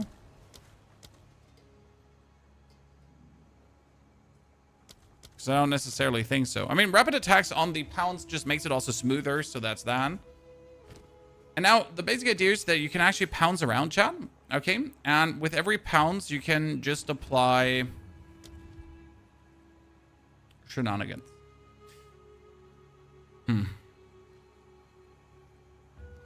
I could add Wind Dancer just to be more tanky.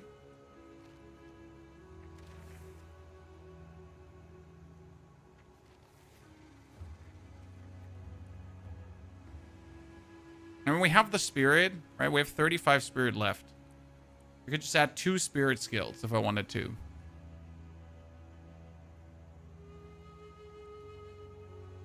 Could add a war banner against bosses.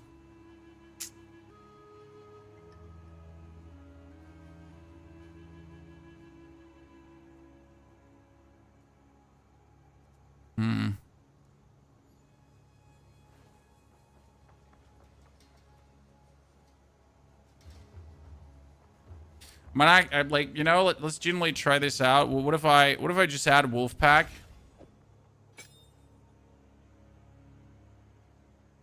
This is only 30 spirit. Why can I not activate wolf pack?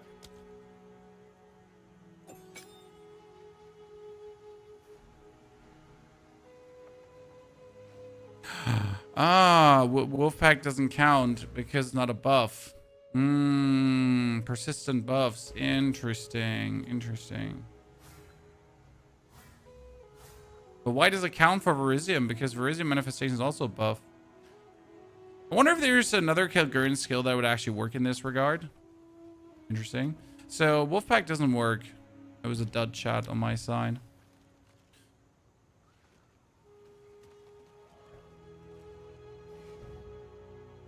Or I could just put Time of Need on to just be tankier. But to be honest, right now we just don't need anything. Okay, so let's go back to the Metal and Waterways. Is it worth placing a Masterwork rune on a physical run on my quarterstaff? Yes, absolutely. I mean, the Masterwork runes are fire, so it absolutely does not hurt to mess around with them. 19 strength, let's go. How much damage to my supportive fire? It still sits at 800 damage. I mean, if I do nothing but the supportive fire, we're just still going to be absolute demons.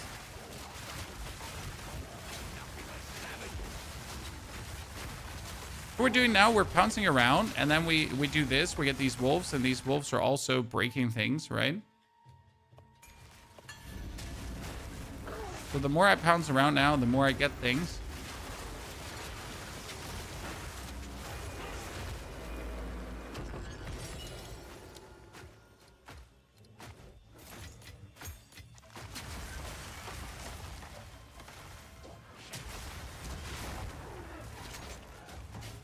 Okay, that multi-shot on the Verizium dudes is just insanely good. That has them like really pop every single frosty thingy. Look at that now when they shoot, right? They pop every frost thing available.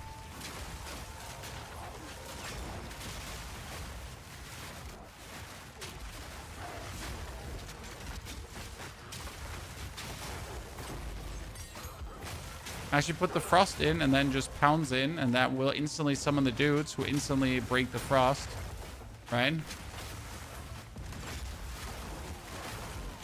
Surprisingly illegal how well that works. You shoot in front of you, right? You put the ice up, and when you then pounds in, you like just instantly have everything broken, and you get the wolves. Interesting. You can use Entangle with Glacial Bolt. Yeah, but why would you? I mean, right now I just have to shoot and I instantly break the Glacial Bolts. There's just no reason to use Entangle. We're making a YouTube video for this build. Have we ever not made a YouTube video for a build? Apart from that one solo self-on build that didn't work the way how it should work because the ice fragments didn't work the way how they should work. Apart from that one.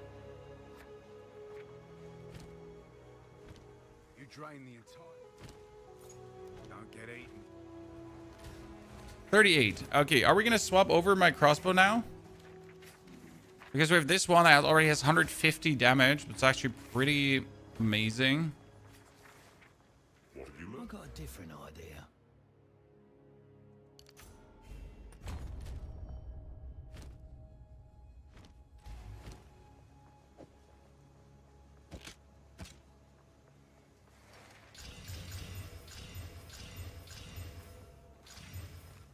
The lightning rune on it. Look at this beautiful bad boy.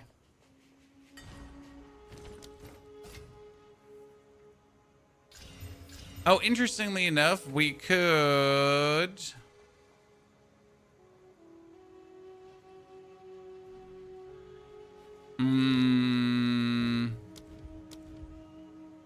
I could play Blasphemy. And Repulsion.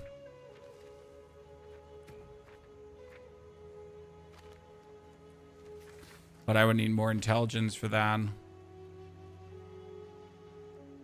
Way more intelligence. How much strength do I actually need for things? That is 40 strength needed, 39 strength needed, 37.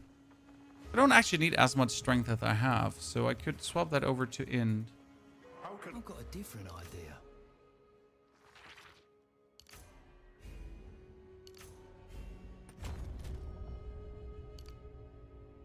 I don't have enough strength node to put over to int nodes to make this work, Chad. Now I'm lacking 2 strength to make this work. Where am I supposed to? Okay, so what we're gonna do is, in order to balance this out quickly, so I can just do that, we need an int node. Screw that. Dankeschön. Then I can use Blasphemy. And we had a repulsion, a low-level repulsion flying around. Because we picked one up earlier in the playthrough here, level 7. Ta-da, told you. So I can activate that now. And now comes the big question, though. Can the repulsion play a Biting Frost too? Just out of mere interest, can you play a Biting Frost? Because technically you do damage, right? It can play a Biting Frost. Would you look at that, Sean? Not that we require it, but it's possible. So what would Biting Frost and Repulsion do now? Well, it's just going to repulse enemies, and these are also going to consume freeze whenever they have something around you. You know what we now need? We need a Mirage Archer who's also shooting Glacial Bolt. I think they'd have made some sort of elevator. As I told you, I saw the tech in the internet, but I'm making it so much better. So we can play a Mirage Archer, Chad, and we can give it a Glacial Bolt, and that can also make then Glacial Bolt stuff, and then we're just going to... Woo-hoo-hoo-hoo! Let's go, baby!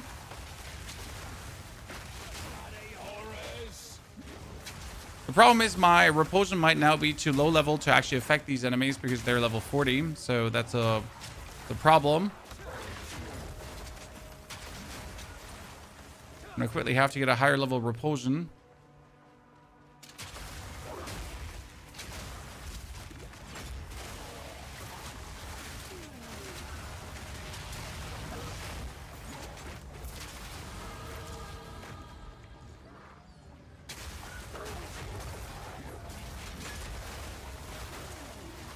I don't even need supportive fire anymore. I'm just keeping it because it's like banger damage. Or if I just want like an area quickly cleared. Okay, we just put our speed demon shoes on, chat. We also do have this one now. So bolts fired by crossbows have a chance to not expend ammunition. And we're going to say, if we hear this one, chance when you reload a crossbow to be immediate. That's actually super powerful because you end up like either not spending ammunition or you just reload instantly, right? These probably ain't the good kind of mushrooms. So like, you could do this with a gemling for more explosion range, but I do believe the more spirit skills might just be better than more explosion range, right?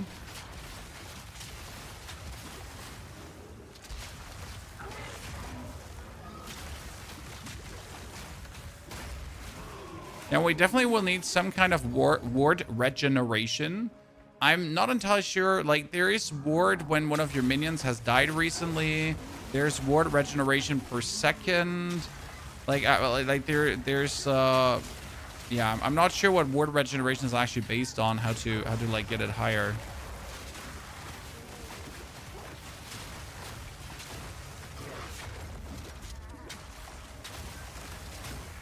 Level 11 repulsion. Yeah, I don't want to buy a better repulsion right now.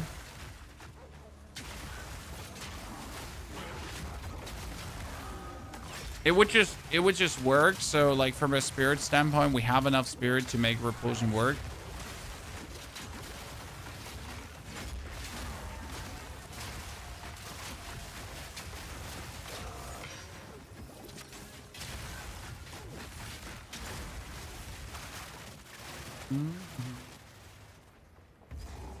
Okay, my wolves have biting frost.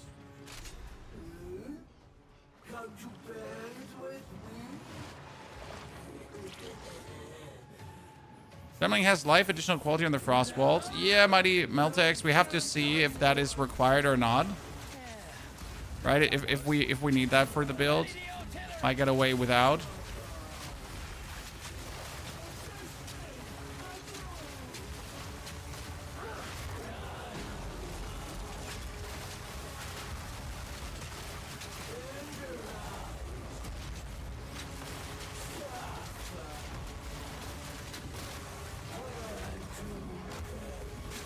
Wow, you just bugged out there mightily. I wonder if we already... So right now our ice walls have like a... Our ice walls currently have 800 HP, right? And the damage of glacial ice crystals was bound to... How much HP they have? Or how did you get the damage higher again? Wasn't it like more HP, more damage as well? When the wall was converts physical damage to cold damage, more effective shatter, less damage. Yeah. So Verglass is definitely something you can play down the line, but it's not required right now. For Ward Regen, you could use Remnants of Kelger. What did Remnants of Kelger do again? Remnants of Kelger. While active, enemies you stun or kill have a chance to generate a runic ward remnant. That remnants can overflow your runic ward. It's a buff, so it wouldn't cost us any kind of spirit as well. Yep, can definitely use it. It's a good idea. We can't currently afford that. I guess it might be better than running repulsion right now. Do I have remnants? I have a level 12 one. Yeah, I have a Remnants of Kelger, actually. A low level 1. Remnants last for 8 seconds. Chance to spawn a remnant on stunning an enemy, no more than once every second. Chance to spawn a remnant on killing an enemy. Each remnant grants 32 runic ward. Are there supports that would support the remnants?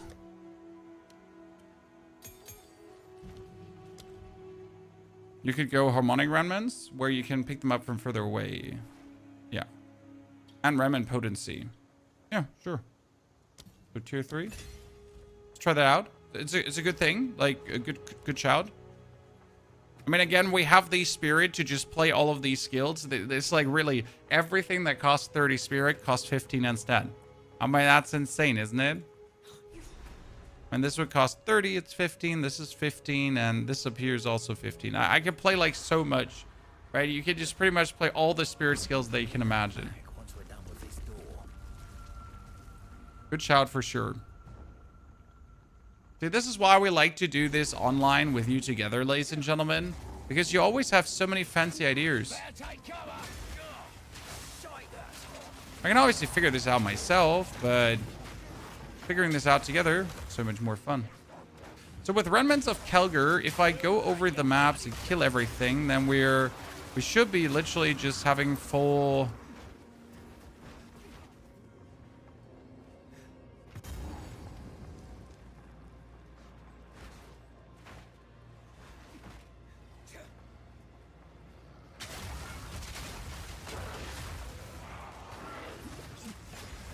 By the way, this means that you can get a low-level Remnants of Kelger. Interesting.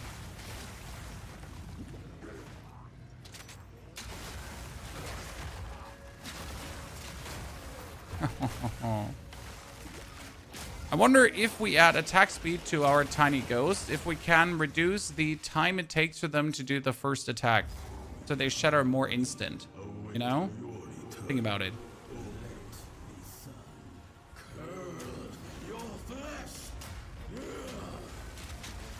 He's lost it.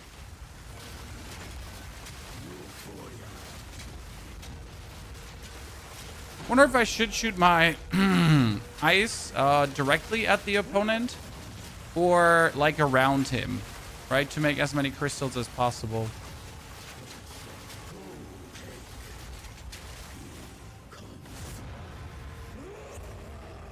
I like the sun as much as the next guy, but you lot took Vile it too. ingenuity never Demon ceases. time. Demon time. How can I help? What do you think, ladies and gentlemen? Does this note here, I can make out symbols. allies in your presence, increased attack damage while you have an ally in your presence? Wait, no. Like, Offering it's allies, someone would that of also vile be my wolves? And would that also be my tiny dudes? It worked. Now this is truly something. The apex. I just spent 23 divines to go from 9k ES to 11k. I think it was worth it to never die even more. I don't know if wolves are allies or companions. I think companions are only companions. Focus. So actual companions, you know? We're back in the The ones that say companions are companions. Everything else is, it's a minion skill. The entire So if it says companion, then it's companions, but if it doesn't say companions, it's not companions, right? You gotta say companions.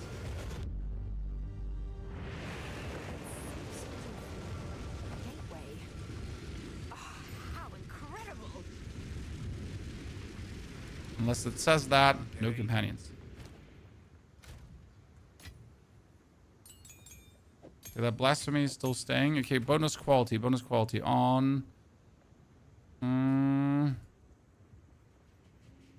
Do manifestation duration. Yeah, let's go.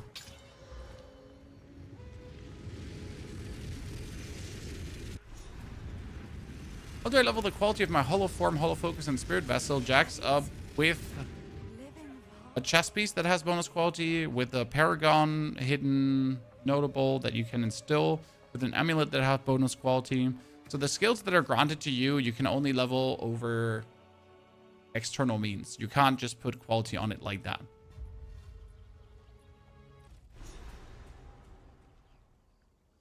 There they are.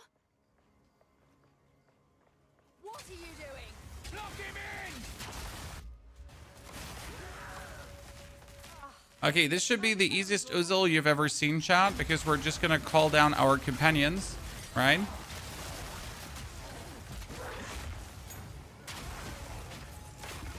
Rain from above.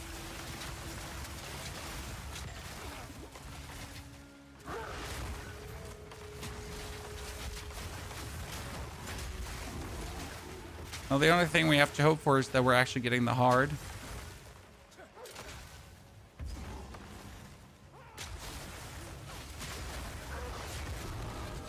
Thank you very much. Oh my God, blessed, ladies and gentlemen, bless Jesus. I'm playing the lottery today. Why is my game crashing? Okay. Roll it back. Roll it back, chat. We're too demonic. There are 24 extra book points you can get.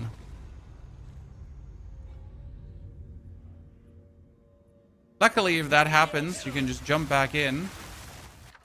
Okay, what we have here, chat. So we get Detonate Living, Eternal March. There's Repulsion again in level 11, so we would need that. None of the others. So this is Repulsion, and it would work instantly. And the thing is, we can only almost play Revisium Remnants and Repulsion. Right? We can almost play both together, which is actually crazy.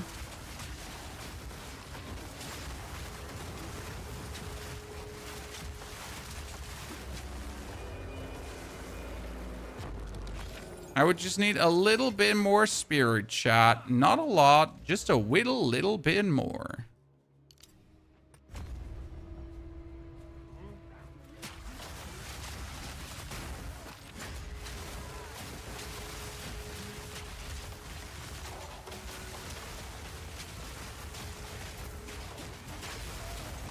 Honestly, definitely my favorite build so far. That interaction is dumb.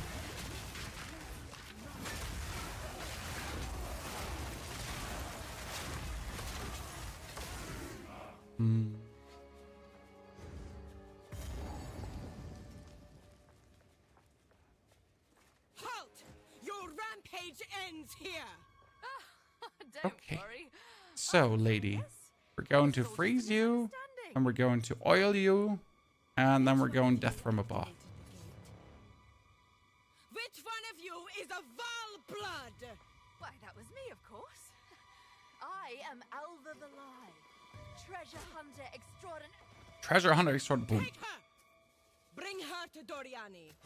As for you, I will pay back every drop of Val blood you have. Okay, oil her.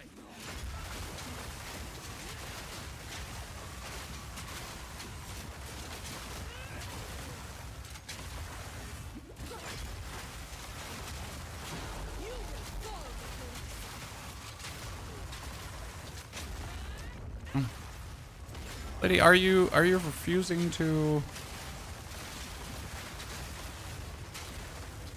Are you refusing to get shattered by crystals while you're flying around? First try, ladies and gentlemen. Not only first try, I wanted like one phase. Okay, level 11 skill gems. We haven't used them yet.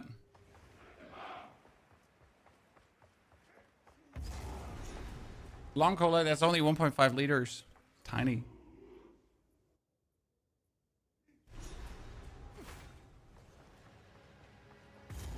I learned from Gazi that all companions are minions, but not all minions are companions.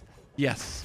Just like poison is chaos damage, but not all chaos damage is poison.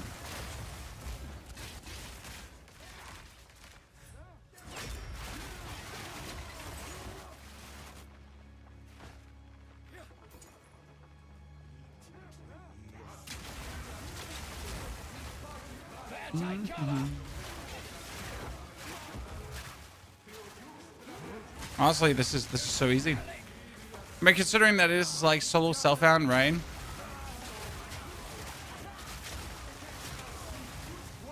Crazy. So we're at 3 hours, 55 minutes, by the way, chat. Just to give you an update on the timing.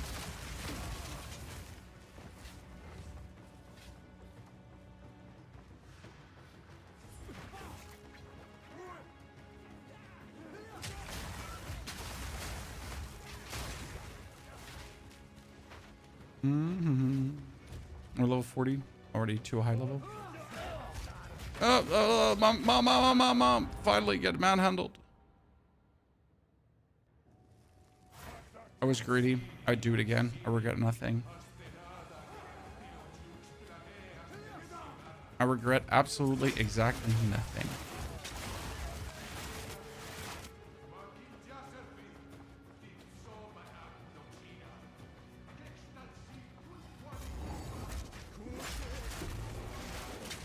When you're gathering Verisium Remnants, you could actually play Catal's Rejuvenation.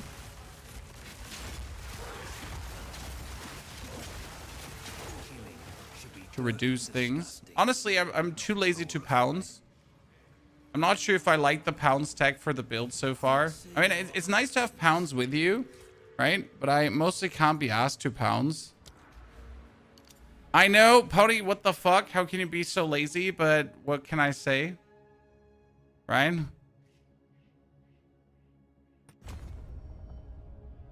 I just don't want to.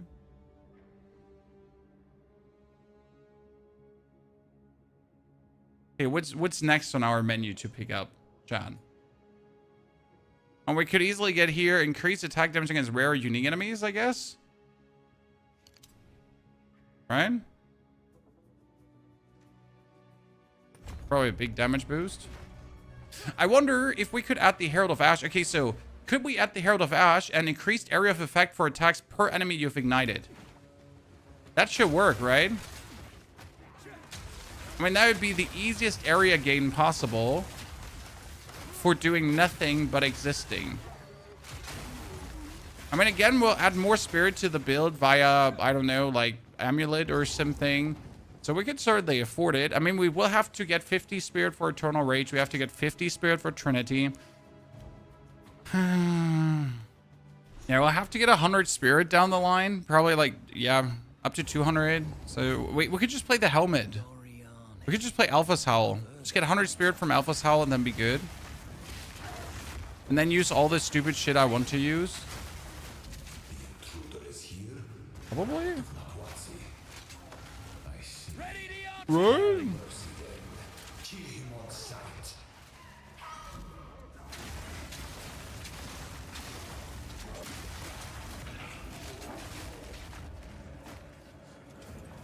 Probably. Clever bridge. Herald of Ash does ignite. Herald of Ash does ignite.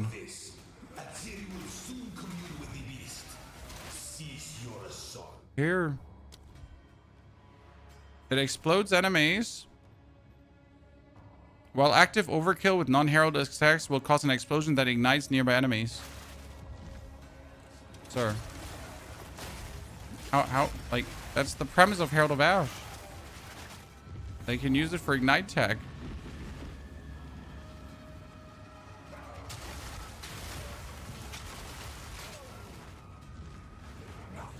Sir! How do you not know that?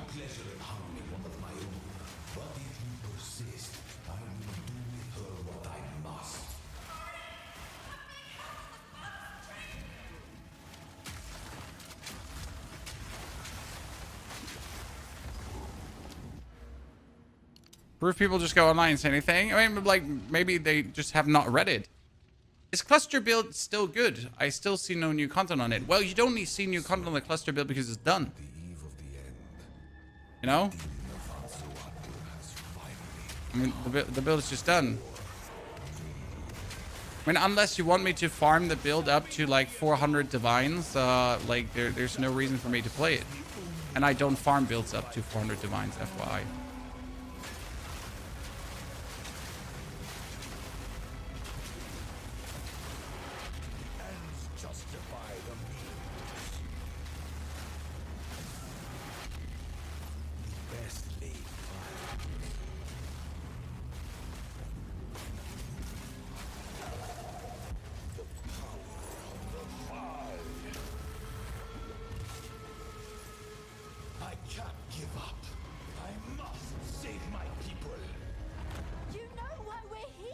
It happened! It cannot be stopped! No, I will succeed. How fresh. Generally speaking, you only see build updates from people if there are build updates. The thing is, like, when a build is also done, a build is done. I know.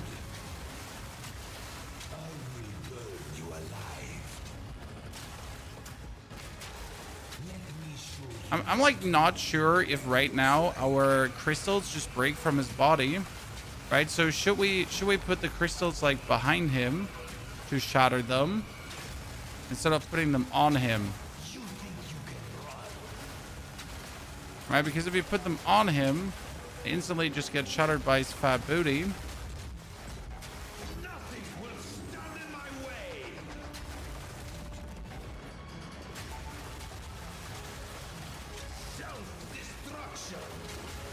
It's definitely something I gotta get like used to.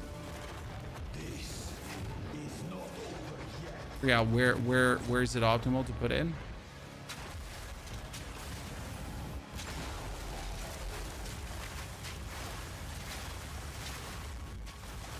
We definitely have to put back Biting Frost on the Rain too, because we do not have the ward regeneration to pretty much have the ward up all time like while we're doing this. So instead of playing the Magnified Area, we need to keep playing Biting Frost on that one as well. For the time being, just to make sure that we're really breaking the ice as much as possible. So let's just keep that on, because it just makes sense to do, right? You can stay here. Let's import this. Now then, it is time we depart. Activate the portal. We will see about it. Okay. Teleported. Safe.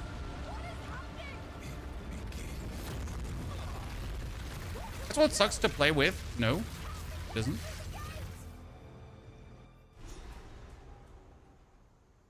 Yeah, that's why we need as much AoE as possible. I'm feeling that. Well, we could probably just take like early area nodes around here. It's probably the way to go for now. I mean, these area nodes we can only take when we start igniting, right? So it's not versus a boss. I guess we have to go for that one now. And since we're planning to go over the left side as well,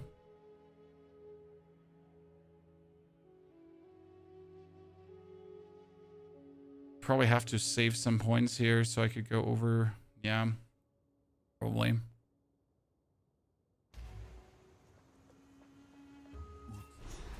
Speak. Okay. What have you learned? Let's try something. Pull this out else. now.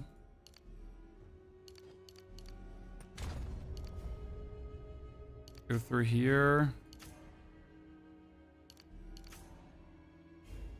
End. Dex.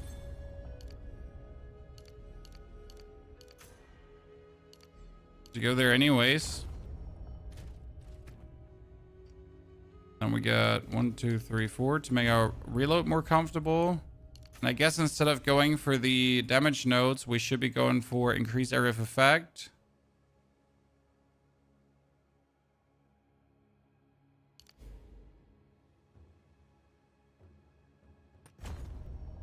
Make our way towards that one. I'm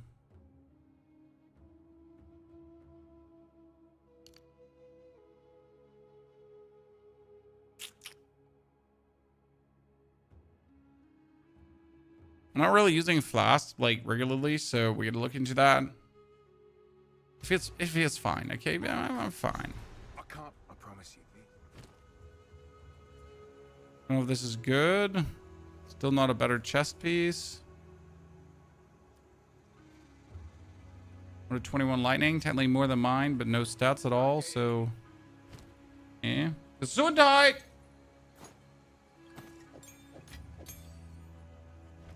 Stay wary. We need some more. We need some more restoration of thingies. Glacial Bolt is a 10er. Glacial Bolt is 11er. Oh, Grid is an 11er. Hello there. It's a long. How do I get the repulsion skill? I'm level 10. Repulsion skill you get in the level 12, 13 area manor ramparts. They'll actually be able to pick up repulsion. Hey, wait a minute. Come Is this back. the friend you mentioned? It is. You have a hard time killing map bosses. You should be using knockback, and you should be using the Herald of Plague as often as possible. It might be that at some point you're forced to use Twister over spear stabs, but usually the spear stabs should be enough at this point. Yeah. Okay, supporting fire command. The wolf pack's not being used. The remnants of Kelder are remnanting with the biting frost on multiple, so that's working out. Welcome aboard. Not sure we need that bonus freeze.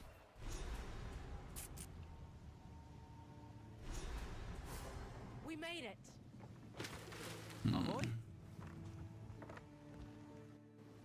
Here we are. We shouldn't be here. This.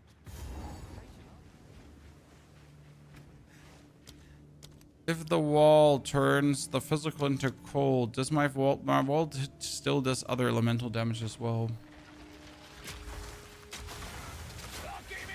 Okay, and more skill slots and gems. You need to get Jeweler's Orbs.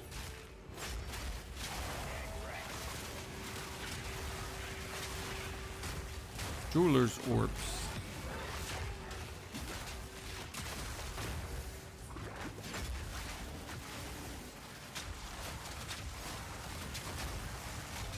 Okay, Regal Exalted Glass Blower. That's a tier 4. Support gem.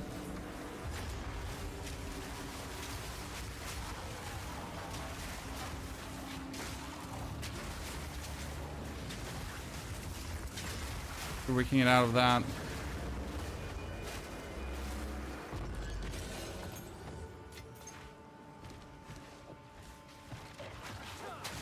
So with a lesser jeweler's orb, you can add a 2 to 3. With a greater, it's 2 4, and with a perfect, it's 2 5 slots.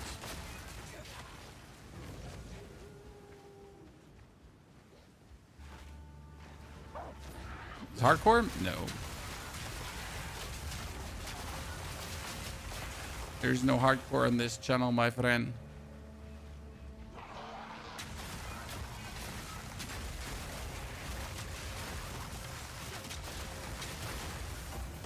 I feel like death from above should be illegal.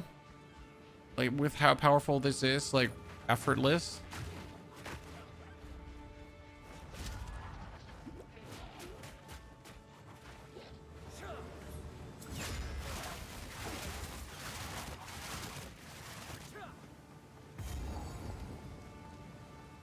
First time you're playing the game, you're learning from zero. No problem, sir. The game isn't precisely clear on a lot of the basics, so if you miss something, that's no wonder at times. And what I asked myself, I would go for full ward, right?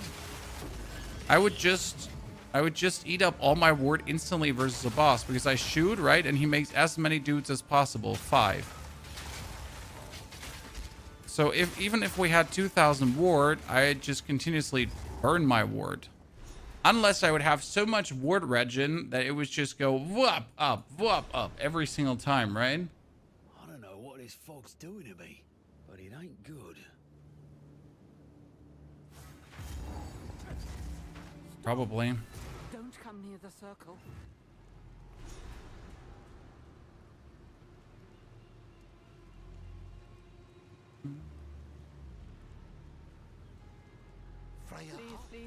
Please hurry. I feel I could die. Here's this next build so far. Very good. What we're doing is we're creating ice crystals with a glacial bolt like this. And these ice crystals then get shattered like that and instantly do a lot of damage. Here, boom, shattered. Boom, shattered. And then enemies just die. For this, I have to summon like these tiny Verisium remnants, which have like Biting Frost going on. And I'm also getting like my wolves from the pounds, if I'm then not too lazy. Plus, we also have the supportive fire, which also gets me what I'm looking for. And all of this just works really nicely together, and it's going to create some kind of very easy way to clear out everything in my path. I mean, right now I'm planning to also add repulsion, because the thought would be if an enemy has repulsion, right? And he has ice crystals around him. If you then trigger the repulsion rune and the repulsion rune plays Biting Frost, shouldn't that then trigger all the ice crystals around him?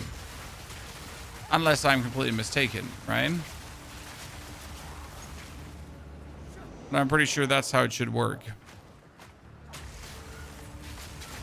So that's something I wish to add to the build on top, amongst some other things. But yeah, we'll have to see. I got some ideas. That's why we're choosing to play Tactician, because Tactician will allow me to go through with all these mad ideas.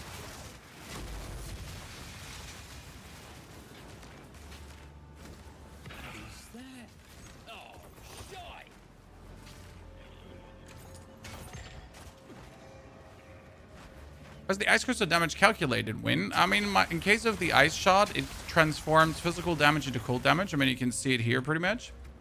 So you get the Glacial Bolt. Where is it? I'm blind. Glacial Bolt here.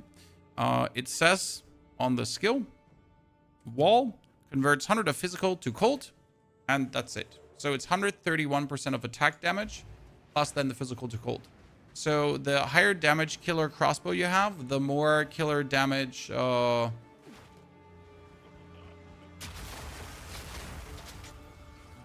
like bonus projectile ranks and that kind of stuff, the more Shatter shenanigans should happen.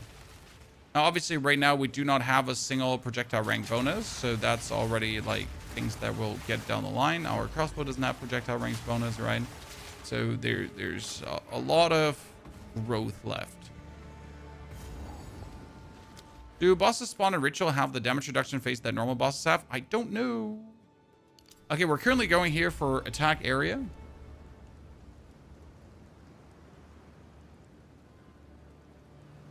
I mean, later, I think we can kick out like all these crossbow swap points. I don't think we'll require them down the line.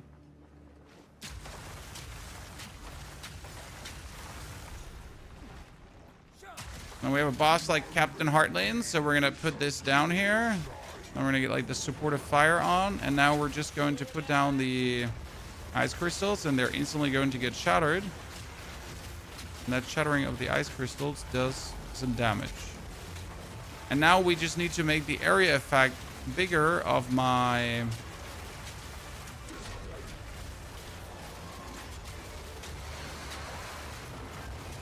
so that the ice crystals are just always hitting. As you can see, very efficient. It just destroys him.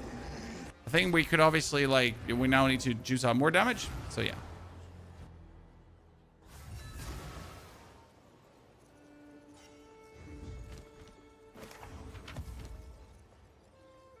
Come on then. Well met. Welcome. What can I deal? So we need a new crossbow that's even more deadly than the one that we have right now. That would be cool damage finally, Chan. Cool damage. Ooh, that has 361 armor helmet. It's a lot of armor.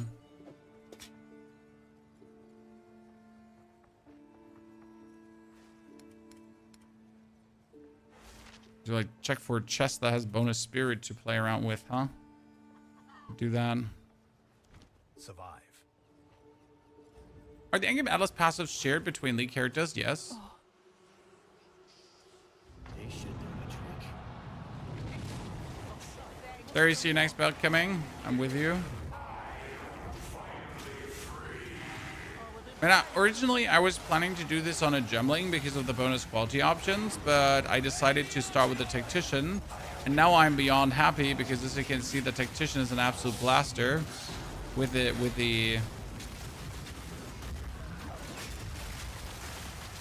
look how that guy just got destroyed easy.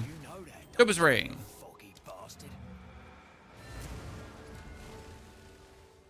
Are those Verisium projectiles from minions? Yes, these Verisium dudes are from the skill called Verisium Manifestations. And in order to trigger Verisium Manifestations, you just have to hit enemies. You don't have to do more. Just hit enemies. By the way, as soon as you get into Act 4, there's one thing you need to do, chat. What is it? Raise your arm if you know, to keep your arm down if you don't know. Don't suppose any of these friendly... You need to go to Erastus, stab 1. Why Erastus? Because Erastus has Servitor Marius, and he sells you cool rings. 1 to 20 lightning damage? Sure, why would I not take this beautiful ring here? Huh? Then we get this one with increased cold damage. Would actually be cool. That has 2 to 5 physical, 9 to 16 cold. Sure, why would I not take that ring? Correct? And then we have this amulet with rarity of items, all attributes, and that kind of stuff. So why would I not take this? Token of my thanks. And you can check if there's anything crazy with skill ranks that you could sell or bonus spirits, something like that, right? Or to play Last Epoch sometime? No, I have really no interest in Last Epoch. And then after you get there, right? We're not done yet, chat. We're not done yet. Listen, you're going to go to Makuro again. Makuro is going to take you to Nagakano.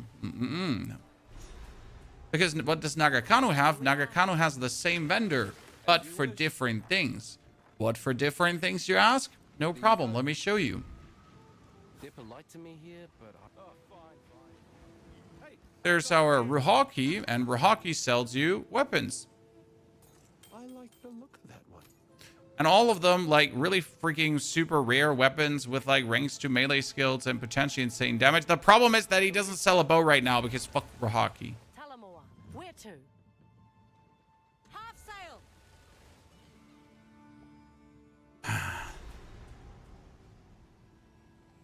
Only have to find a way for your ward to stay up. I think, like, there's probably... Aren't there runes for overall ward generation? And then if we get, like, more maximum runic ward, that should work. It should be possible. Let's go. I'm not too overly worried. There you go. I left Nakanu before I was even... Okay, now that we got that bonus damage, all of that bonus damage, our Frosty Mac Frost phase went up, chat, right? Of lightning damage bonus. Ready the artillery. I mean, at this point, we're still just destroying them with the command skill, which is crazy. I mean, even at this point, nothing has changed. Just command skill done. Apart from if they're proximal and tangible. Why is Headhunter still so expensive? Because people are willing to pay a premium for it, sir. I mean, you'll never get a cheap Headhunter. It is a chase item, and as soon as there's a cheap one, it just gets bought up, and then it gets, like, priced up again. I mean, it just doesn't matter how deep you're in the league. You'll never get the chase items super cheap.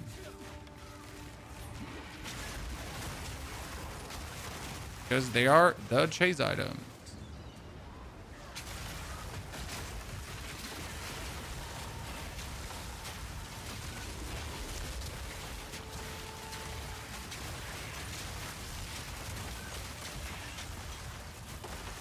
Okay, what we got here? Warding of Rune Force. Thaumaturgic Flux, yes. Thaumaturgic Flux let me upgrade my dudes here. That's actually a good question, Chad. Do we even want to upgrade my dudes?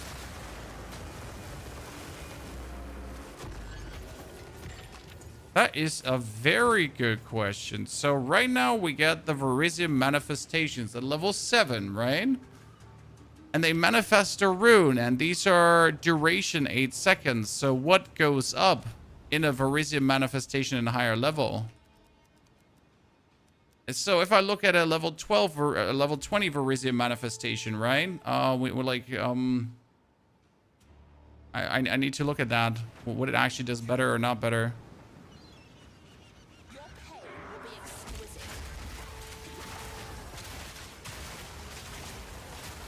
Because I think there's exactly like 0 reasons to actually level that up.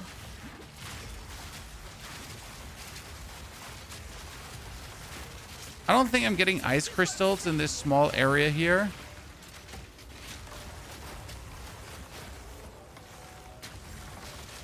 Right, where she was standing, everything was too clustered.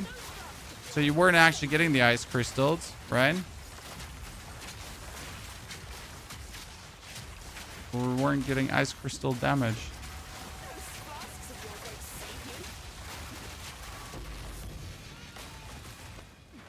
It's an interesting thing that could become a problem.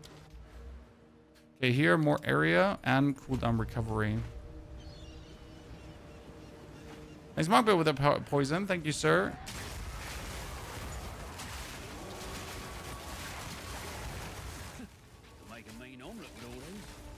It was one of my happier creations this season. What is so special about Headhunter and Mageblood builds? Headhunter is all about making your life so much more convenient. Because Headhunter is just going to give you buffs from the elites that you kill. And that can be haste aura and mana sucking temporal shields. Bonus physical elemental resistance, whatever, right? There's, oh goodness, did I not unlock a single waypoint until now? Jesus. So there are quite some useful ones to actually unlock, right? And then Mageblood is just literally to solve your problems easy. So with Mageblood, you can get all your resistances solved. You can get massive amounts of attack speed bonus, that kind of stuff. So they're chase items because they give you chase results, right? So they don't like make a build work. These items just make existing builds smoother. And that's the reason you're chasing them, right? Technically, you could take care of all your resistances over your rings and your amulet and that kind of stuff. But then you could also get Mageblood and just have all your resistances covered. Just like that. Done. right? Without a question.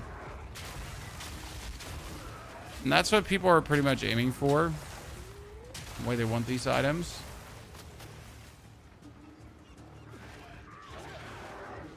Which seems silly to me, because again, like if I make a build, for example, and I would use a mage blood that's useless for you guys. So I'm like, hey, why don't you just solve all your resistances with this like 20 divine item? Yeah. Why don't you just do like 200 divine item, right? Why don't you just do that? Hot shot. Bunch of losers. Yeah, I don't use these kind of items because they're kind of like senseless to use for any proper build making. I'll take Trophus any day.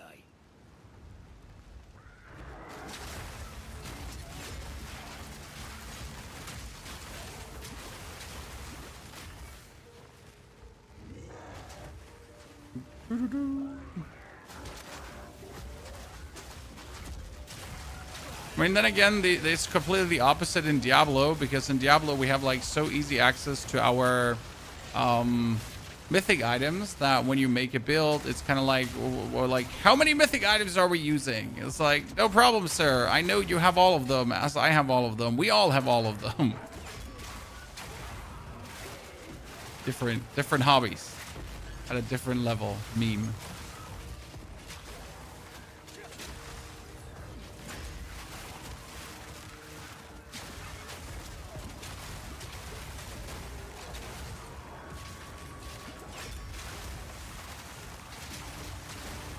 Huh.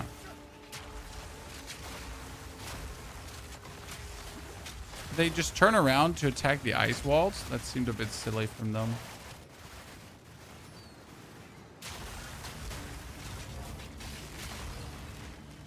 I hate the videos that just say get a rare item and the build is fixed.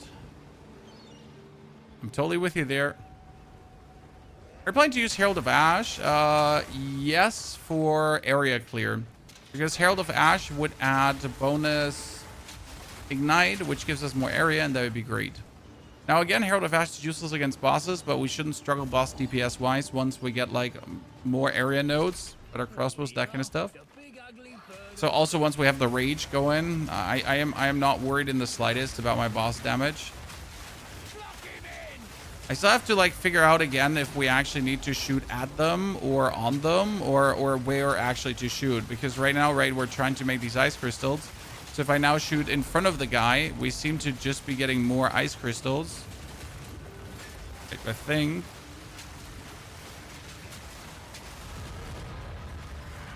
Thanks for making me see all that. Okay.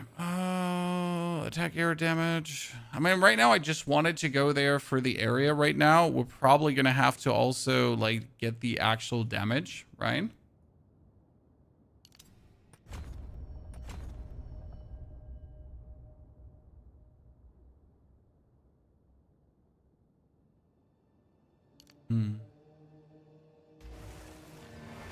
We made it. Yes? Where to? Especially the Paladin one has in. Oh, the Paladin one was so good. Seriously. Okay, one more level and we could potentially get a new crossbow, ladies and gentlemen. One more. And potentially a new crossbow. Be wary here. The kinfolk are. This map is XP galore because watch this. Like the enemy density on this map is off the charts compared to all the other maps before. Like you get all these tiny dudes here.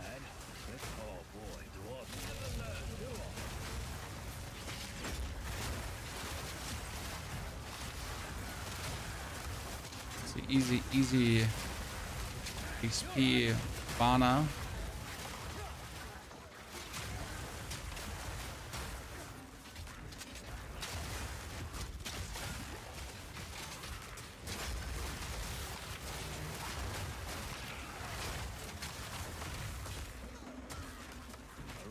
One, two, three. Does Masterwork rune work on Rune of Willpowers? Don't Masterwork runes work like on every single rune? Or am I just mistaken there? I've actually yet to use a single Masterwork rune because I just didn't want to waste them. I mean, again, they're not required for a single build to actually work.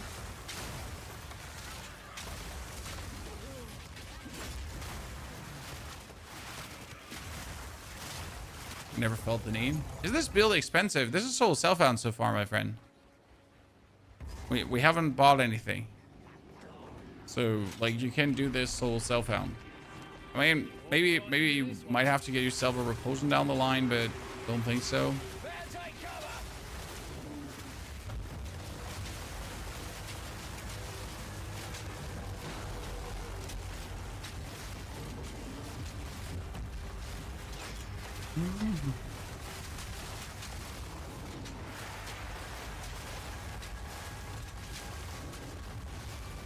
I still wonder if the Shattering Ice Walls could play Frozen Spine. Right, so there is the support gem, and it's called Spite here. So supported skills trigger ice fragments on killing a frozen enemy, right? But what if the Glacial Bolt thingies die? Does that trigger the ice crystals? Is a build guide for this up already? No. We're pretty much like, I watched a video this morning about this interaction between the Varisian Renmans and the Glacial Bolt. And then we pretty much started with the build. So there wasn't much lead up to this. It was just like, found a video this morning, excited. Now we gotta give it a try. And spin our own tall tale around it. Do you need to level up the repulsion skill gem or just the blasphemy? If you hover over repulsion, it will actually show you that repulsion is not able to affect enemies above a certain level. So you do have to actually, in fact, level up repulsion, yes.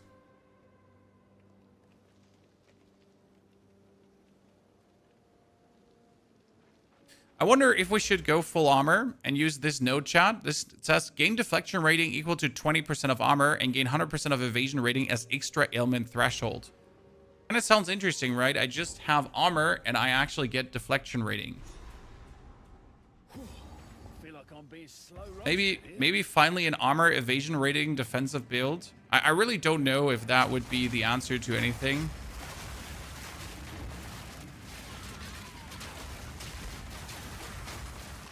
Usually I just go full armor, don't care about deflection or anything, but if you could like get like deflection on a chunk of armor, it would actually be rad. Because there's also like, there's intriguing notes here. Is these here? So it's like gain deflection rating equal to evasion rating, right? And then here, 30% armor applies to fire damage, applies to lightning damage, 30% to cold, right? That kind of stuff. And then you also have 20% of armor also applies to chaos damage. So if we go for armor deflection rating, it's kind of nice.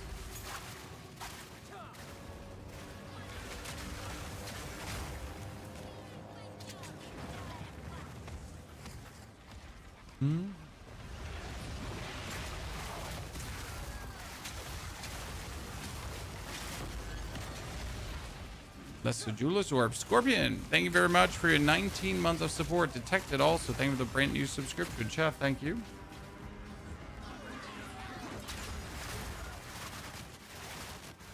For joining as members of the channel. It is appreciated. Helps tons. For sure. We'll keep everything smooth and running.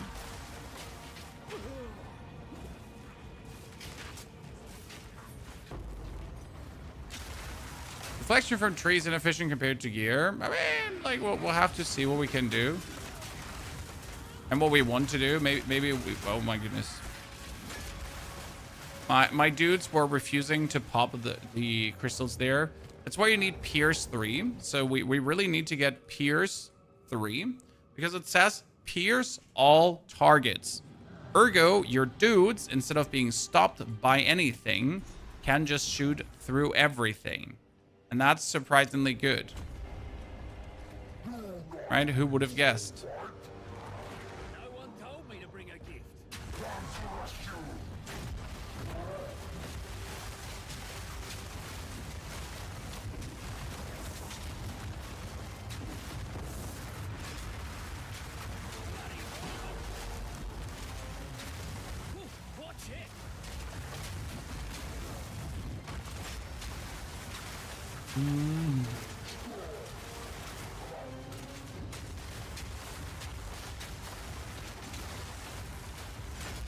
Ice crystals, ice crystals, ice crystals. How can I shoot so many ice crystals? Just like bop, bop, bop, bop, bop, bop, bop. Oh, that's a low leveling, that's a low level Redling Scepter. That's actually insane.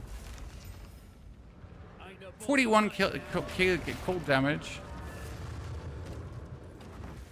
A low level Dark Defiler can sell for quite nicely. Because for some reason, people are willing to sell, like, they're willing to splurge for low level Dark Defilers. Never understood that, but, you know, they do what they do. It is what it is. Is death from above from your secondary weapon? No, death from above is from being a... What am I called again?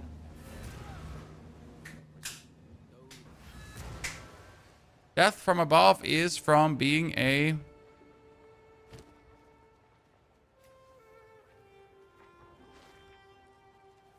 mercenary. A tactician.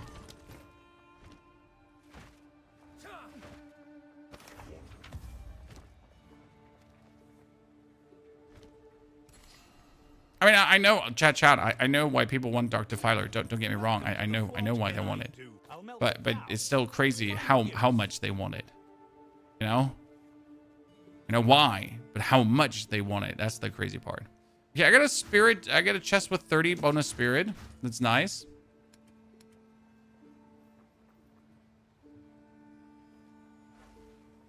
Didn't I have a helmet with like a gazillion bonus armor? Where did that go? I sold it, probably. I remember picking up like a helmet that has a lot of armor. 25% bonus movement speed. Let's go. Demon time. Well, what do you reckon?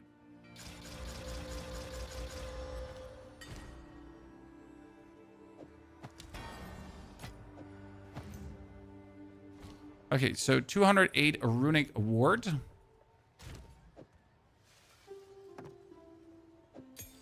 Tier 12 skills that we can't use yet.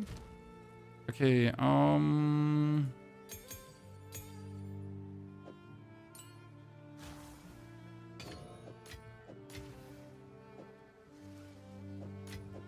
so what we wanted to do is we wanted to pull out our repulsion again because we got that level 11 repulsion new. Where do we put it? Repulsion here, that's tier 11 repulsion. Then we had blasphemy. And we get another biting frost level 1. Yeah. So the idea was, hey, what if we play repulsion, which we can afford to play, and then we put in like this one for 56 opponents, and we play biting frost. Right? That should work. Also, yes, before we now go into the abandoned prison, I quickly need to buy myself a high level remnants, not remnants of, how are they called again? The Vorisium manifestations. Manifestation. Okay, a level 13 one has... Okay, so getting these in higher level is literally the worst thing. Because if you have them in higher level, they cost more ward. So the lower level this is, the better it is. Okay, you know what I gotta do? I gotta secretly farm multiple low-level Vorisium manifestations. And then when I level up, like when I release the build guide, I'm gonna have to just sell them for trillions of divines, right? Wow, is this how insider trading looks, chat? Is that insider trading? See, like, see how you see what I mean? If I put now the crystals around them and I shoot them, then instantly, on triggering the repulsion, the crystals should explode. Right? Because we hit them with the ice. Right? And then the repulsion triggers, and the repulsion should have biting frost, and the repulsion should then do things. Let me actually turn off the Vorisium manifestations to test this. Yeah, see? See? It actually triggers it, chat. So, like, you wouldn't even need the minions. So, like, you literally could just do this with repulsion as well. See? It just triggers itself. Oh, that's cool. Someone said it's clunky. I don't see where this clunky is. It's amazing. See? I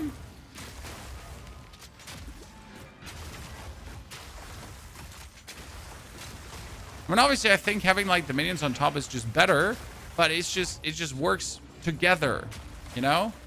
So it works even harder.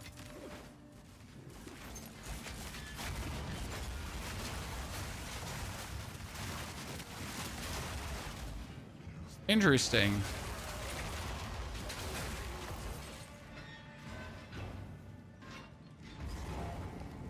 Can't say these guards didn't deserve it.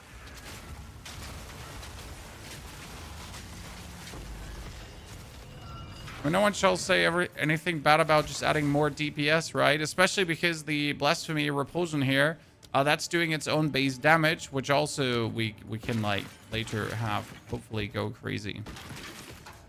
Wow, quarterstaffs, really?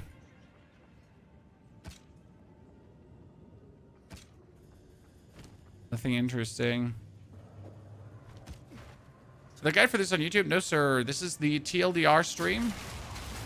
The one where we put everything together, and then a day or two later, you're always gonna get the build guide. But we're gonna create the build guide first by actually playing the build. So this is like the long form version where you get your chance to ask questions, you know, where you get to look at the build early and see how it would work or not work, if it's worth it to put in your currency into this, or if it's not worth it to put your right?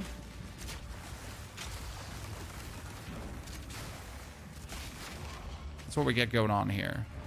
Faith don't count for much when nobody's listening. Take cover. Right now, I can already say this is going to be a demon. It's going to be an absolute demon, Chan. Is the first step toward redemption.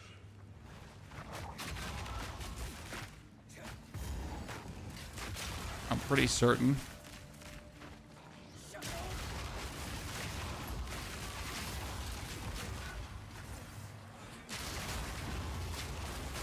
So like, look at these nice area explosions. It's just very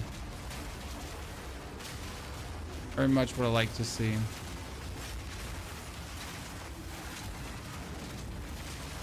with level 65, we're then adding to the Death from Above. We're adding Kurgel's Leash. And then we get 30% damage as extra chaos damage every single time. Because yes, you guessed right, the Death from Above is a minion skill that counts for Kurgel's Leash. So you can actually permanently get yourself 30% bonus damage as extra chaos damage. Because why not? It'll be the easiest DPS boost ever. Can this be done in Solo Self-Found? This is currently being done in Solo Self-Found. At level 7 in the Buried Shrine, you will always get a skill gem, okay? Level 7 Buried Shrine, you can pick up the Verisium Manifestations. And then on further levels, you can pretty much pick up the Repulsion, and the Remnants of Kelger you could also be looking for. So all of the things that we have picked up right now are things that you find in the campaign. You just have to like actually look at these Verisium monolith and not choose the wrong things, right? Because people keep telling me there are no monolith that have Repulsion. Yes, they are. You just pretty much didn't look hard enough. What can I say?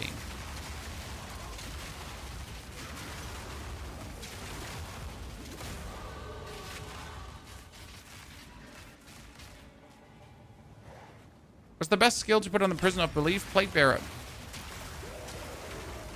But they actually hitched up the prizes, my friend. So they gunned it.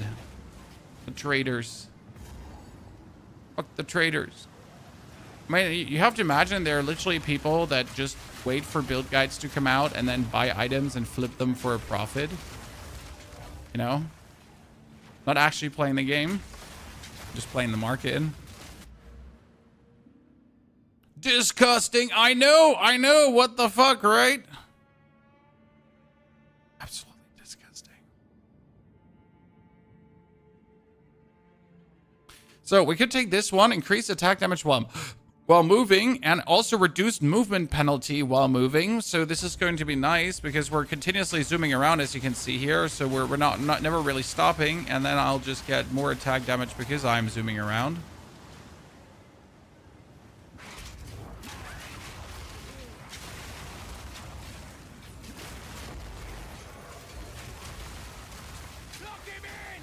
Like, you really need to look for every remnant in every zone, because they could be getting you exactly what you're looking for, right? What's your main crossbow skill? It's called Glacial Bolt. Glacial Bolt slams down and puts down frost walls. Okay? And these frost walls we can shatter. So here, frost walls, right? And they'll be shattered by my dudes. And if you shatter a frost wall, it actually explodes, right? So that's how our maximum damage here is coming together. How we're actually like just being absolute demons. And we have like multiple ways to shatter these. So we can shatter this over repulsion. We can shatter this over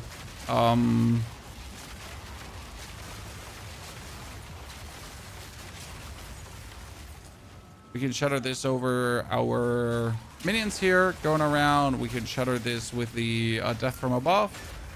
What I wonder is if there's an opportunity to play something like cast on ailment or cast on crit later to also cast frost walls, right? Because there's the spell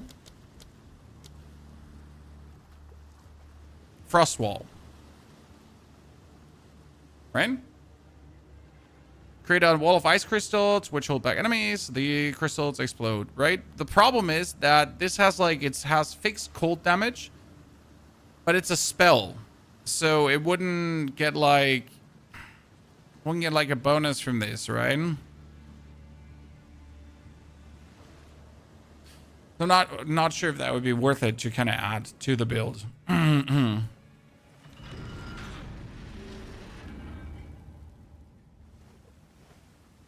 Could you would say it's better to play PoE 2 or D4? I mean, right now, PoE 2.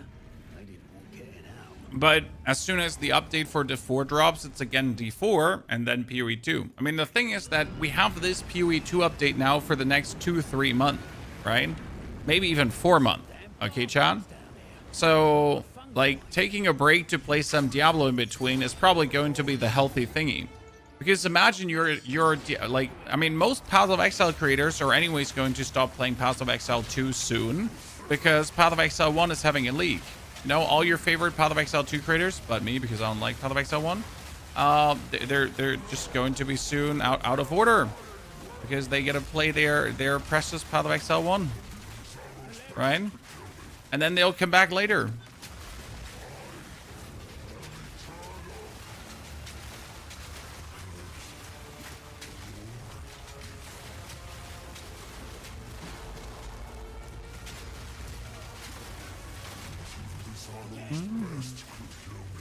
Using the pin tech? No, there's no pin tech in this build.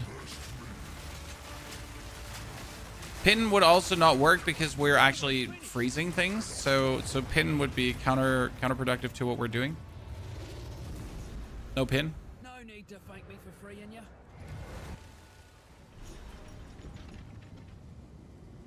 They're going to test Toda, which is going to add to Path of Exile 1, 2. I know, right? So I'm really looking forward when we actually have that in the real game. Do you think Toda and PoE 1 is a test yet? Yes, absolutely. I mean, we have the Trials of the Ancestors. We have it in the game already. It's just not there to play, right? But it's there. But it's not there. But it's there. But it's there. This island looks nice. Beautiful even. But they say anyone who settles here goes Okay, that's 17 to 29 physical damage. I didn't see a damn thing. Don't want. Should we craft a bit in Act 4, Chad? Craft a bit in Act 4. Well met. I've forged a few fineries. That's 46 cold damage. That's kind of nice.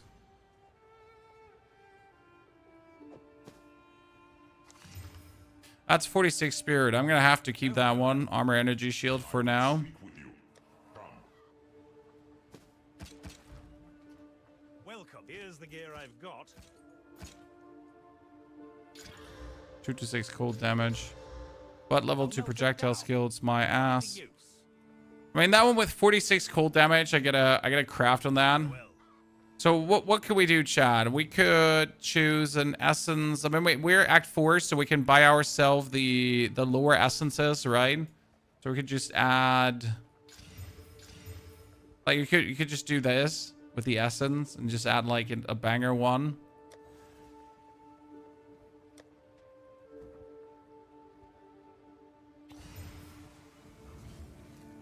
corrupted. Add 15 to 25 physical. Damn. Damn, Chan. That should work, huh? So that one is sitting at 230 damage. And we're going to reveal bronze life per enemy hit. Yeah, I like that. Because we hit enemies like crazy. So we're just going to soak up life. There's no tomorrow, right?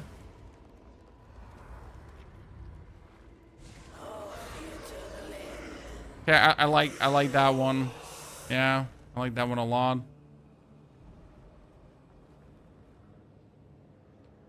Mm-hmm. So what are we sitting at? We're sitting at like here 671, 746, right? Pretty good. Wall is sitting at 2000 damage, explosion galore. 7, 1, 2, 3, 4, 5, 6, 7. One hole punched into it.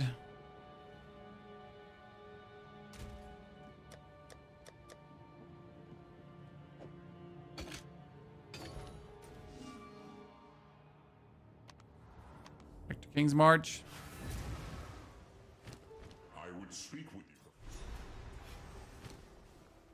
you. Mm-hmm. 1, 2, 3. Well met. Let's equip you for the journey. I need a different one. A fine Not really, but I'm still not sure if I like the tech of using the wolves. I have to get used to that.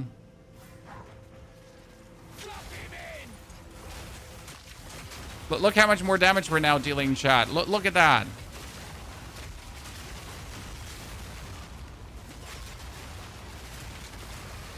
See, Rune of Vitality, Rune of Blossoms. I'll need some of those later on, so. And the Rune of Blossom is, by the way, always worth it to go for. You are all just one crossbow away from being a demon, chat.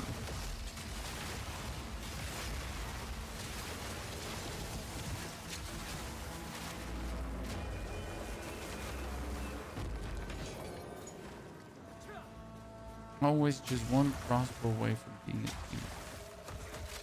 Okay, 50.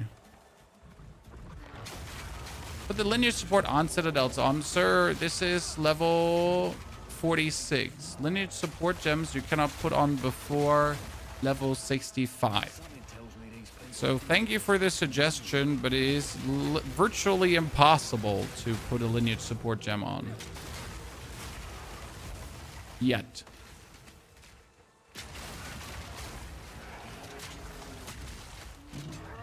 Rune of Blossom is the one with 50 spirit, yes, and it's quite popular. I mean, almost every single endgame build is using a Darkness Enthroned. Not almost every, but quite a lot.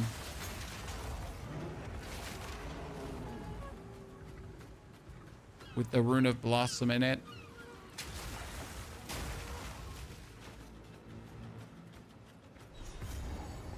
Singing Caverns, but we gotta find the Sharky Shark Mech Shark Face, Chad.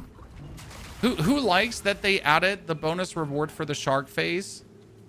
And who thinks that a lot of people are still missing this? Because the shark used to be useless, right? No one used to like the shark and people were literally not fighting him. So I wonder like how many people haven't caught up yet, especially like people that don't spend time in the internet and just play the game.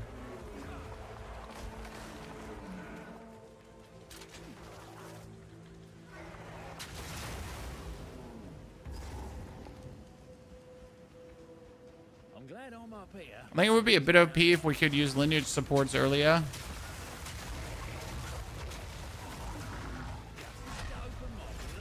I hate you, Mr. Shark.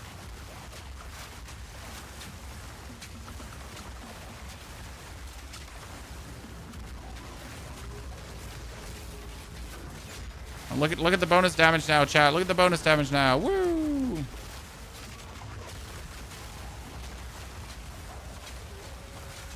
Okay, where did you bug to?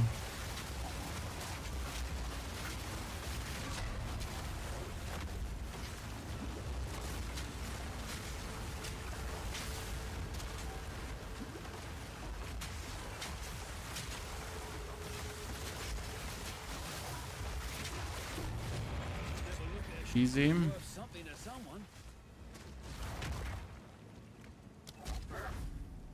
Okay.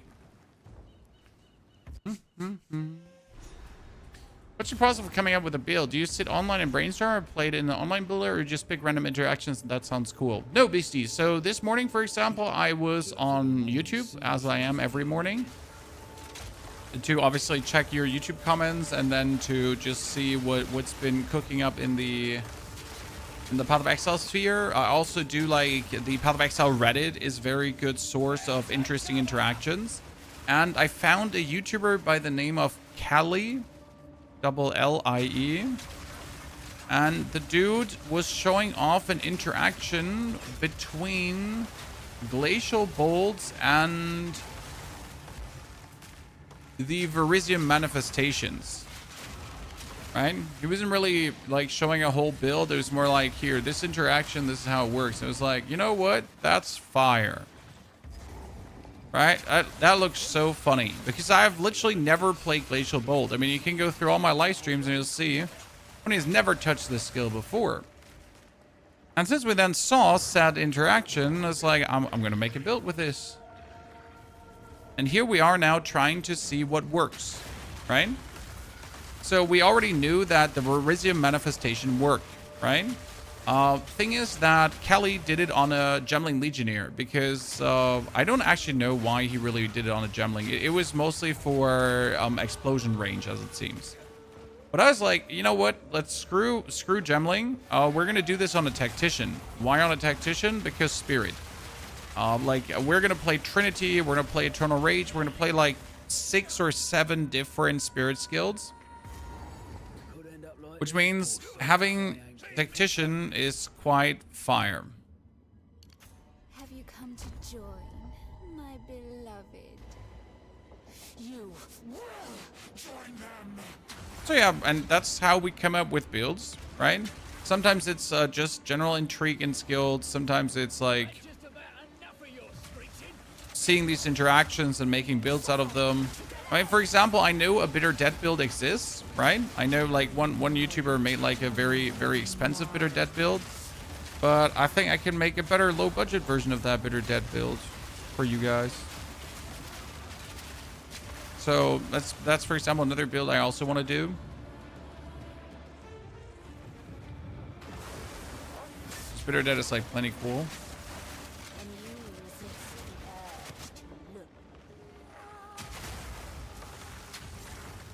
It's research. I mean, just for every other job, you have to do research, right?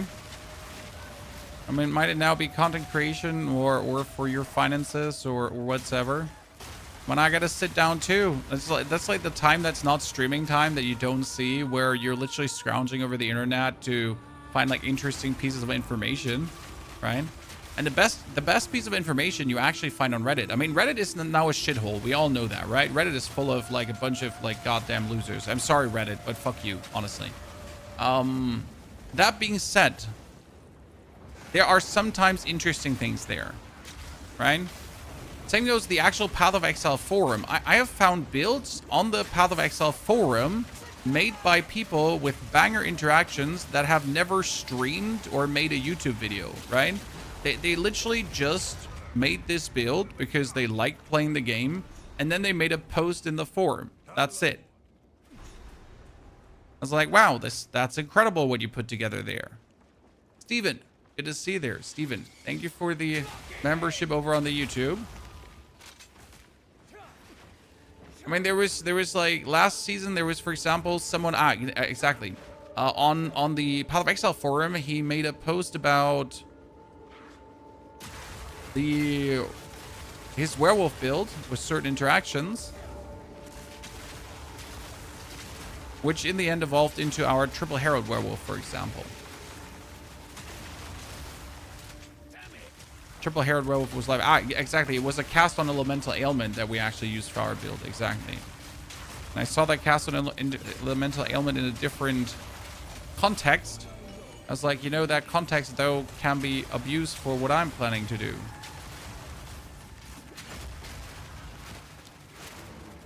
Cassandra also, thank you for subscribing over on the YouTube. Mike, thank you for the Prime Gaming subscription. Beastie, the real answer is I'm just stealing every build in the internet, obviously, right? Welcome. What can I do for you?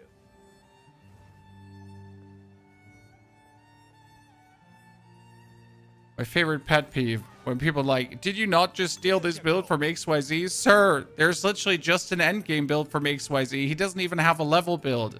How are we supposed to take anything out of that?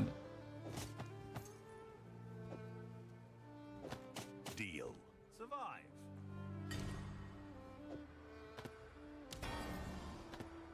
Nice one. Okay, we got tier 4 supports. What could I do with tier 4 supports? I mean, I could do elemental armament too. That's for certain. Then let's see. What else can we do? We can I mean, like there's always the chance to use deliberation, right? But deliberation is kind of shitty. We could probably kick out Ice Bite at this time. Like we've been playing Ice Bite for the longest time, but I think magnified area might be better because we've noticed that we're lacking area on that skill and we wanted that skill to really cover more, right? To really go to the point where you have it like explosion radius is 2.1 meters exactly. If I put this up, it's like it doesn't even put the explosion radius on that as it seems, or it just doesn't show on the wall, which is weird, right? You get the magnified, well, actually I put the magnified area here. Oops, wrong skill.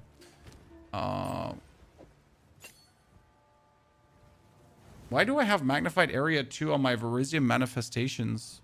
Eh?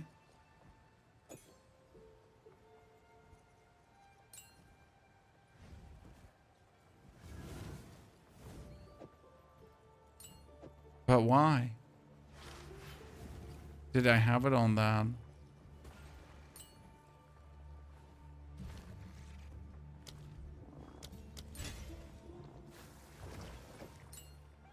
That makes no sense. Where's my biting frost? We had freeze, we had magnified area, but I'm missing a biting frost. But where's my biting frost?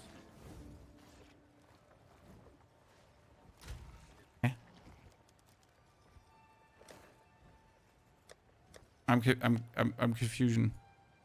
I think I put the biting frost away and kept the ice bite. Wow. That could have led to me like just questioning life.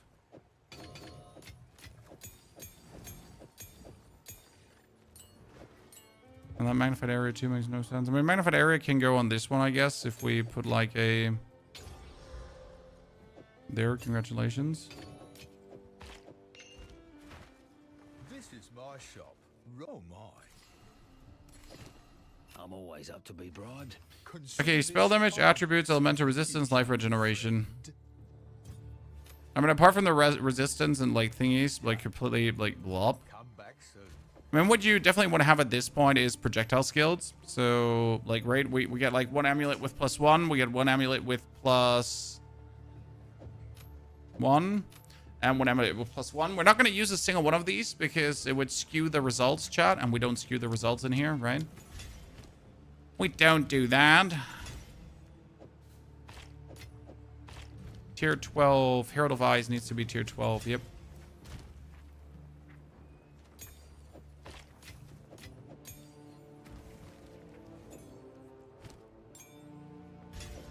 The Repulsion needs to be leveled up. Singing Caverns is down. Makur is down. Tujin is the skill book for us. Tier 13. Okay, we wanted to take this. Attack damage by moving, attack damage by moving, and... Fancy a different color? Fire 2 additional projectiles while moving, which is kind of cool. Can I give you presents in game for your build? No, sir. I do appreciate the offer. Truly do appreciate the offer, but it's like I have to do things myself. Cannot take things. Is already gone inside the ark. What's the build? Ice Walls. And then Shatter.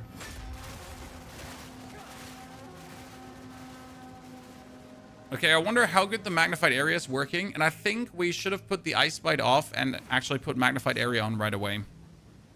Yeah. Because if you consider that each ice wall, so I assume that each part of the ice wall has a 2.1 meter, right? So I'm pretty sure like they don't count as one big ice wall with 2.1 meter. There's like each segment of the ice wall has like 2.1 meters, correct? So that probably makes sense.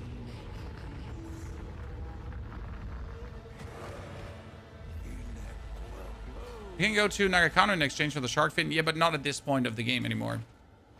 At this point of the game, the Nagakano is already inaccessible, or the lady is gone. I don't actually know when the exact trigger is when she goes away, but if you miss it, you have to wait for the act to end before you can do that.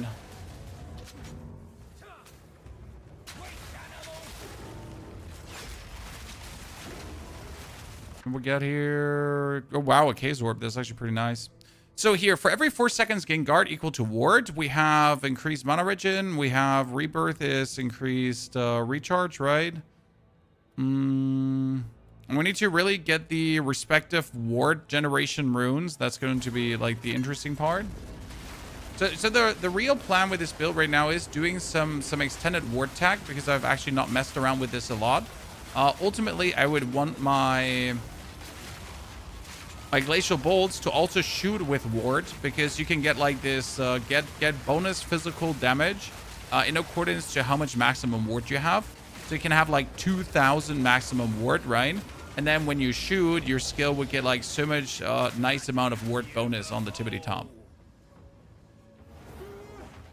You can still hit on the shark fin, yeah, at the end of the act.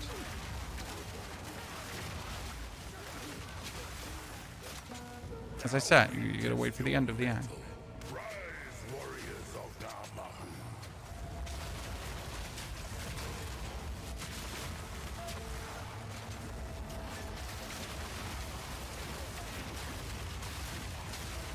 Or Agony Lasher. So what are we gonna take? Stats or resistances? I'm probably gonna take stats for this build, because I need to balance a lot, right? We need to get strength, we need to get dex, we need to get in, like all of this kind of like in check. You know what's crazy? How my supporting fire is still one of my highest damaging skills, and I have done nothing for it, right? My whole passive tree is not boosting supporting fire. Right? It's like the craziest level skill in existence. I could just not play any other skill, just supporting fire, and I would still just clear the whole screen. There's something like guide you can read. Nope. You will have to wait until tomorrow. Like, we have enough time to push to the end game with this. So tomorrow you're gonna have the 1 to 65 guide. When we're now playing for 5 hours and we're sitting at the end of Act 4 and the interlude acts are not more than an hour. So I should actually be able to blast through this right now. When we get like this island, we get a Rastus, but a Rastus is like 10 minutes max. We got Nagakano, which is also 10 minutes max. You're just running through, right?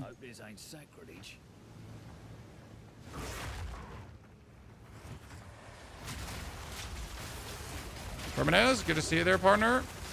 Thank you for the Prime subscription. I mean, the leveling was pretty straightforward. Act 1, you do the Glacial Bolt, the Frostburst round leveling. In case you don't know what that is, you use Frostburst round to freeze your enemies, and then you simply explode them with the fragmentation rounds. There's a little weapon swap tech how to do that smoother, but like that was pretty much how we did Act 1, and we did Act 1 in 14 minutes solo self-found. We could do Act 1 probably in 30 or under 30 even if we would juice with specific uniques. And I'll mention those uniques in the YouTube video, by the way. Sam. And then in Act 2, we continued pretty much with Frostburst rounds and swapped over to Glacial Bolt as soon as it was available. And then it was Glacial Bolt together with Commanding Fire. And that was insane.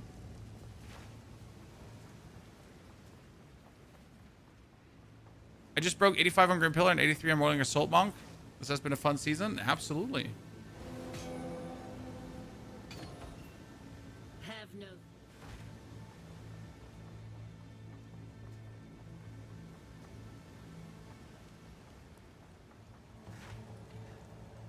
Where's the guy that gives you access to the Trials of the Ancestor Island? In Wakapanu. Wakapanu. After you beat the Siren Lady. Then Martiki is suddenly like, oh, here I am. Hello. Yeah, I'm sitting here in the corner. And then you talk to him. And he's like, I have totally not been creeping on the lady. I mean, what is he doing there, right? Super creeper. And just waiting there, staring at her. Pretending to be enchanted by her song. But actually, Madaki is a super creeper. I'll walk among the dead. Just another day. Zebu, are you still struggling with the Death March error?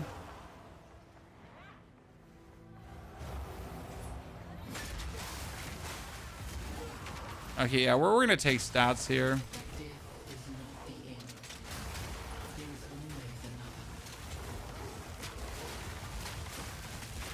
I wonder if there's like a support to make more ice walls. Or could I turn the ice walls into a circle or something? I mean, I'm not even sure if that makes any sense to do, don't get me wrong, but is it possible? I know that you can do flame walls in a circle. Can you do ice walls in a circle and then just put them around the enemy? The wall count as a projectile? The wall does not count as a projectile, but it is a projectile skill.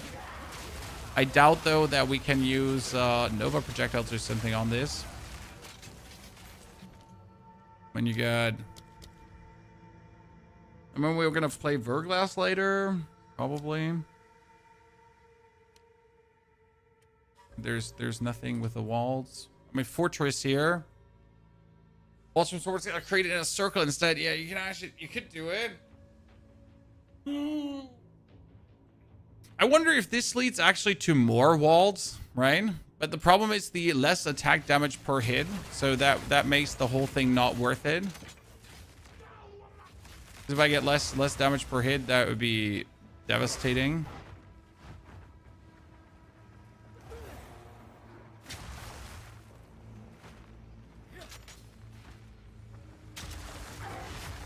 I'm using electric bolts for mobs and rapid fire warbender for DPS. It's AK DPS on boosted rapid fire. AK DPS is good, sir. When if you're happy, you're happy.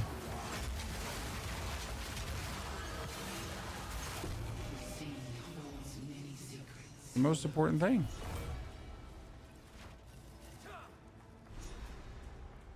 The difference between Fortress 1 and Fortress 2, less damage penalty.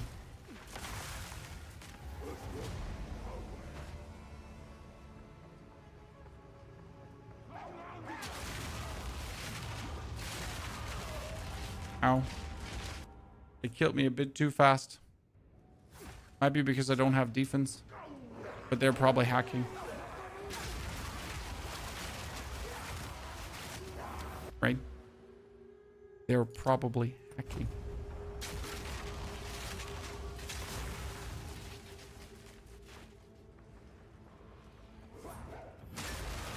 The Aunt Citadel will make more walls. Then I'll have to look into that lineage support that I've never seen before. That I didn't even know existed. That you probably just made up and it's not even real.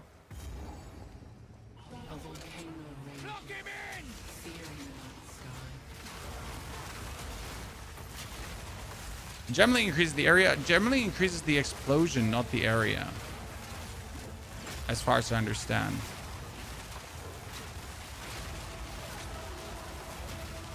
That's why we're not sure if we might need gemling later on for just bigger explosions. But, I mean, so far, I wouldn't want to go for gemling because I'm way more happy with my tactician. How much game should you buy? I mean, you could just wait for the 1.0 release, but if you wait for the 1.0 release, you're anyways going to spend money on stash tabs, so you might as well just buy the game right now because you're getting points to invest into stash tabs, and then you can actually wait for a stash tab sale instead of having to buy stash tabs for the full price. Therefore, buying the game right now would be the most financial literate decision that you could make if you do actually want to play the game. One final challenge. Yeah.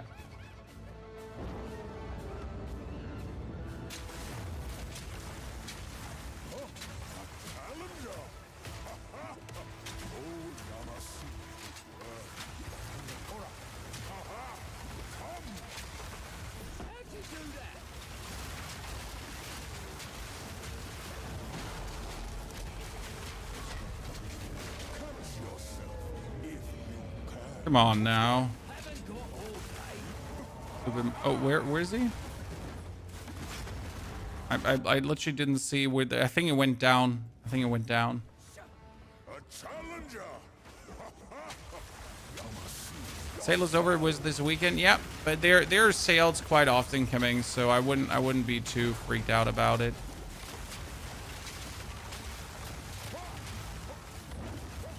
There's always a sale somewhere.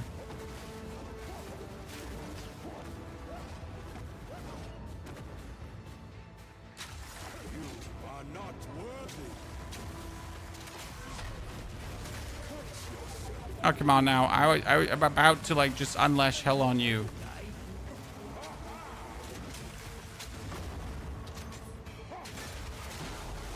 Frozen. Dead. Have I serious stash tab addiction? Well, I have this problem where when all my stash tabs are full, instead of, like, ordering my stash tabs, I just buy a new one. So this is, by the way, the Trials of the Ancestor now, chat. This is the location where we will potentially get the Trial of the Ancestors. So that's why in Path of Exile 1, they're actually testing TOTA, Trials of the Ancestors. And I would assume, if I am not the most stupid person in the room, that if we are getting a challenge league in between of release and actually, you know, between 1.0 and now, then I would say that is probably going to be the Trial of the Ancestor one, right? That would make sense. Is the tech that minions can explode glacial bolts? No, coolers. It is that minions attack in the position where you make glacial bolts. So there was a sneaky change that actually was never announced anywhere. But if I make these glacial walls, then the minions are actually going to attack in the direction of the glacial walls. And that did not used to be the case. Ergo, your minions used to fuck around merrily and find out. However, now that they're actually guaranteed attacking in the direction of your glacial walls, it's like super easy to kind of mate them and have them then consumed. A worthy sale. So yeah, that's kind of like the cool new thing.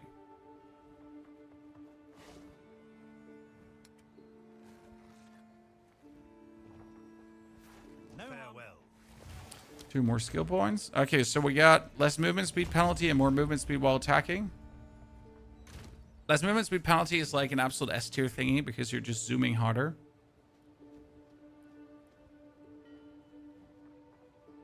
I could probably use Herald of Thunder. Right? Because we do a lot of lightning damage, we shock a lot of dudes.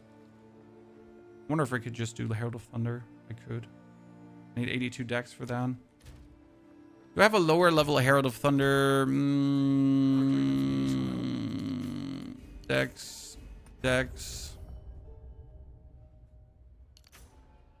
No, that can't go down further. 67. At a tier 10 spirit skill. Yep.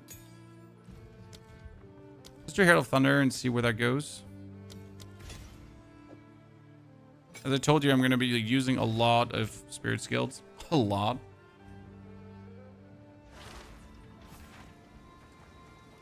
Because realistically, I should be able. I mean, we have like, oh goodness. I'm locked in like an animal. Your timing is quite remarkable.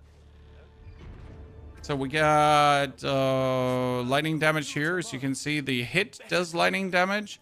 And then the wall also does lightning damage. So realistically, we should always shock because we have quite some lightning damage going on, right? He will know how to aid you. I am sure he will be delighted to be.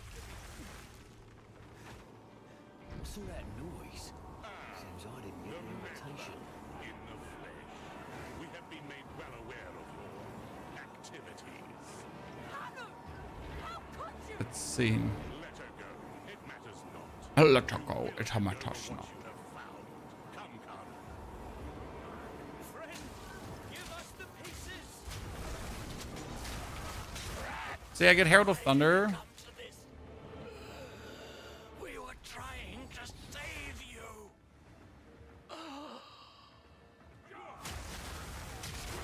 Yeah, see, we get the Herald of Thunder buffs, John. So it will work. I mean, my plan was to play Triple Herald, so this is all perfect.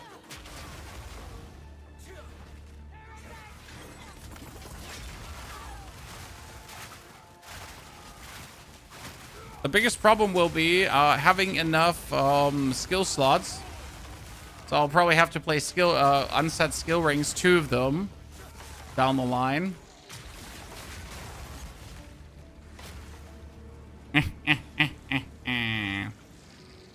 The oil grenade build does not work anymore. I am sorry. They fixed that interaction.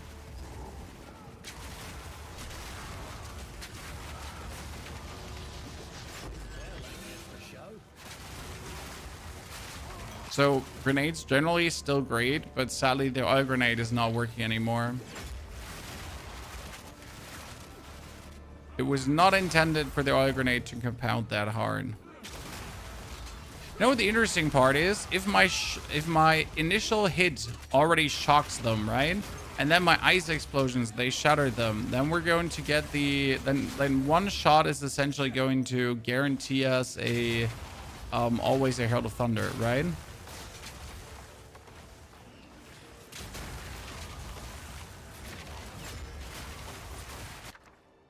Kind of, when you think about it.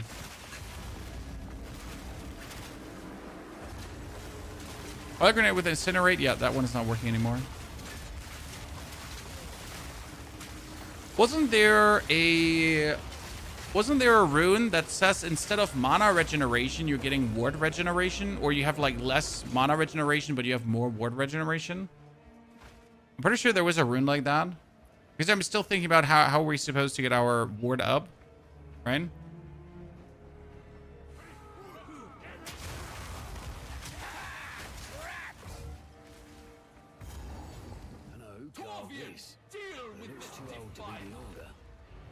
I think Flame Blast Oil Grenade could still be alive. No, it's about the compounding not working anymore.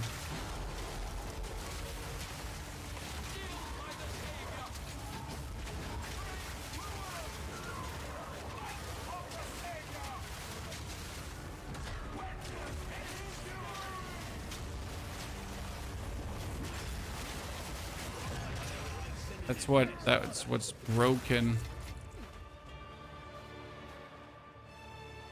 Because when did they change that? With 05. I'm sorry. I wish it wasn't that way. Big operation. Whatever they're after, I want it bad. Considering Herald of Tri-Herald build, wouldn't the Coming Calamity be a possibility, or is the Spirit insufficient then? You mean the Coming Calamity chess piece that gives you all 3 Heralds at the same time? As much as I like that chess piece, they're just better chess pieces to take, and you just use the Heralds. I mean, I'm a what is it called again? I'm a tactician, so I pay only 15 Spirit for a Herald. It would be like bad to take a Coming Calamity because I can just get the thing for so cheap, right? I mean, the Ascendancy of the Tactician is all about just getting shit for cheap.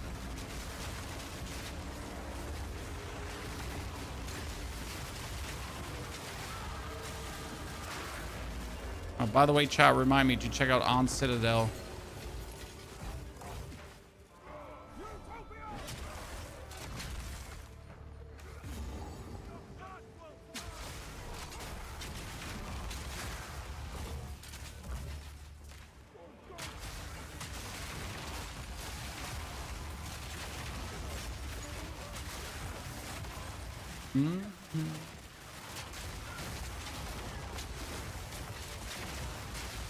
You could still do it with gemling and quality stacking, yeah, but then it's not like a very easy to do simple build anymore, right?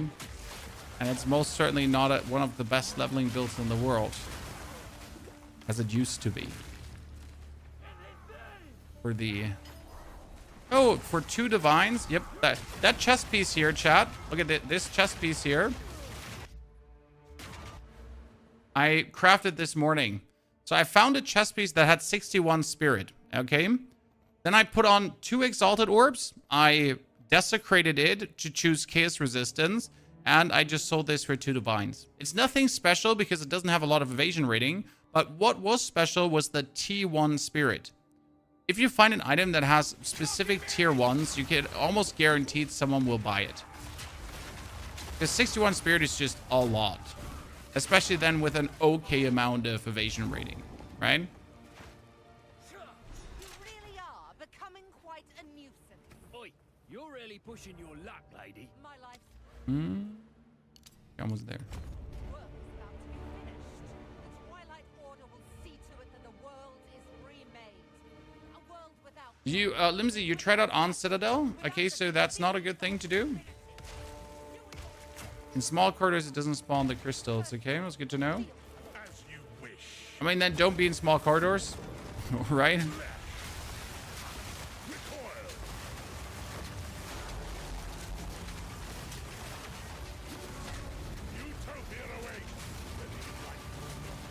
My favorite part is right now when we have like infinite bolts. How do we have infinite bolts? It's just like with the way how the reloading and everything works. Dude, he just said absolutely. He got it handled. He got it handled. Bury these fools. I will bury it all. For the Savior! Please, please, take me with you, please. Wait, I know where they're keeping the beast. Okay, we're gonna get another 40 spirit from the acts. We currently have 30 spirit from our chest piece. We still don't know what defense we want to go for, chat. If it's deflection rating, if it's armor, like I genuinely don't know. I mean, I could go for evasion, full deflection, probably. I will most likely play Alpha's Howl as a helmet. Alpha's Howl is bonus 100 spirit, and then you get ward, plus you would get evasion rating. So Alpha's Howl is 100 spirit bonus for 400 evasion, so we'd have evasion there.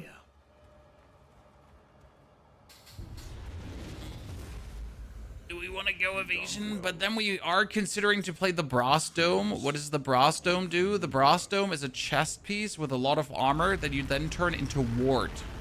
Okay. This will take most of my strength. Stand back.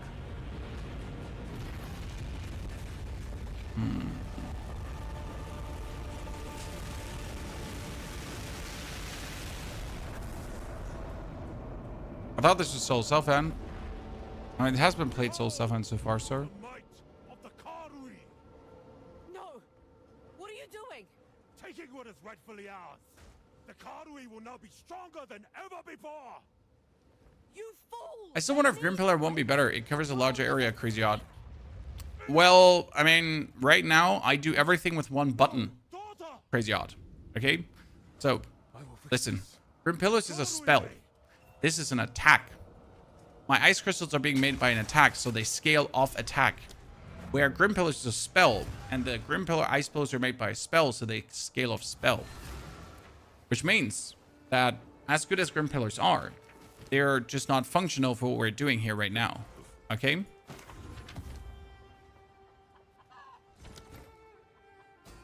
Well met. I've forged a few fineries. Here's your gold. Just two skills doing similar things, but being functionally very different. If that makes sense.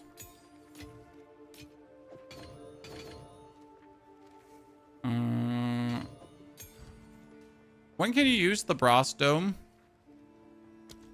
So I have the Brass Dome already, because why wouldn't I? Brass. Here, Brass Dome. Level 58. Okay. And if you runic ward it up, what level is it then?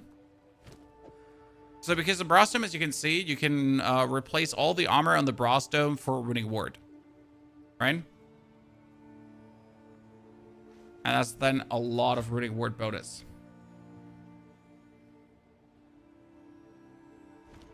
And then you're pretty much have runic ward to save you. Like, runic ward, save me!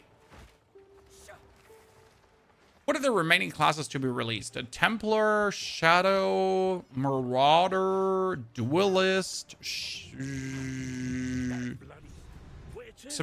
Wasn't there some kind of Gladiator also planned? If that wasn't the Marauder. I mean, you pretty much have like the starting points here. So we get like here, you have the Monk. You have the ranger, you got the monk with the sword, the witch, the druid, and the templar. Then here you have the warrior and the marauder. This is gonna be merc and duelist, I think. Here is ranger and shadow later on, right?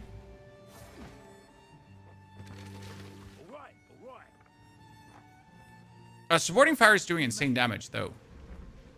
So supporting fire itself is doing insane damage though. With supporting fires, you can break grim pillars, yes. So you could I do grim pillars and break them with a supporting fire? Absolutely.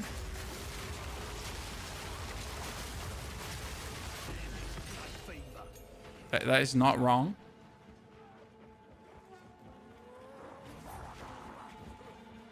Havoc, I tore through the damn thing like paper.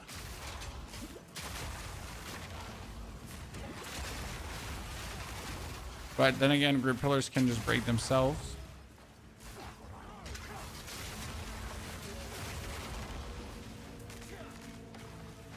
How do you get a campaign so quickly? Is there a guide? I have a good build, and I have done this like 50 times already. So it like it is experience plus good build, plus not thinking, just doing. And I pretty much laid out what I'm doing today in a little document, so I don't have to think much about the supports. And we obviously have the input from the chat, right? Are we on track for a 6-hour fourth clear? No, we're 5 hours 29 right now, so we're quicker than that.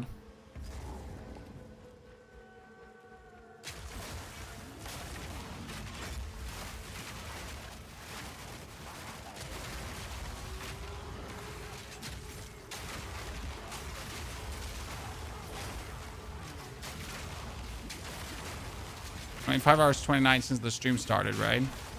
That's like game time, roughly 5 hours.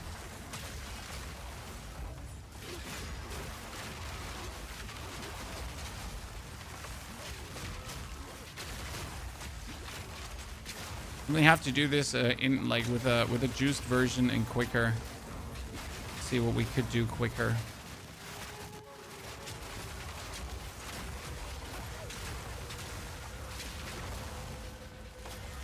Yep, to do all Trials of Sekhmet again. Yep. You have to do Trials of Sekhmet, then Trials of Chaos, and then in the Interlude Acts, you get the token for the Trials of Sekhmet again. So you have to do the third one then, and then you have to do the fourth one another time. Each character individually has to ascend, which is great because each character obviously goes individually well through the ascension.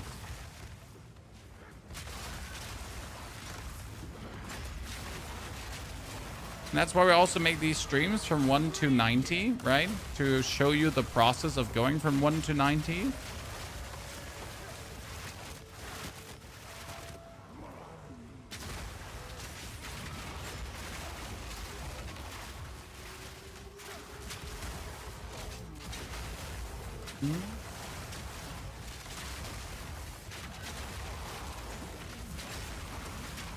Also feels illegal. I mean, we did twisters for a while with our poison build, and twisters are definitely legal.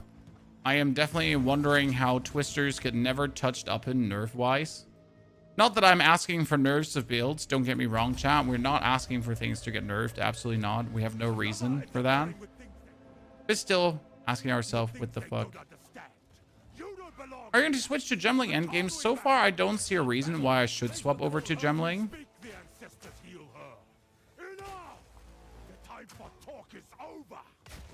Ready the artillery!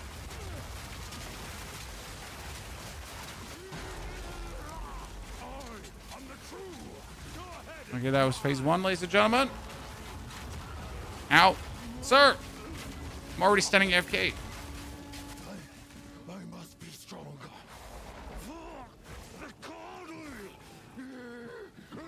Atlas points applying to campaign will make the campaign borderline not fun anymore. The campaign already has great scaling. Honestly, if you know what to do in campaign, the campaign scaling is like amazing. It's super fun to go through. Don't see a reason to make that any more tedious or anything. I mean, that being said, like, I know what I'm doing, right? But there are people that are still horribly struggling with the campaign. Okay, that was Tavakai again, ladies and gentlemen.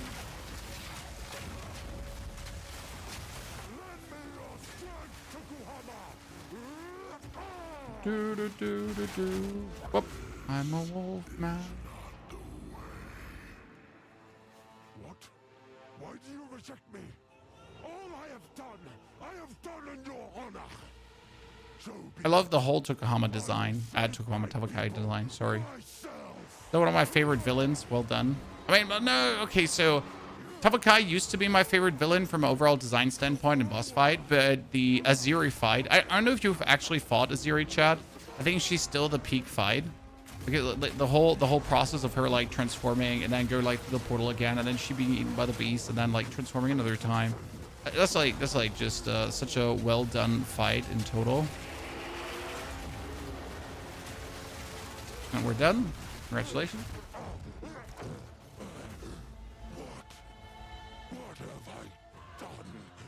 I love temple. I haven't been to the temple a single damn time. Can you heal her? Yeah. I believe so, but we have to move quickly. You This must season. relinquish the weapon. Do what you must. Ooh, Frostpunk 2 DLC is available now, Chad. If I wasn't so deep into Path of Exile 2, I would be playing nothing else now. High recommendation, by the way, if you haven't played good old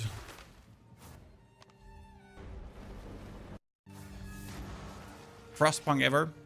Available now. Real chef's kiss. Okay, let me import this. I think we have enough progress, definitely, chat, to give you the planner tomorrow, so don't worry. We're gonna have the planner and the 1-65 video ready for you. I played the Frostpunk board game. No, I don't have people to play with.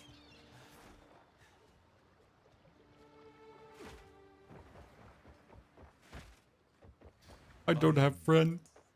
Though you have done Okay, we're taking the armor applies to elemental and the evasion rating, or the more armor, evasion, and energy shield.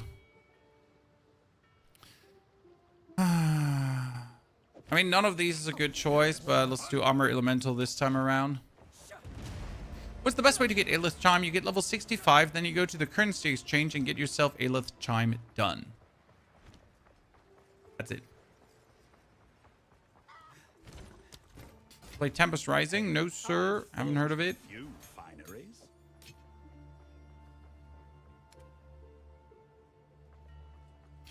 Level 2 projectile skills once again. Farewell.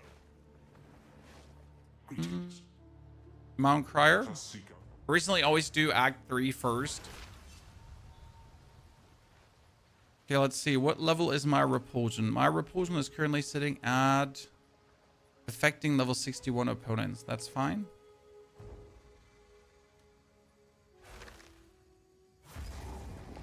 The best way to farm Mage Blood, you play the end game until your dick falls off.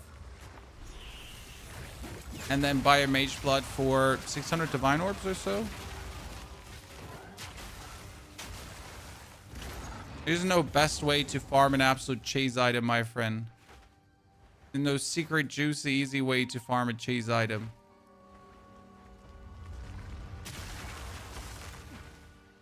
You farm your booty bloody roar. And then you might finally get it. I mean, you can do rituals, though. Rituals give you a chance to at least find Mage Blood if you wanted to solo self-found it.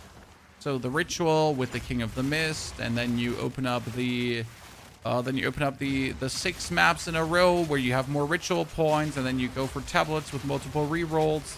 So the ritual strat, we have a video on how to maximize your chances for that kind of stuff. And obviously you're going to do it on tier 15 irradiated maps, because that is then the rarest loot possibility. No, you don't have to do tier 16 irradiated anymore. That's not required, but at least tier 15 irradiated.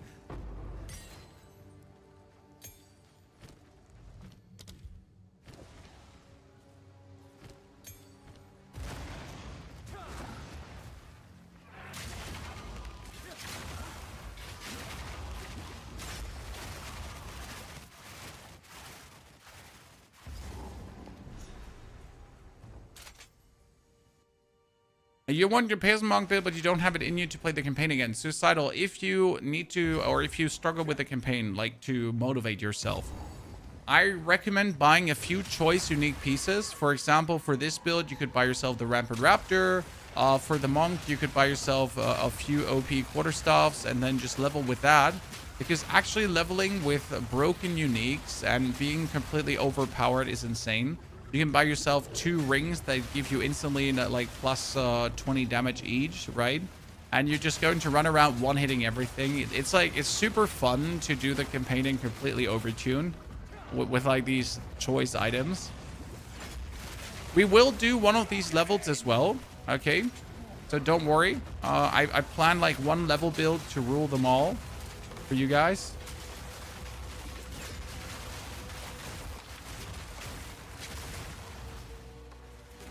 The most fun build from all the builds you've played this season. I mean, the Poison Monk is pretty close. I'd still say it's the Disciple of Arashta because it's just pristine. But the Poison Monk is close. That was so cool.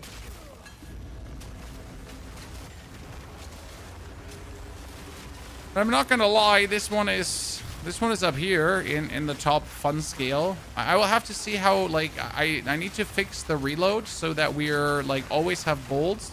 Or that we reload so fast that it feels like we always have bolts down the line. Because I just want to be able to like kind of hold down my button here. So once I'm able to do that, we're going to be lovely. I'll probably have to go for some choice passive nodes. But if I can hold that button down and we're just going places. Oh yeah, we wanted to try out Mirage Archer as well. Shit, I completely forget about our friend Mirage Archer, chat. Yikes. What level is Mirage Archer again? I completely forget about that. We wanted to try it out. Mirage Archer, okay, we could do that right now. Because I was thinking if Mirage Archer can also play Glacial Bolts, that's going to be insane. But I'm not sure if it can actually play Glacial Bolts.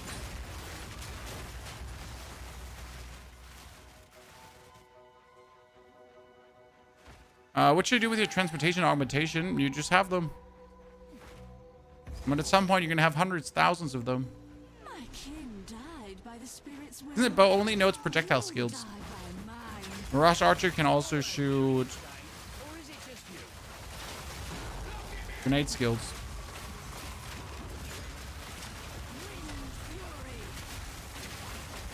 Absolute demon. I think I did you a favor, truth be told. I'm a demon. Okay, so we got tier 12 Mirage Archer. So you go for Archer here. And it says here, Mirage Archer, while active, dodge rolling will create a Mirage that uses socketed ranged attacks. Okay. Not bows, ranged attacks. Okay, where am I going to go now, though? We have everything picked out. We could go over the right side, because the right side holds, like, something here, increased area of effect. We have the penetrates elemental resistance here. All very useful. I need stats right now. So what I'm going to do is I'm just going to get 3 to all attributes because we want to be here increased movement speed and maximum life probably. Right? And we want to get ourselves immune to chill probably as well. 70 dex. How am I going to get more dex for the love of God? I need a dex amulet. That's it. I mean, mine has 6 to all attributes, but we don't need that. So I just need an amulet that has dexterity and dexterity right now, so that I have 96 dexterity, and then I can just play my good old friend, the Mirage Archer. If I did have the skill slots for it. So Mirage Archer is above. That costs 60 spirit. We are now going to make ourselves a Glacial Bolt.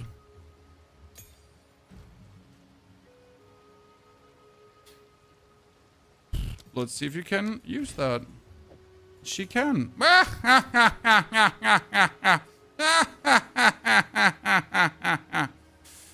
Yes. Okay, before I make another area skill, let me actually pick this one up because I hate when I make too many area skills and they're just sitting here. Right, this speaks for all the builds we've played.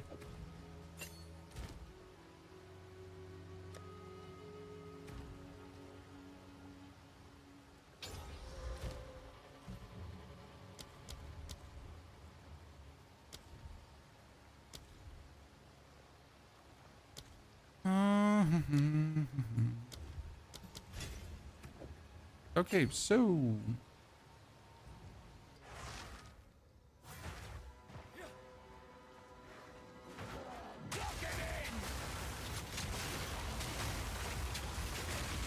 the dodge roll down.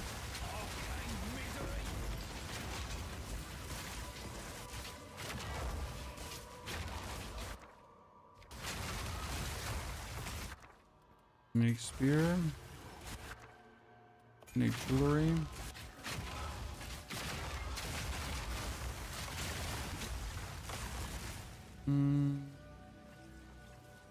Let's say, where's my detonator?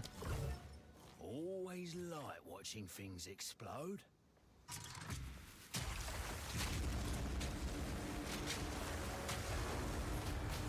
So now I'm gonna roll, and look at that. He's putting it down too, guys. So technically this wouldn't be good, right, with the Mirage Archer, but why is it good? Why can we make it work? Very simple, because of the death from above. So if we've got death from above running, right, and if we're just raining death from above, then that Mirage Archer who's going to come out to shoot his shit, like his frosty thingies are instantly getting broken as well, right? That's how we're gonna make the most out of this.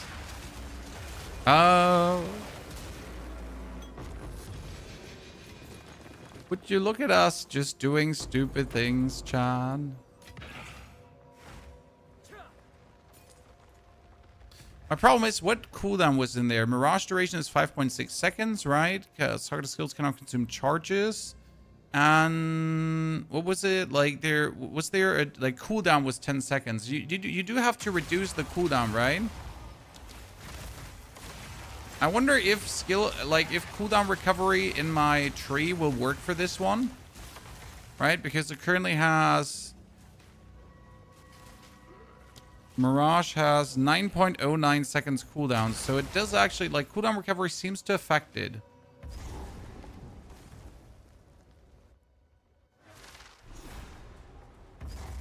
You know what we're gonna take? We're gonna play the Remnants of Kelgar that we're doing here right now.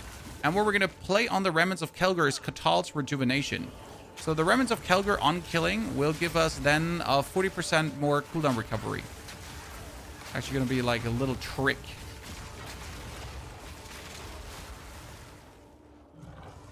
I'm a full Mirage build, currently at 2.8 seconds cooldown. Okay. Are you playing also Catal's Rejuvenation? Or did you just take all the cooldown recovery in the skill tree? I mean, I'm pretty sure I can easily weasel some cooldown recovery out.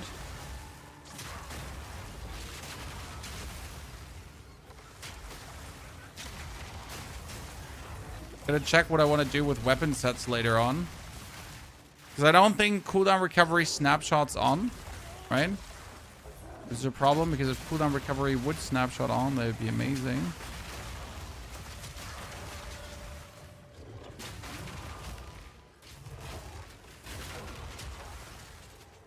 .6 the Qatar rejuvenation. Okay. Well, the potential is endless, chat. The attacks are rolling in. Problem is, I need, like, so right now I have all my skill slots taken, right? I think I'm gonna remove pounds. I'm not a fan of the pounds tech. I don't think the wolves are in any way required, right?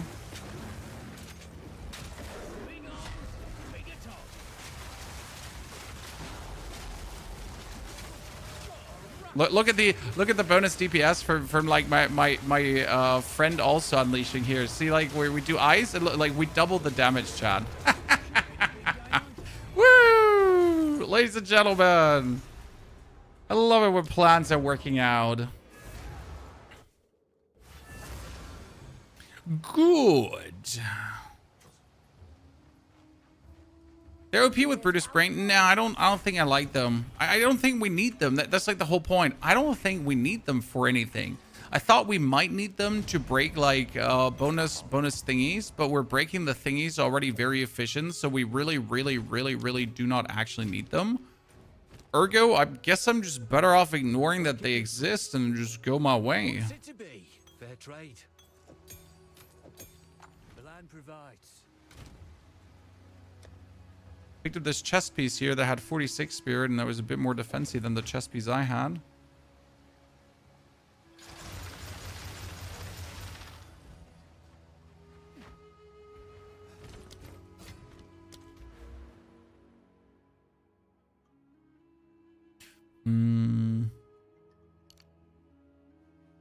So we definitely need the bonus rage as well. That's the hard part, because in the next levels, we'll just have to go for the bonus rage. You know what we're going to do is we're going to just rush over. And that point to screw that point here. Pull that out.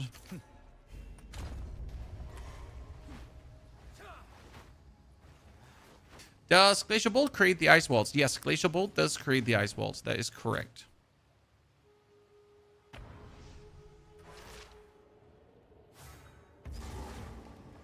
The blue orbs shooting, they're called Verisium Manifestations.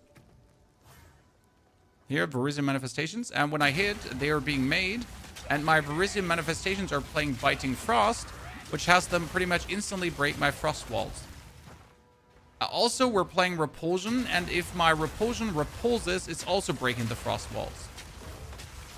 Right? So, pretty much the Repulsion tag is the funniest part about this. So I just walk up to enemies, okay? And if these enemies get, like, if there's an ice wall around and they're getting their repulsion broken, then that also triggers the ice wall around them. So we get, like, so many ways to break the ice walls. Like, instead of having to play the stupid pounds tag here, I think we're going to remove that. Yeah, I'm not a fan of the pounds tag, for sure. Now roll. Let's get my dude.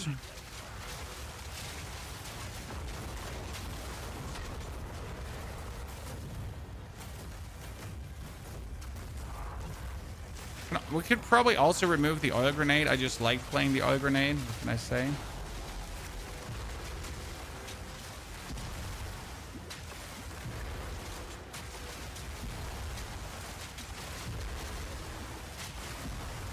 I'm not sure if my ice walls are reaching him in there.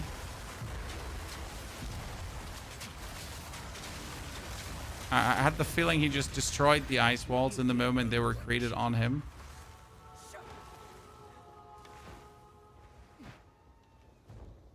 I'm rebuilding my 67 Monk. I was going Whirling, but after seeing your Poison Monk, Ali is going to be beautiful. How do you generate Runic Word for Redmans? Currently, I just regenerated. That's it. Oh, by the way, that reminds me. I just forgot to Runic Word my chest. Thank you. We also have Verisium Manifestations, the Remnants of Kelger, that during normal playing will actually make...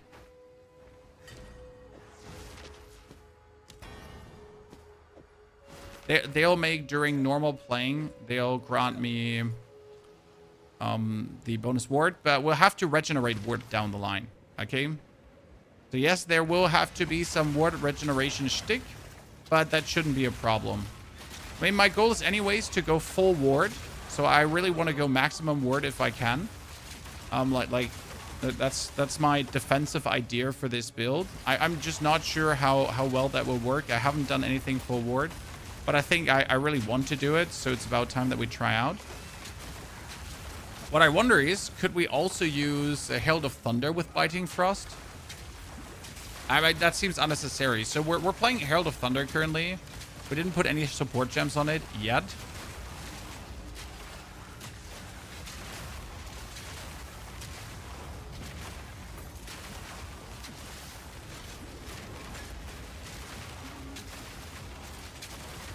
Technically, you could also have Herald of Thunder, Biting Frosting. If you have 2 Divines, Ulrith Flask? Yeah, we're considering playing Ulrith Flask, Dinny. Definitely considering it. Titanrod Carapace. Doomfletch. Hina. Nothing interesting. kill how. It's never anything interesting. Titan Rod. I like Titan Rod. It looks cool.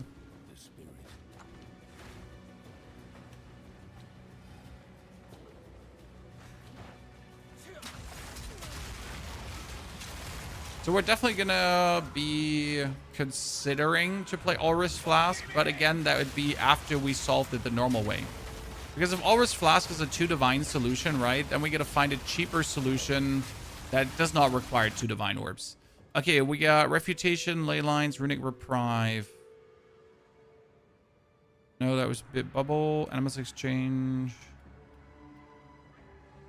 I still would like to know if Healing Runes is actually worth it to be played.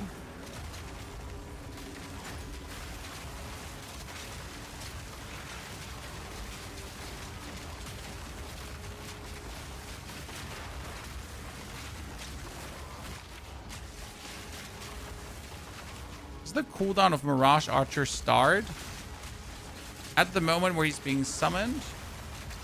Or does it already run while he's being summoned? So aka, can you prolong his duration? Or is prolonging his duration useless?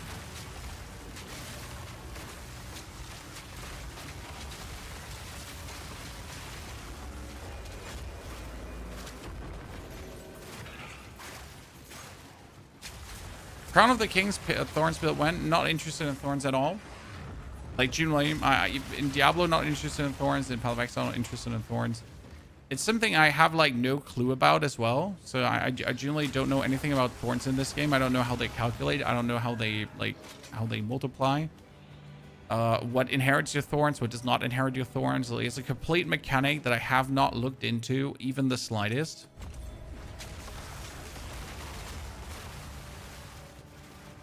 Is there a diamond for...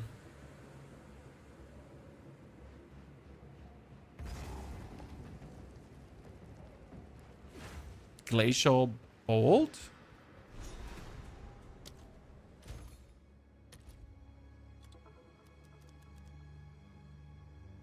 Level 2 Glacial Bolt skills.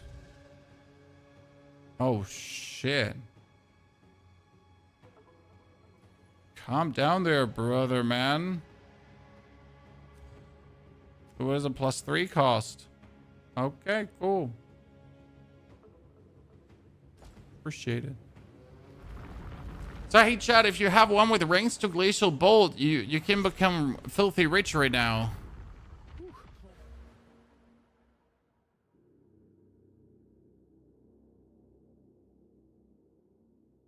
Almost lost a toad of frostbite. Filthy rich right now.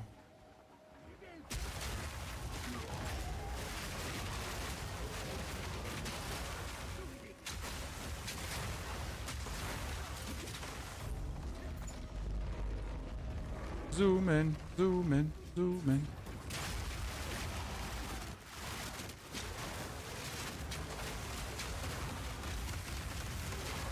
Maybe plus Herald if you play all 3 Heralds. Yeah, but is Herald's always like your main damage? Right? I mean, my main damage are the Glacial Bolts, so you want as many ranks as possible in your Glacial Bolts so that your Ice Walls explode for as much as possible, because that's the biggest DPS.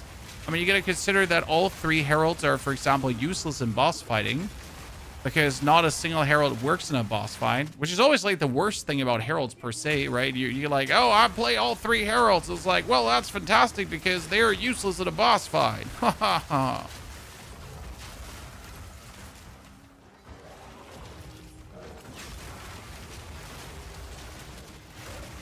I wonder if this build wants to play Bataille's Vengeance somehow, because that would be damages, cold damage on freezing enemies, right?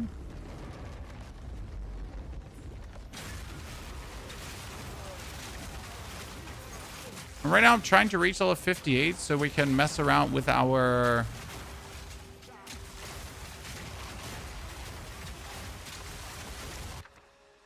another Rune of Blossom, let's go.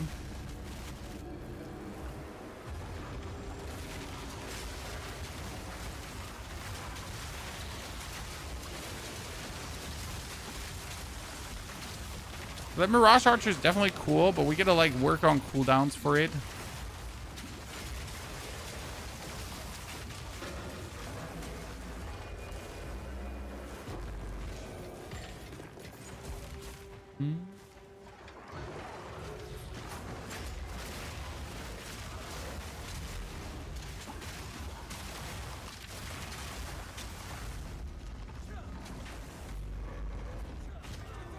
Ow, ow, ow, ow, ow, ow, ow. I was greedy there. But he also shot me in the back as I was already through. Like, so I am pretty not happy about this.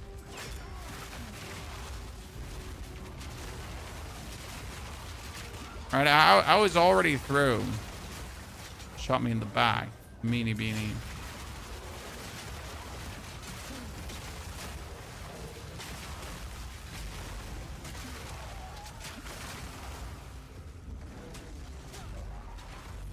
We're at a 5 deather from tripping. Yes. The problem is not the tripping per se, like itself. The problem for me is like when enemies are shooting like from 3 screens away, and then one of their hits just grazes your buttocks, and you suddenly die, and it's like, sir, I kind of feel like that shouldn't have been hitting me anymore, right? It kind of feels like it shouldn't have been hitting me, you know, usual. So let's do this guy.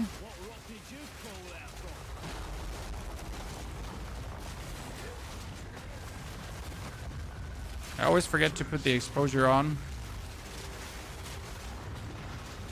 Yeah, the damage gain, you see this, right? I'm not just trying to imagine Mirage Archer being good, Chad. It just really did double my damage. Considering that Mirage Archer is doing almost the same damage as I am, so their wall is doing like 1,700 total. My wall is doing 2,400 total, right? It's not even that far behind. The Val sure do load their tombs. Ready the artillery!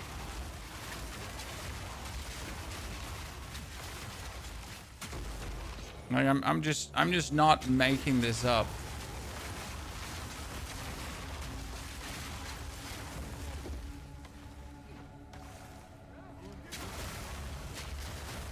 Okay, this build is going to be absolutely elite, Sean. I can't wait. I can't wait for tomorrow already to, like, push this in the end game. I think this is going to be one of the easiest end game level ever. Because we have, like, the Death from Above, who's still, like, absolutely... Like, you know what the crazy part is? Like, we don't have a single, like, skill rank to anything yet. So that's going to scale nicely. The problem is we can't get skills for Death from Above, so that's actually an issue. Why can't we get skills to Death from Above? It's not a projectile skill or anything, it's a minion skill. So only if you would go for +2 minion skills could you scale it. There are actually whole Death from Above builds, FYI. So you can play the skill main.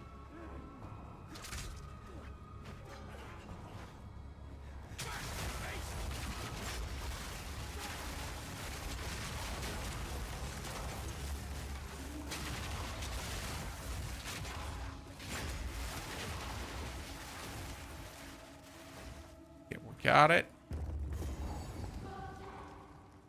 Mirage Archer Diamond was relatively cheap. Oh, it's a good thought. That might actually be worth it. Yeah, that's that. Oh, wow. I'm gonna buy one of those. The time of the sparrow has come. I mean, not sure what ranks in Mirage Archer actually does. Like, does it reduce the cooldown? Does it not reduce the cooldown, right? I have, like, no clue right now. If I had to get something, I guess the ranks to Mirage Archer might be the cheapest cop there.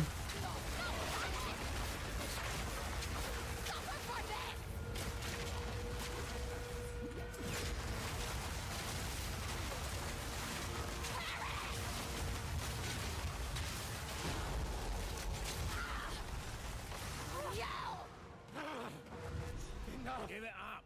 We're tempted.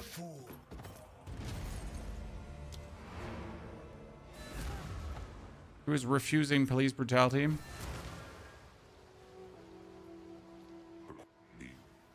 I mean, let's buy one. I mean, this is like nothing, right? Mirage Archer +2 with Mirage Archer +3 is like even like that's nothing. I mean, I'm not gonna be greedy, so I'm gonna buy a +2 one for 1 exalted. I mean, what is that? 1 exalted, right?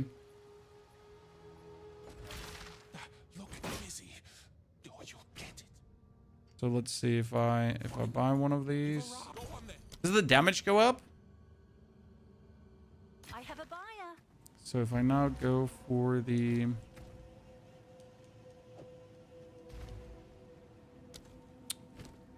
hate that you have to move before you can actually check out things, right?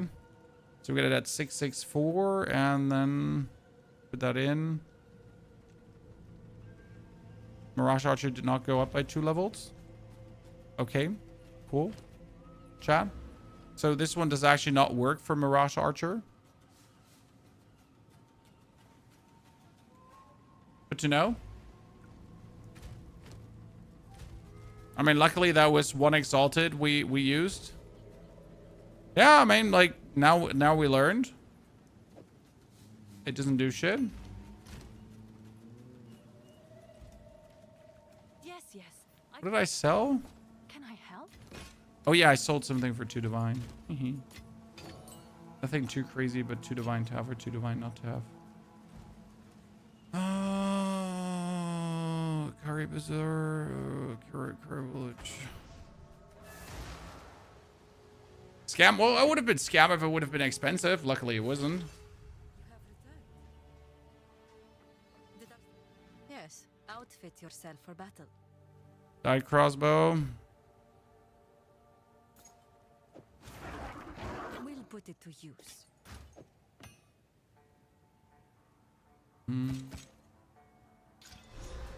Or to A lightning. For glory. Could probably work with this, right? I mean, making a better crossbow shouldn't be a problem right now. Because we got like here, this is 227, this is 300 deeps, right? This one already 160, just base. If I add like a flame essence, then we're sitting at like a huge chunk of dunka already.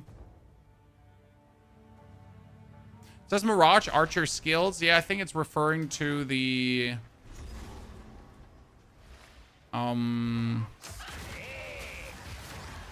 maybe the Mirage Archer from the Ascendancy from like, did I?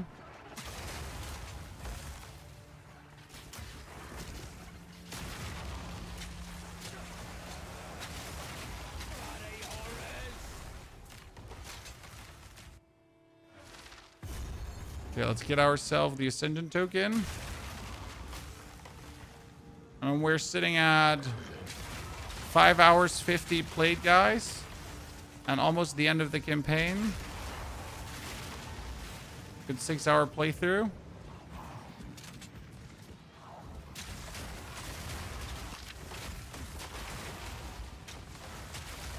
All the faster ones we've done. Now, slowly my repulsion shouldn't work anymore because the enemy area is getting too high. We need a higher level repulsion. They were fast. Oh, that's because Mercenary's broken. And like honestly, Mercenary's broken. What can I say? Because Mercenary is in fact broken. In every way possible.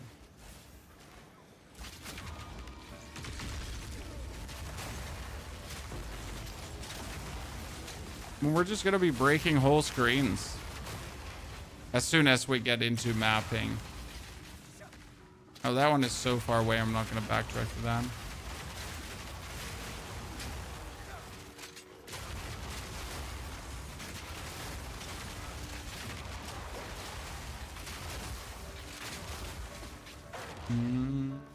Any advice on using Glacial Bolt with perma? Maybe Glacial Bolt is single target?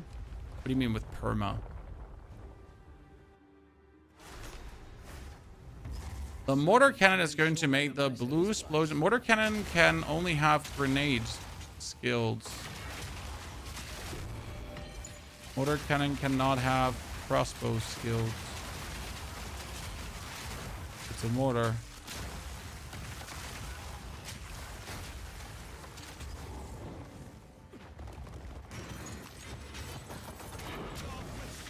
So no mortar spreading happening there.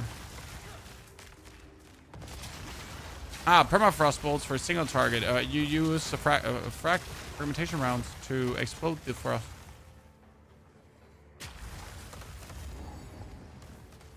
So you don't use the Glacial Bolt together with Permafrost because they both do the same thing. Okay? It would be unnecessary double dipping. Like, I pretty much put my permafrost bolts away when I reached this level here. When I reached level 22, because I was playing Glacial Bolt then.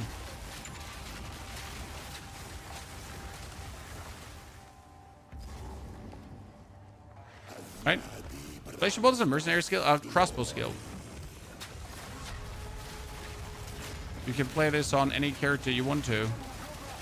Oh, chat, we just hit one of his hands and it went like to Mars.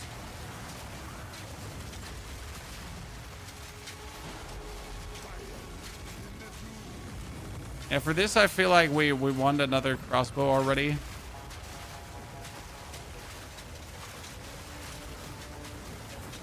See how fast I can like walk around while shooting? That's because we took like notes for this. So I have barely any movement speed penalty for zooming around. Oh, ow. Which allows me pretty much to just go back and forth here, as you can see. Cannot you use the constricting command? Yes, you can use the constricting command, but I just don't like the tech. I think constricting command is completely stupid and shouldn't exist the way it does. That's why I generally refuse to use it. I know I'm complicated, chat. This is like certainly just me being extra. So I just really don't like that there's a tag where you are surrounded, but then you're just not surrounded, right? I think that's dumb. I know it's just me. I know I'm being extra. I'm sorry.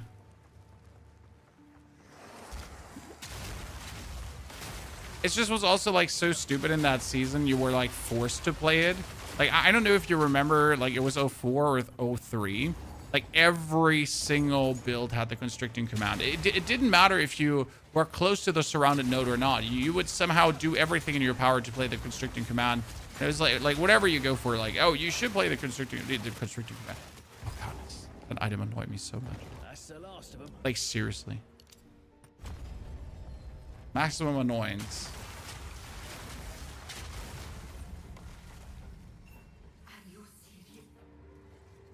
Okay, amulets. Spirit. And stats is actually pretty good. I'm not gonna lie.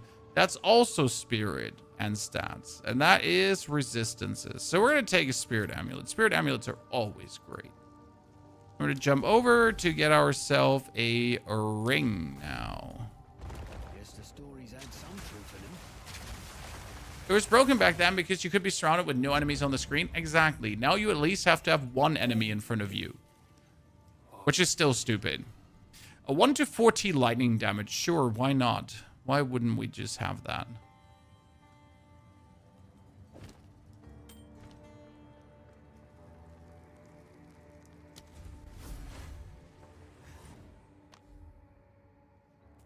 I didn't want to travel to my hideout. That was a mistake.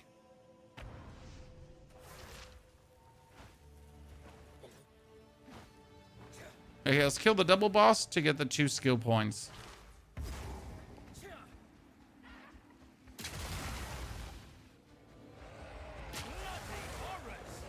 Yeah.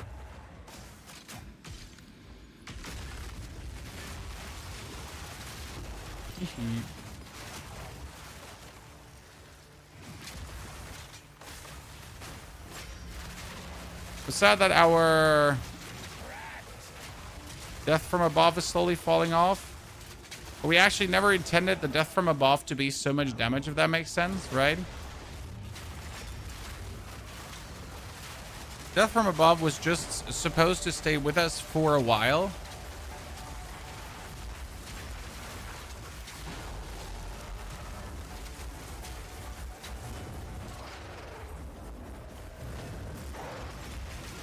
Ultimately, we wanted to just use it to get ourselves bonus chaos damage, right? So the thing, just use it to get bonus chaos damage, and that's about it.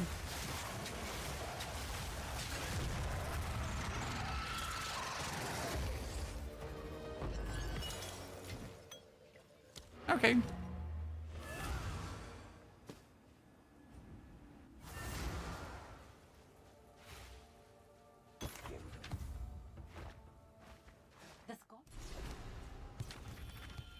So first and foremost, we're a bit early here. So I guess we should be either taking the skills here for the damage against thingies, or we could go for this increased attack damage.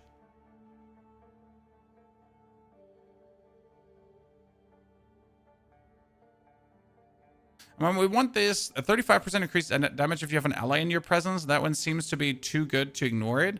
Also some ACK rating to probably make sure that we never miss something, right? And I've been ignoring this ACK rating here. It's actually 10 dex, so I probably should take it just simply to get my dex easier. Because otherwise we've been struggling. Okay. That being said, chat, we cannot actually continue now because our time is up for today. As much as I wish we could continue and flesh everything out. No worries though. Tomorrow we'll jump into the end game and you'll have the 1:65 version regardless. I'll make sure that we have everything set up properly. And we're going to review everything we have done. But so far, we can only say shit's working. And shit's working beyond good. If I now pick up bonus projectile skills, I think my walls are going to be soaring. Also, the life of our walls is going to go up. And that is really important because there's a support gem called Verglass. Verglass says destroying an ice crystal grants supported skills 1% of gained as extra cold damage per 2,000 maximum life. So if we get that maximum life up quite a lot of the ice crystal, could be worth it. Maybe. I mean, we're going to look at Batar's Vengeance obviously as well and some other stuff. So very shout out to you for coming, watching, lurking, chatting, hopefully enjoying. This is Tactician Mercenary. It is working so well because we got the Unleash Hell together with a solid plan.